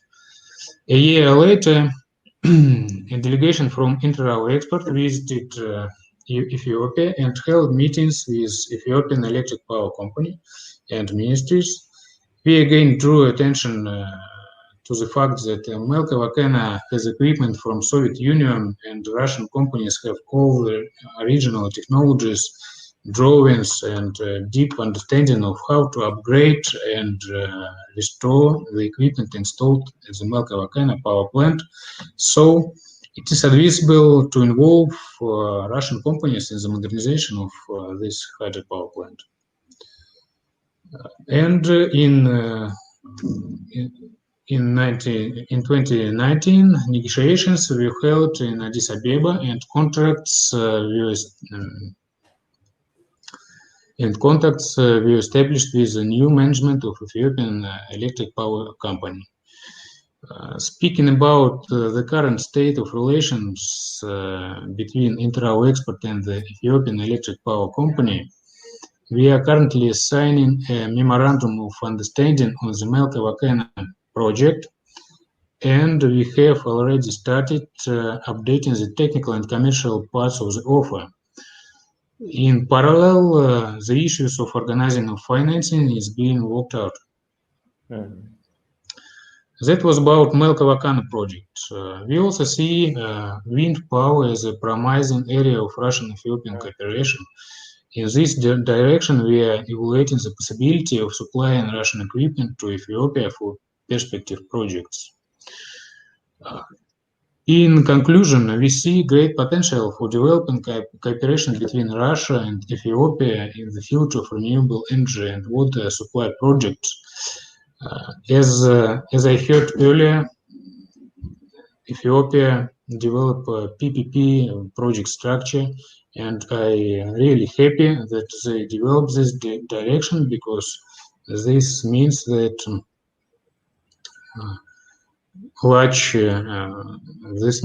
a strong development of infrastructure in Ethiopia is coming, and our company is interested in cooperation and execution of this project. This is a way, I think that it will be a very interesting project, and this is a way that leads us to sustainable development. That's all. Thank you. Thank you, Anton. Thank you very much. That's interesting, and the story of your Interao project in Ethiopia, like it's 7 years now. You said like the first yes 2013. So that says a lot about the Ethiopia. But well, we should say that the power changed. Your project, your negotiations survived 2 changes in the prime minister. Yes, and but we are open to discuss, and I now we understand. start I'm to just hard saying work that. with this. Yeah, that's very interesting, and we'd love to see.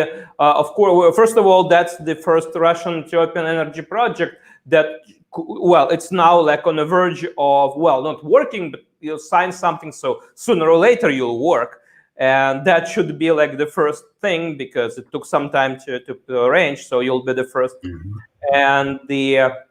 And also that it's important. It's important that Interao is doing such wide range of activities. So it's not specifically hydropower. It's different types of the power. So it's important, and I believe that we should follow up on this conversation and probably see more results.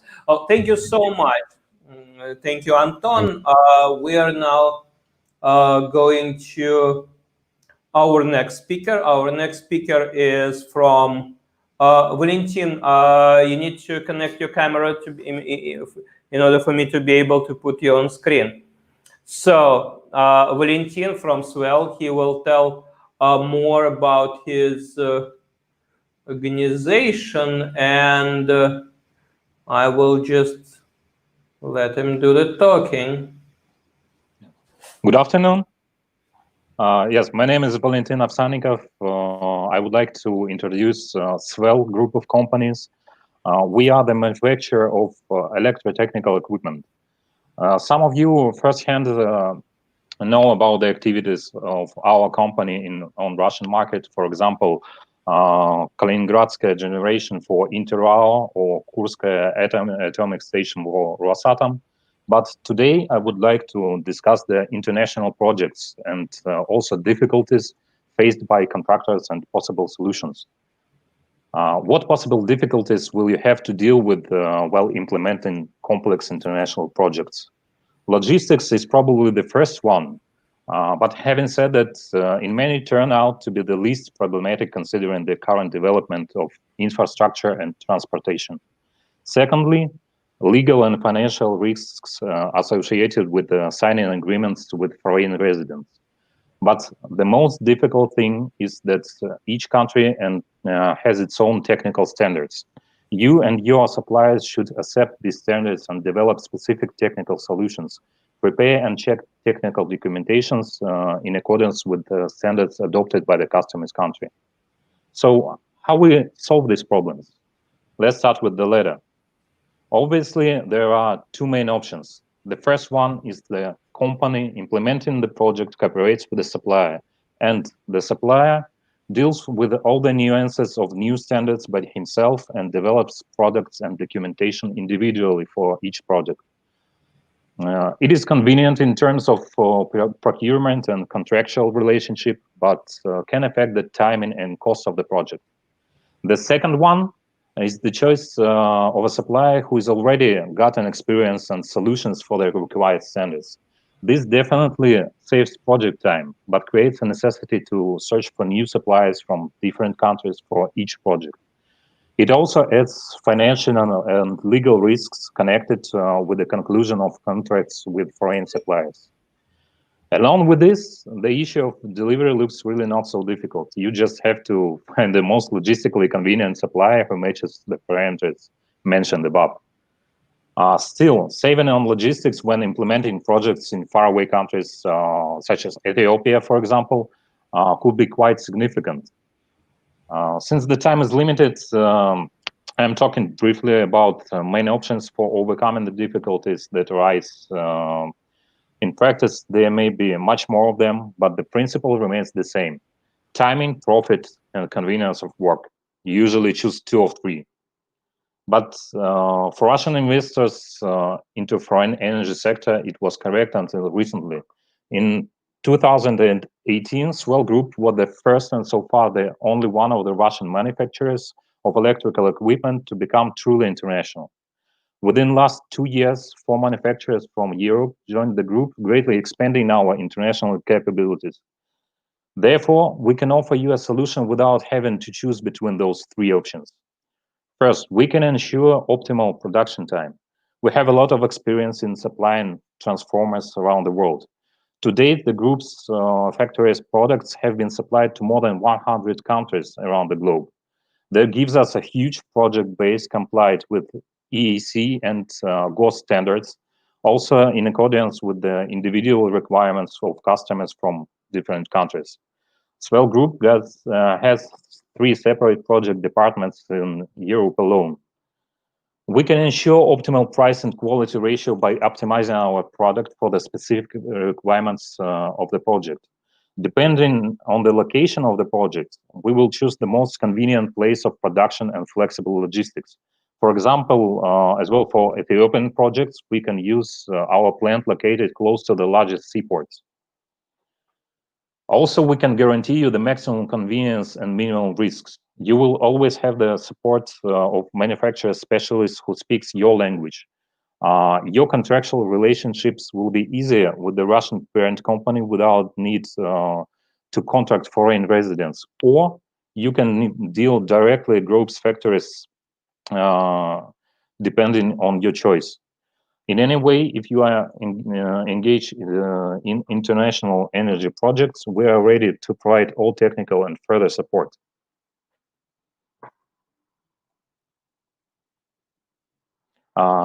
Thank you. Any questions? I can't hear you for some reason. No, the reason is simple. It's called mute. Sorry, my mistake. Good. That was you explained some general things about the projects that are with the faraway countries. What particular projects would you be looking for talking about Ethiopia? What will be your priorities? Our priorities are always all electrical projects we can provide because we are manufacturing all power grid of transformers from the least ones to the bigger ones, like up to 500 kilovolts and up to 300,000 MVA powers. We can make those transformers on several plants, on several manufacturers' places around Europe. So we can, well, as I already said, for Ethiopia, we can choose the plant that is near the largest ports and provide the best logistics for that. And also we have experience with working with different standards and can adjust our products for your actual purpose. It's very interesting because, like, well, a few hours ago, like how many, like 4 hours ago, approximately, we heard from the head of the Ethiopian energy utility, who said that he needs 10,000 transformers. Well, obviously, he was not going into specifics in the presentation at the event like ours, but it seems to me that it will be only natural to get you in contact and see whether we can just start first energy project between Ethiopia and Russia just within our event. Maybe that would be great because we have no limits in our interests, and if you need transformers, we're ready to provide it in any point of the world. Absolutely. Thank you so much. Thank you for being active in participating, and well, we'll continue, of course, because thank you so much. Thank you. Thank you. Our next speaker is from the same region, actually. So, good day. Здравствуйте, Andrei. Hello. Good day. Well, the floor is yours. Yeah. Hello, everybody. First of all, I would like to greet everybody and say hello and tell you, Mikhail, thank you for invitation and possibility to share information about our company. I think my brief will be very short, just short information about our company and who we are. So my name is Andrei Kasyanenko. I'm a general manager of ElectroShield ETS. We are a manufacturing company with a modern production complex producing electrical equipment for civil purposes, and the Ministry of defense of Russian Federation. So we produce switch gears, transforming stations, modular buildings for electrical, civil, and military purposes. So our company has the service and maintenance team. So generally we are focused on development, design, and manufacturing of transforming stations up to 220 kilowatts. So we have a metal workshop, painting shop, assembly and test sections. So usually we supply our products for operation in electrical networks, oil and gas companies, industry, public utilities, railway industry, and companies acting in renewable and wind energy.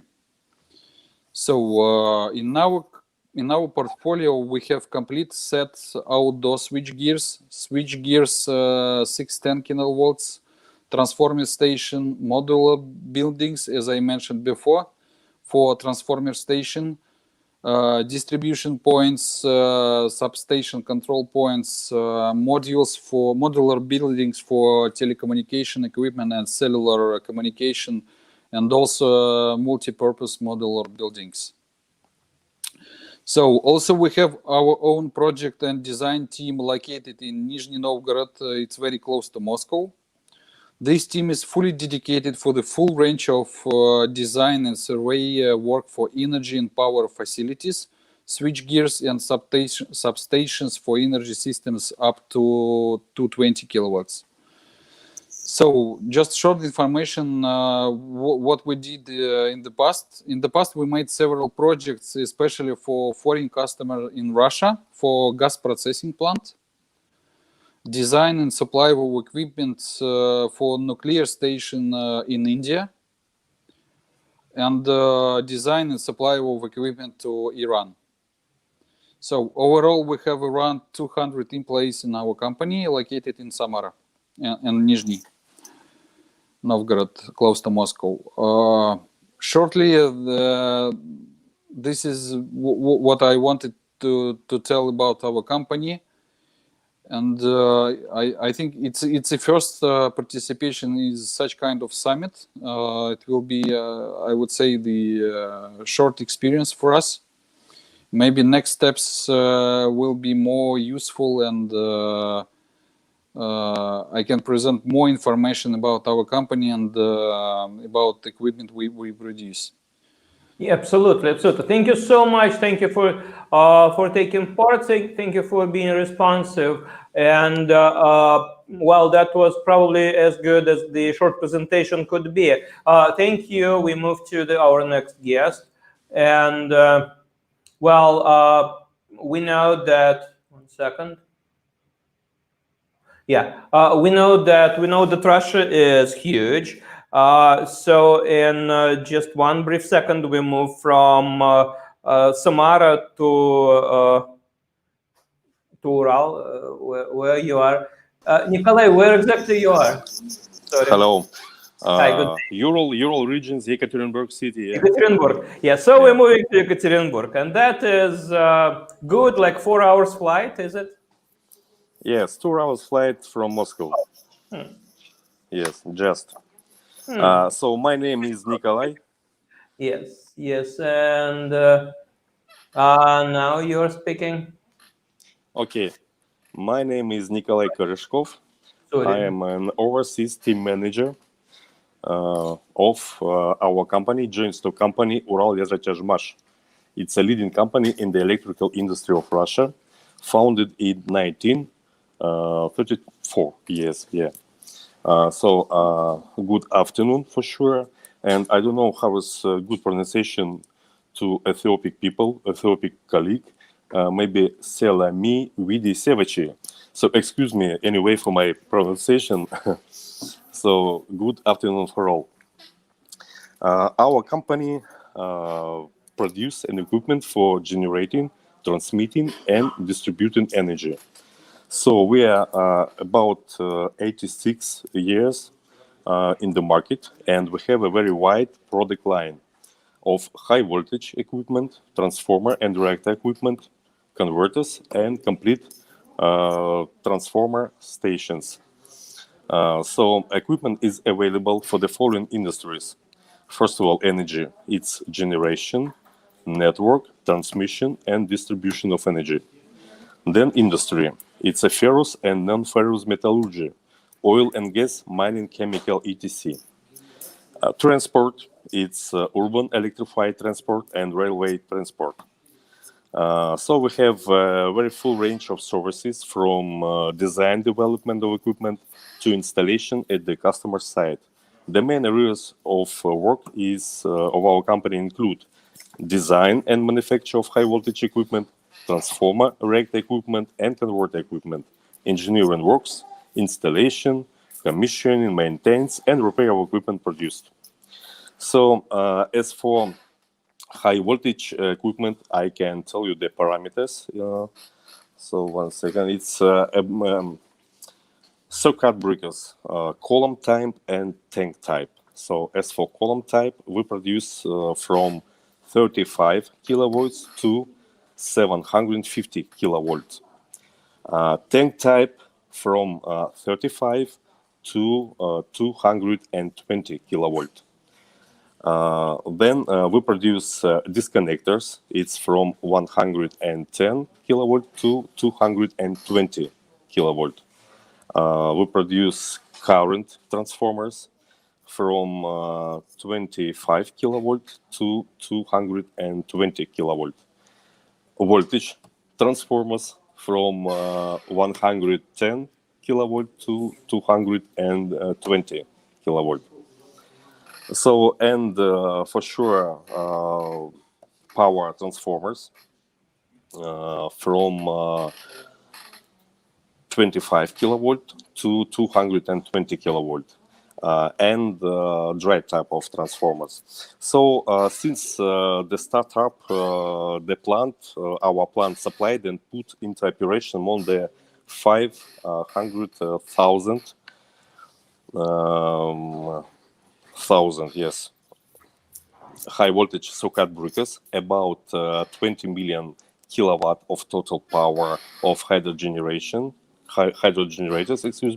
more than 20,000 large electric machines, about 250 million kilowatt of total transformer power, and about 34 million kilowatt of total power of converter units. So that is just all that I want to say, to tell you. So if you like my presentation, so please feel free and contact me through the Russian Export Center. So that's all. Thank you so much. Thank you, Nikolai. And I believe that there is a lot, a lot of need, and we heard about the need for transformers from the Ethiopian side, and there is the task at hand that lays in front of the Ethiopian electric utility is enormous. They need to push the electricity to the homes of the people, and now, like, if the whole population of Ethiopia is 120 million, and it's said that 50% of the people have no access to the electricity, that means like 60 million people lives without electricity, and that at least takes about like 10 million households or more. So and the country is huge. It's like 2 Frances. So it's a lot of work and a lot of equipment needed. And China cannot be the only supplier. And everybody understands that China is not the only play here. So that is certainly something that the players like you and the huge capacity, obviously, that you have, you can produce like as many equipment as all Africa needs. I think that you know how to do it. It's very yes, reliable. I believe so. So yeah, I think that should be a good match. So thank you so much. Thank you for participating, and we hope that it will work. The contracts and everything. Thank you so much. Thank you. So here we conclude the third part of our event. We spoke to the Russian companies who provide services or equipment for the energy sector, and now we are ready to conclude. I will start to just bring on our colleagues. Василий Александрович, вы в кадре.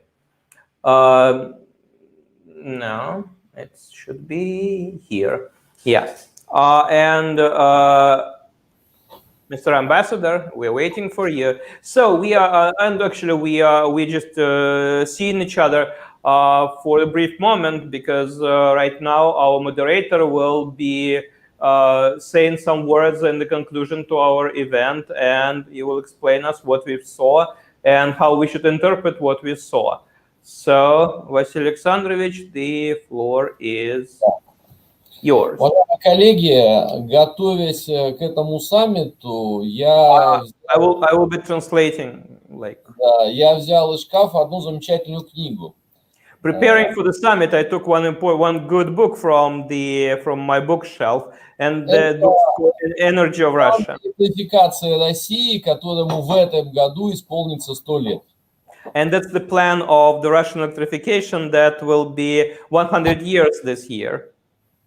На самом деле задача, которая стоит перед Эфиопией, она точно такая же. Электрификация во всех ее аспектах.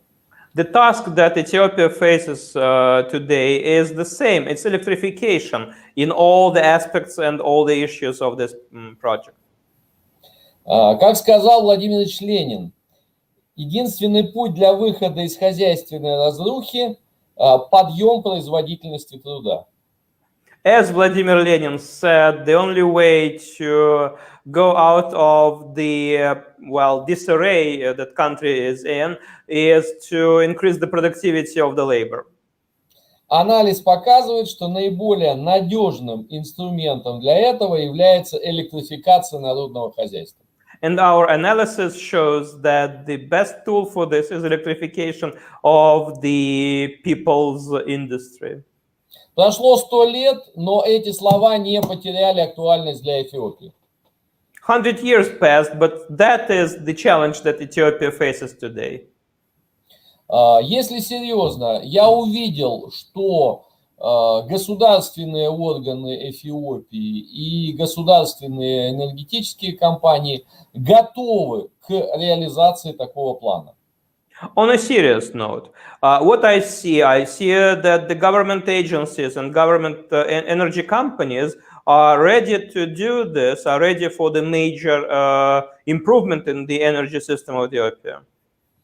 Сегодня мы узнали о том, что поставлены стратегические задачи и подготовлены тактические шаги по достижению этих задач. We know that the strategic plans are in place and that the operational steps are being taken.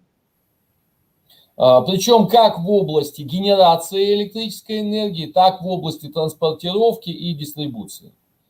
In generation as well as distribution and transportation. В этом смысле эфиопский рынок готов для российской продукции и для российских услуг. So that means that Ethiopian market is totally ready for the Russian equipment and the Russian services. Дальше. Есть надежда на поддержку, экспортную государственную поддержку в России, о чем было соответствующее выступление. There is the understanding that the government support is available, and we heard about this from the Russian Export Center. Думаю, что при условии соответствующей поддержки Министерства экономического развития и Министерства промышленности такого рода программу можно сделать и вывести на межправительственный уровень.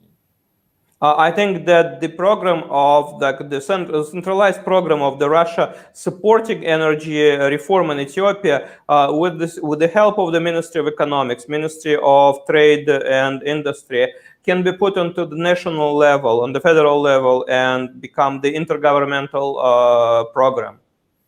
Я не сомневаюсь в возможности для экспорта инжиниринга российской ветроэнергетики и российской солнечной энергетики. I have no doubts that the Russian, the engineering services in areas of the solar energy and the wind energy can be exported. There is no doubt in that. Я не сомневаюсь в возможностях российской гидроэнергетики. I have no doubt in the Russian energy skills in the hydroelectrical product generation. Тем более, что текущее снижение курса рубля относительно иностранных валют создает дополнительные возможности повышения эффективности экспорта. Given the favorable rate of the Russian ruble to dollar, we see even more opportunities for exporting of the Russian products and services. Конечно, плохо, что у российских энергетических компаний нет аппетита на инвестиции в гидроэнергетику.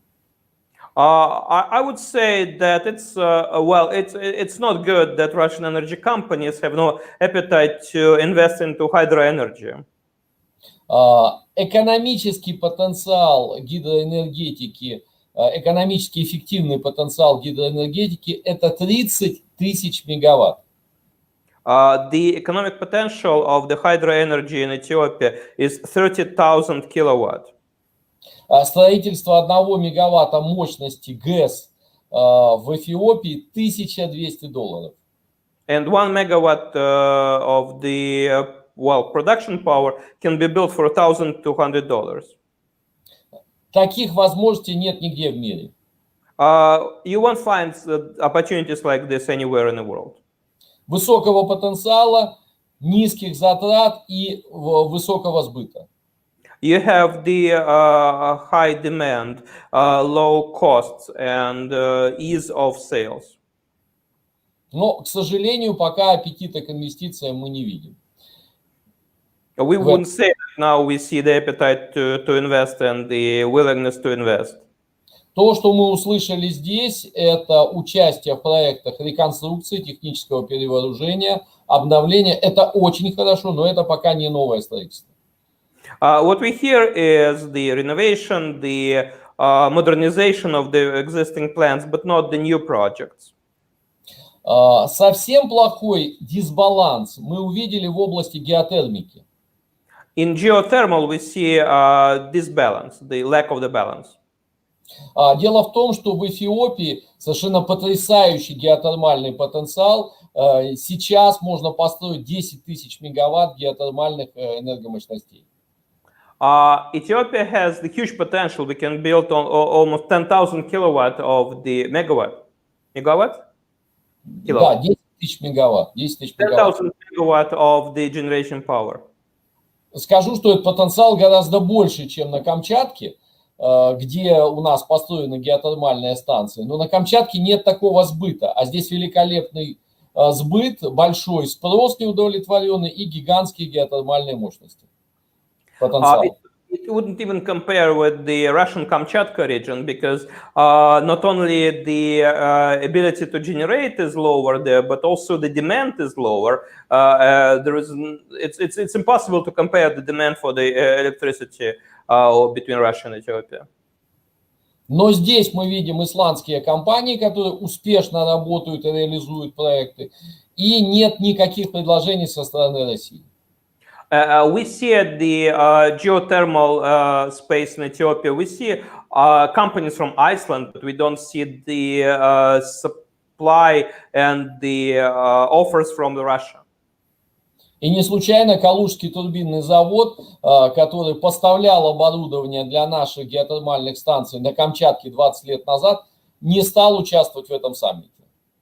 And we haven't seen the plant, the Kaluga plant that was developing the equipment for the Russian geothermal station, but we didn't see them here at this event. Пожалуй, Россия утратила эффективную компетенцию в области геотермального строительства. И это печально. we may conclude that Russia have lost the position of the player in the geothermal building capacity, lost the capacity to build the new geothermal stations.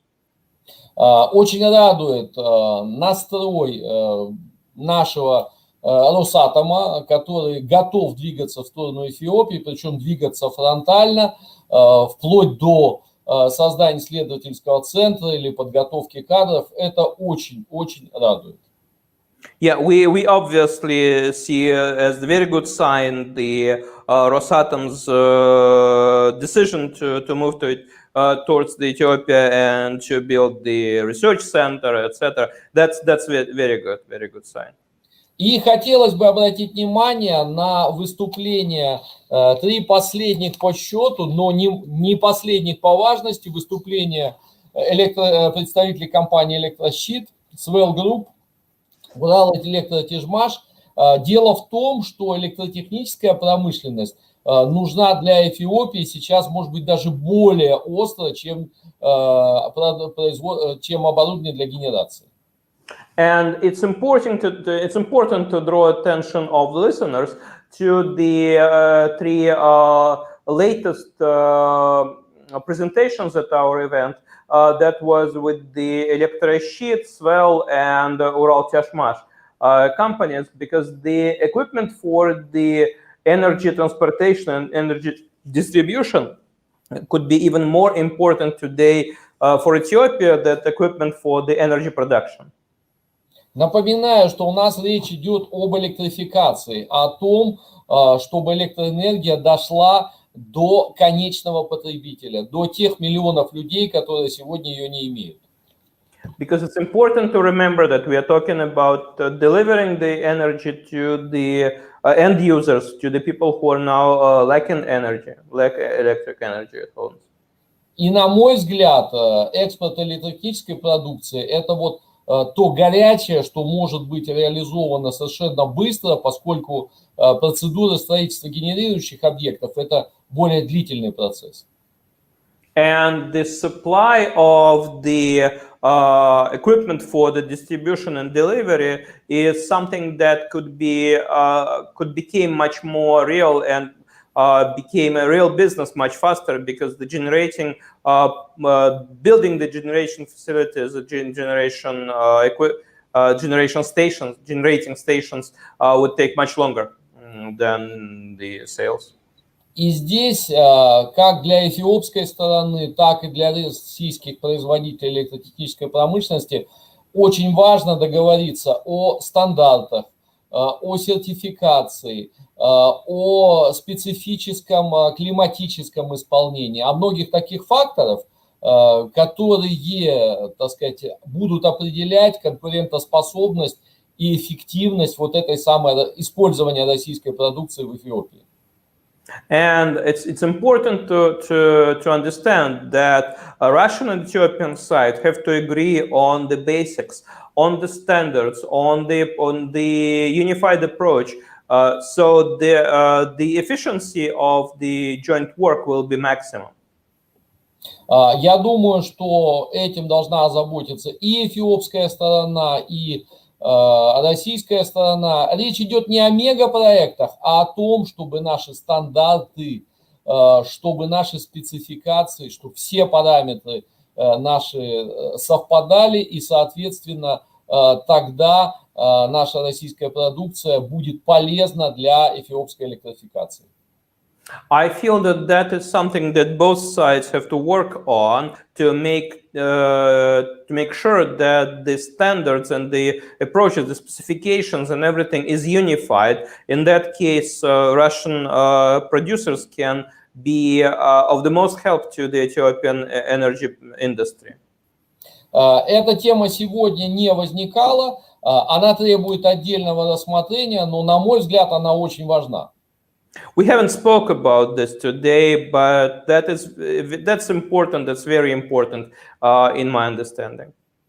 Поскольку обсуждение этого вопроса позволит снять один из серьезнейших барьеров для сотрудничества.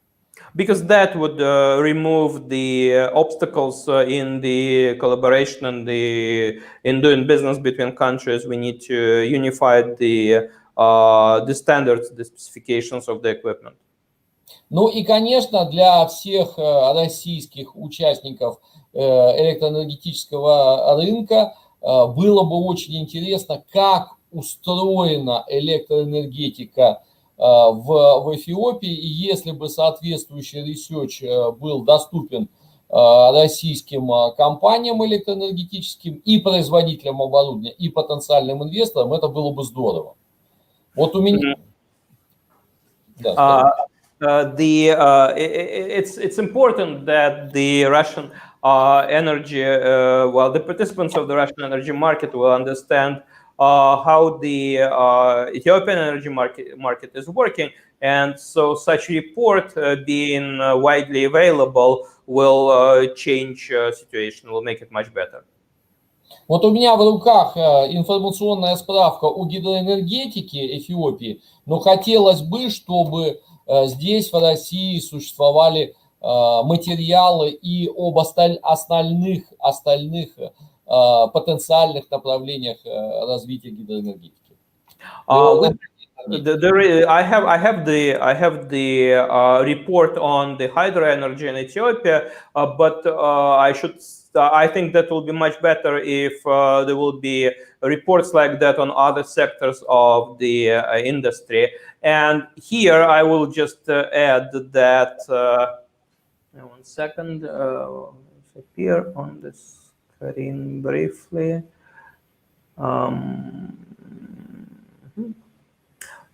Я просто хотел. I will just add that we have developed the report on Ethiopian energy.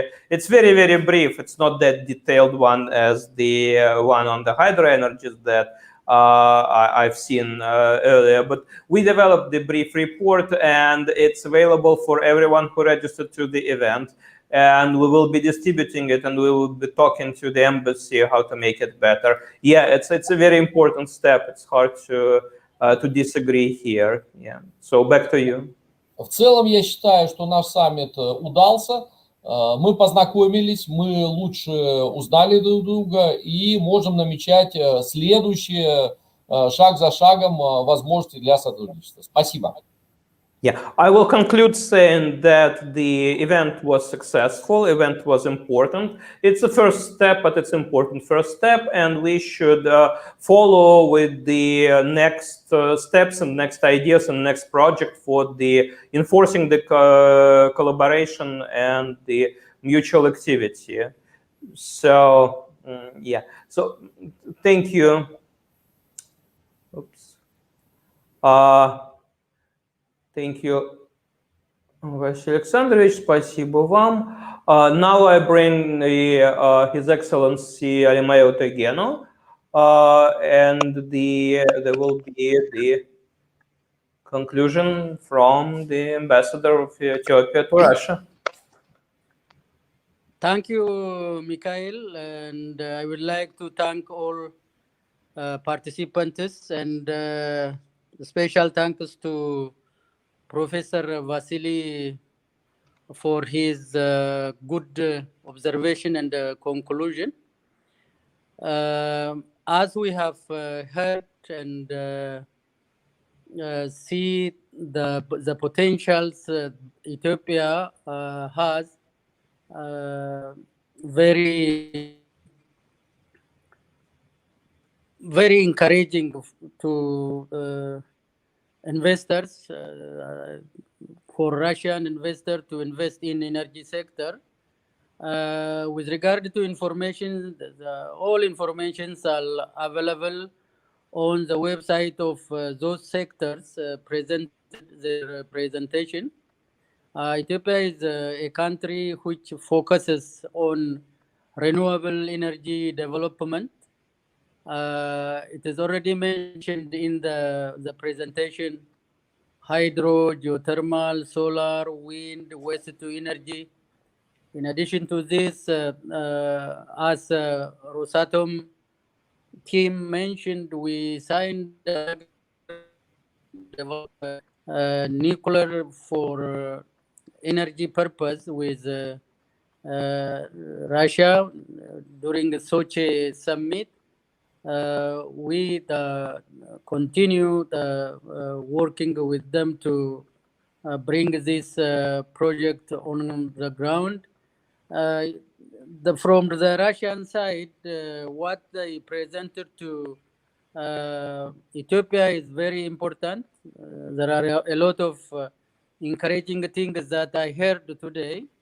What as an embassy, what we are going to do next, we have to bring these Ethiopians and Russian sectors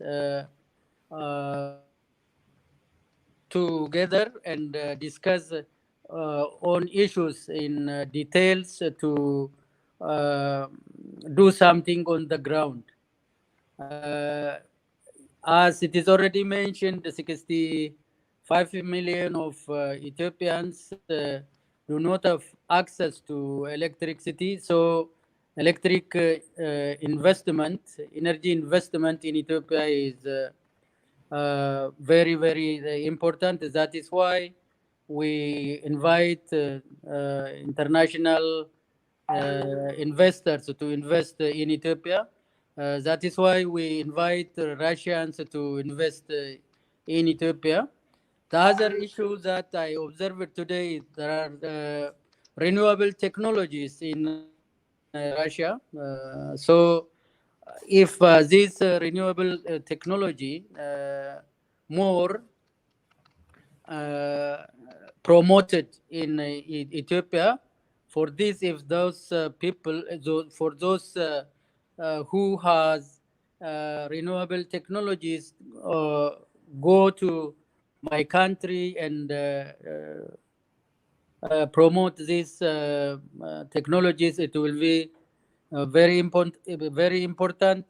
For this, the embassy is open, is ready to assist both sides. So I would like to invite those who participated today in this energy summit to be encouraged to work, to invest in Ethiopia. For this, the embassy is, as I have already said, ready, and I hope through bilateral relation, through our historical relation, we do something in energy sector and others this time. And I think if we work together, if we work strongly, we will make a difference. In Ethiopia, there is a very big reform. There is a good economic strategy, that is home growth strategy. Things are very, very encouraging. So let all who have interest to invest in Ethiopia from Russia, I let them come. I again and again invite them. Let them call us. Let them ask us, and let them show their address, and we'll discuss and encourage them to go to Ethiopia. Mikhail, again, thank you very much for your effort. You are doing good. I appreciate your contribution to the country. Thank you very much. Thank you all. God bless you.